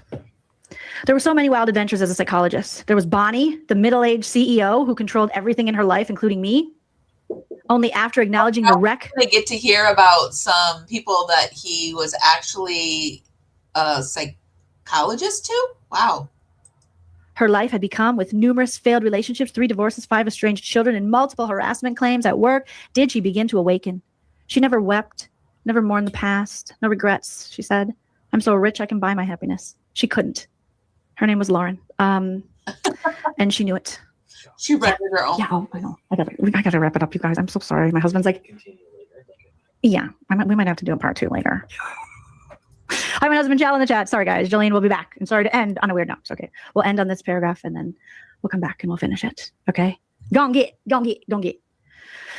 Okay, so Bonnie, middle-aged CEO who controlled everything in her life, including me, only after acknowledging the wreck her life had become, with numerous failed relationships, 3 divorces, 5 estranged children. Why are you telling Bonnie's business? I know. To Karen, we tell her business. That terrifies me. That terrifies me. And multiple harassment claims at work. Did she begin to awaken? She never wept and never mourned the past, no regrets. She said, "I'm so rich I can buy my happiness." It does sound like Lauren. She couldn't, and she knew it. Love, true, authentic, genuine love has no price tag. Feelings were not her strong suit. Although over time and across several years, the hard exterior began to crack, and she let some tenderness in. She fell in love, and everything changed. The controlling, overly harsh and punitive self gave way to a gentler internal wilderness.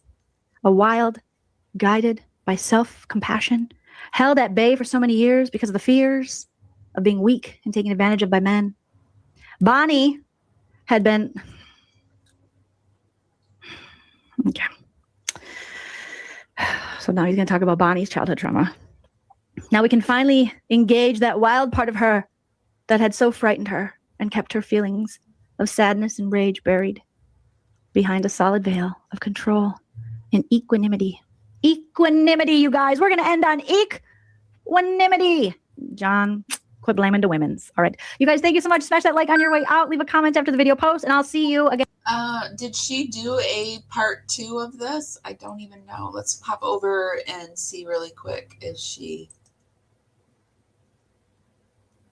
did a part 2.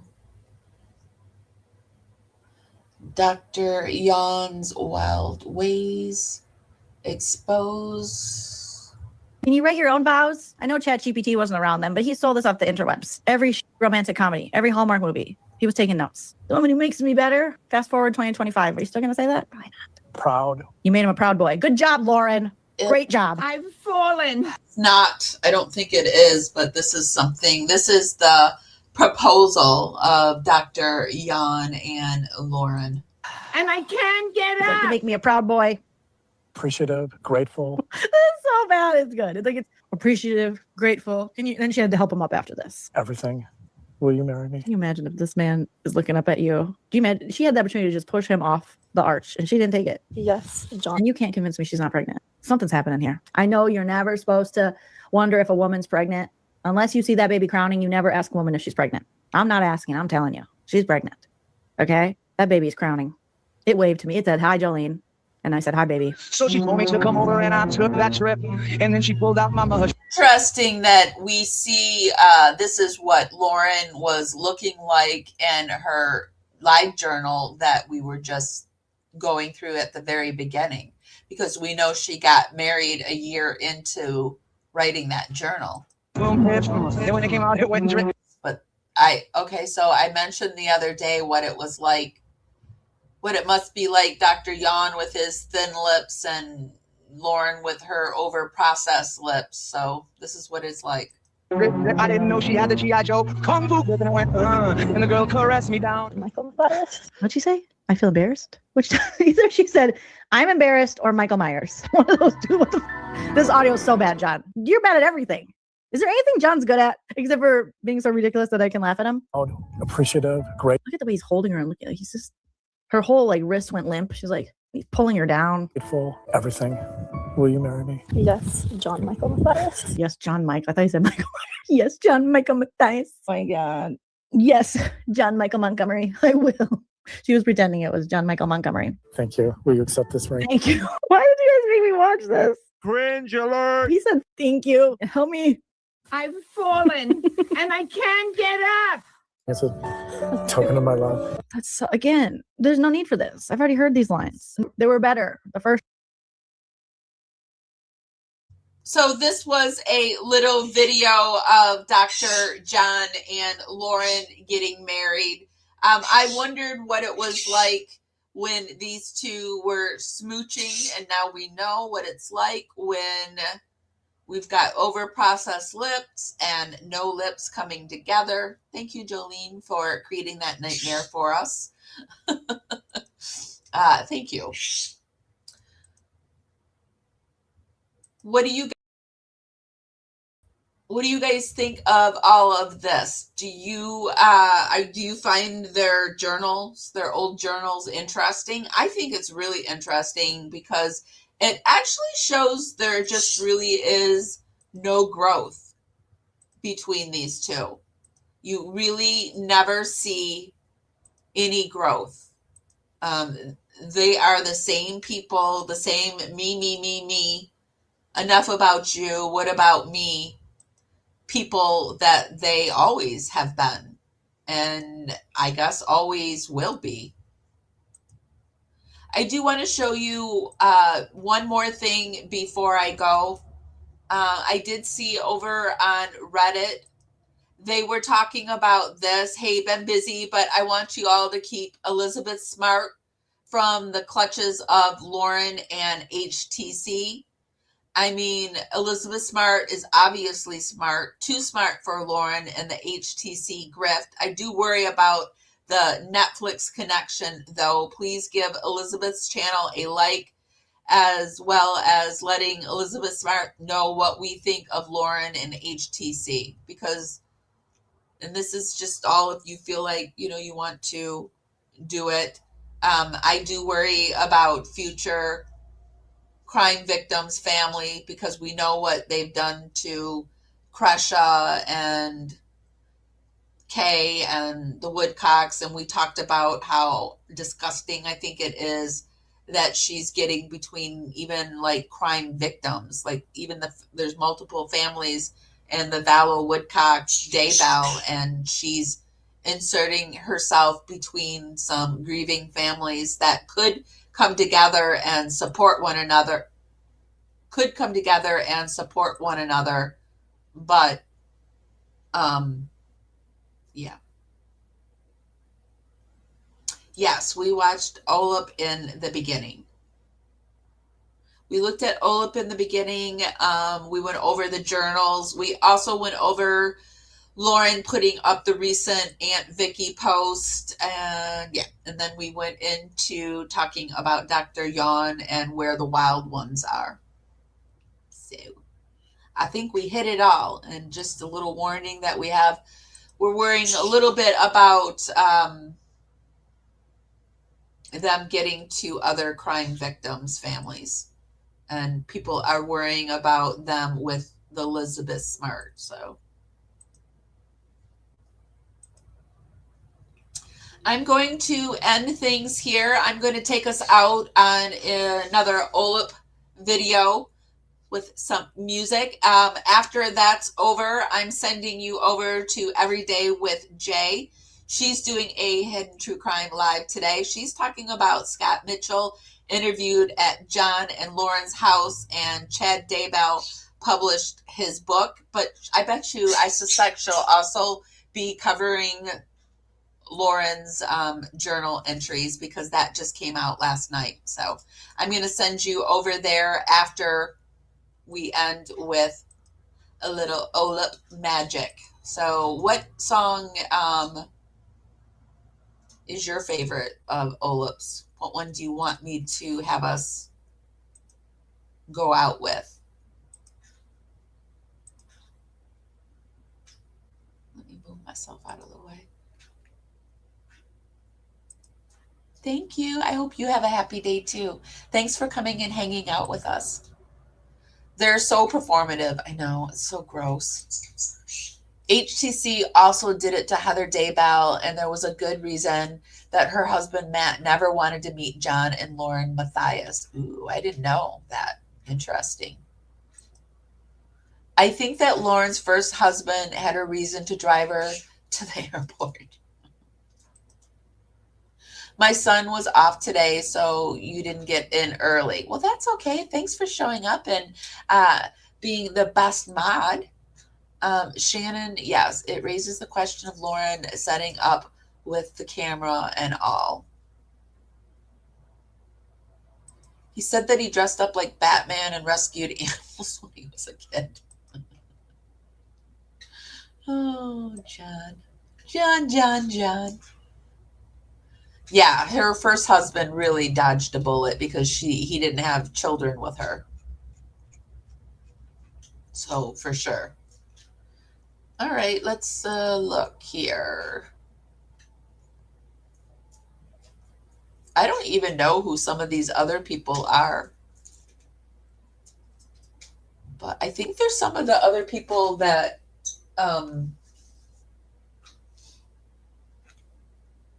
Jay deals with.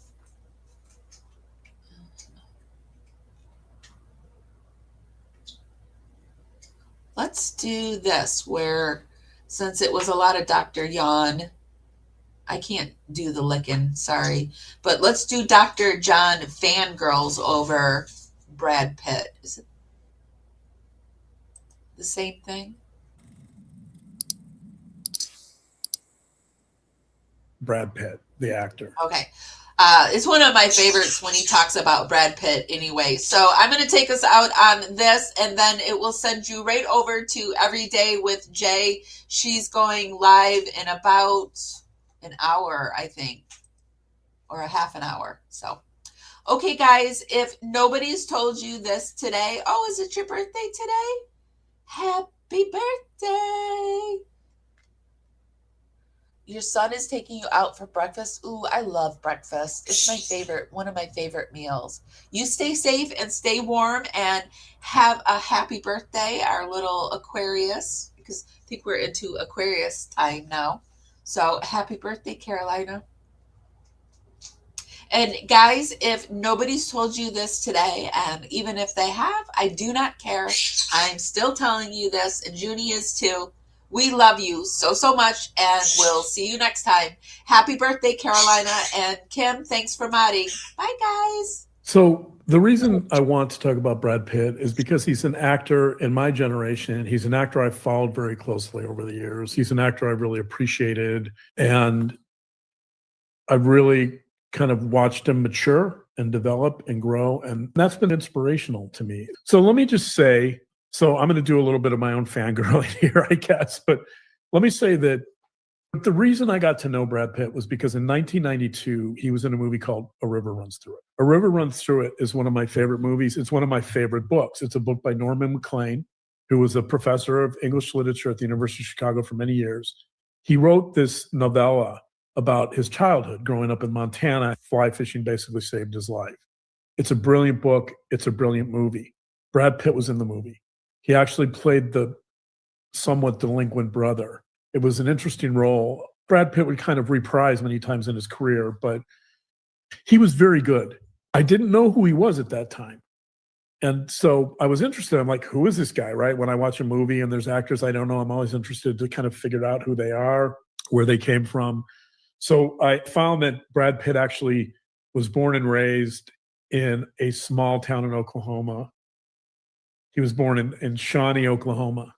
And I also learned that at least some of his early career, he began in 1987. I didn't know any of his earlier movies. He did a few movies, and then he did work for a soap opera. So the evolution of his career really begins with soap operas. And, you know, when I learned that, I thought, oh, this is interesting, right? Like, you don't see a lot of soap opera actors go on to become mega stars. I mean, I guess some of them have, but I'm not aware of a lot. So you've got this guy in this major movie. It's produced by Robert Redford. Robert Redford, by the way, in 1992, clearly saw talent in this young actor. Robert Redford has produced some extraordinary movies over the years. He's been in extraordinary movies. He knows the industry. He knows talent, and he picked out Brad Pitt.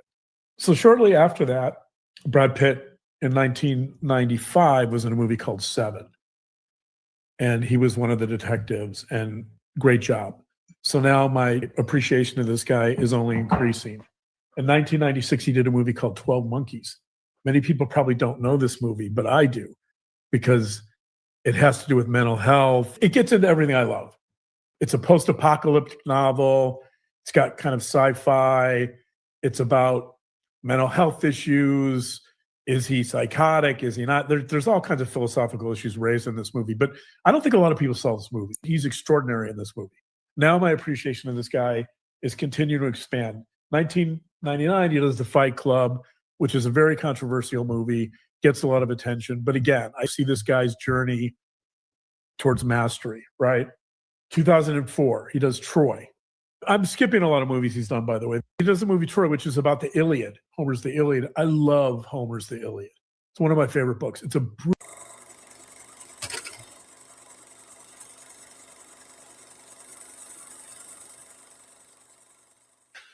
He began in 1987. He did a few movies, and then he did work for a soap opera.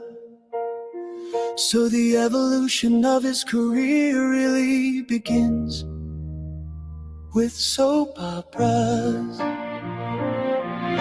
In 1992, he was in a movie called A River Runs Through It. A River Runs Through It is one of my favorite movies. It's one of my favorite books.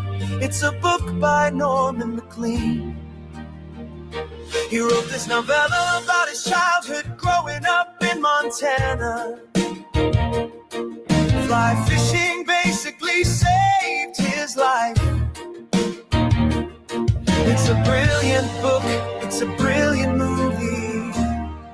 Brad Pitt was in the movie. Robert Redford, by the way, in 1992 clearly saw talent in this young actor. Robert Redford has produced some extraordinary movies over the years. He's been in extraordinary movies. He knows the industry, he knows talent, and he picked up Brad Pitt. Brad Pitt, in 1995, he was in a movie called Seven, and he was one of the detectives. So now my appreciation of this guy is only increasing. In 1996, he did a movie called 12 Monkeys. Many people probably don't know this movie, but I do. Now my appreciation of this guy is continuing to expand. 1999, he does The Fight Club, which is a very controversial movie, gets a lot of attention. but again I see this guy's journey towards mastery. 2004 he does Troy, which is about the Iliad. Homer's the Iliad, I love Homer's the Iliad. It's one of my favorite books. It's a brilliant book about war. In 2008 he does Benjamin Button. He's nominated for Best Actor. In 2011 he does Moneyball. Brilliant, he's brilliant in this movie. 2014 Fury. Again, he's exceptional in this role. 2015, he does The Big Short. There's a bombshell in 2016, and this bombshell is that Angelina Jolie accuses him of abuse on a plane specifically. And before this, by the way, I should point out the paparazzi are all over Brad Pitt wherever he goes. Anything the tabloid can get their hands on, any salacious story about Brad Pitt, they're publishing that. The problem Angelina Jolie had in trying to make this a moral crusade was that Brad Pitt is this body of work, which is indisputably good, right? He's got this body of work, and he's becoming an actor that's mastering his craft. Brad Pitt's body of work and the quality of his work are indisputably good. If the goal is to cancel Brad Pitt, and you're a fan of Brad Pitt like I am, my response to that was okay. Maybe he's got some problems in his personal life. Maybe he feels overwhelmed by having all these kids. A massive career, being one of the biggest stars in the world. I can't even imagine the stress and expectations and criticism this guy has to deal with. I don't think any of us can imagine that. The problem Angelina Jolie had in trying to make this a moral crusade was that Brad Pitt has this body of work, which is indisputably good, right? He's got this body of work, and he's becoming an actor that's mastering his craft. Brad Pitt's body of work and the quality of his work are indisputably good.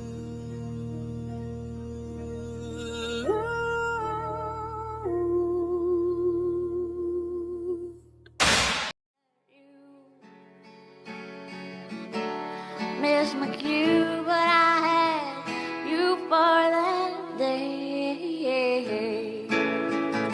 Here in the blue, I'm falling deep into you.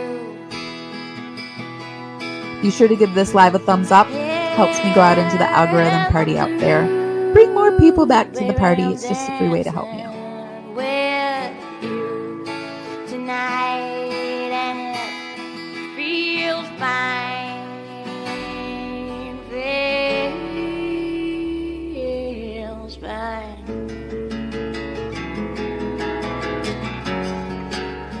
Baby, I'm dancing with you tonight. Here in the blue, I'm dancing and falling out, hoping for some time with you.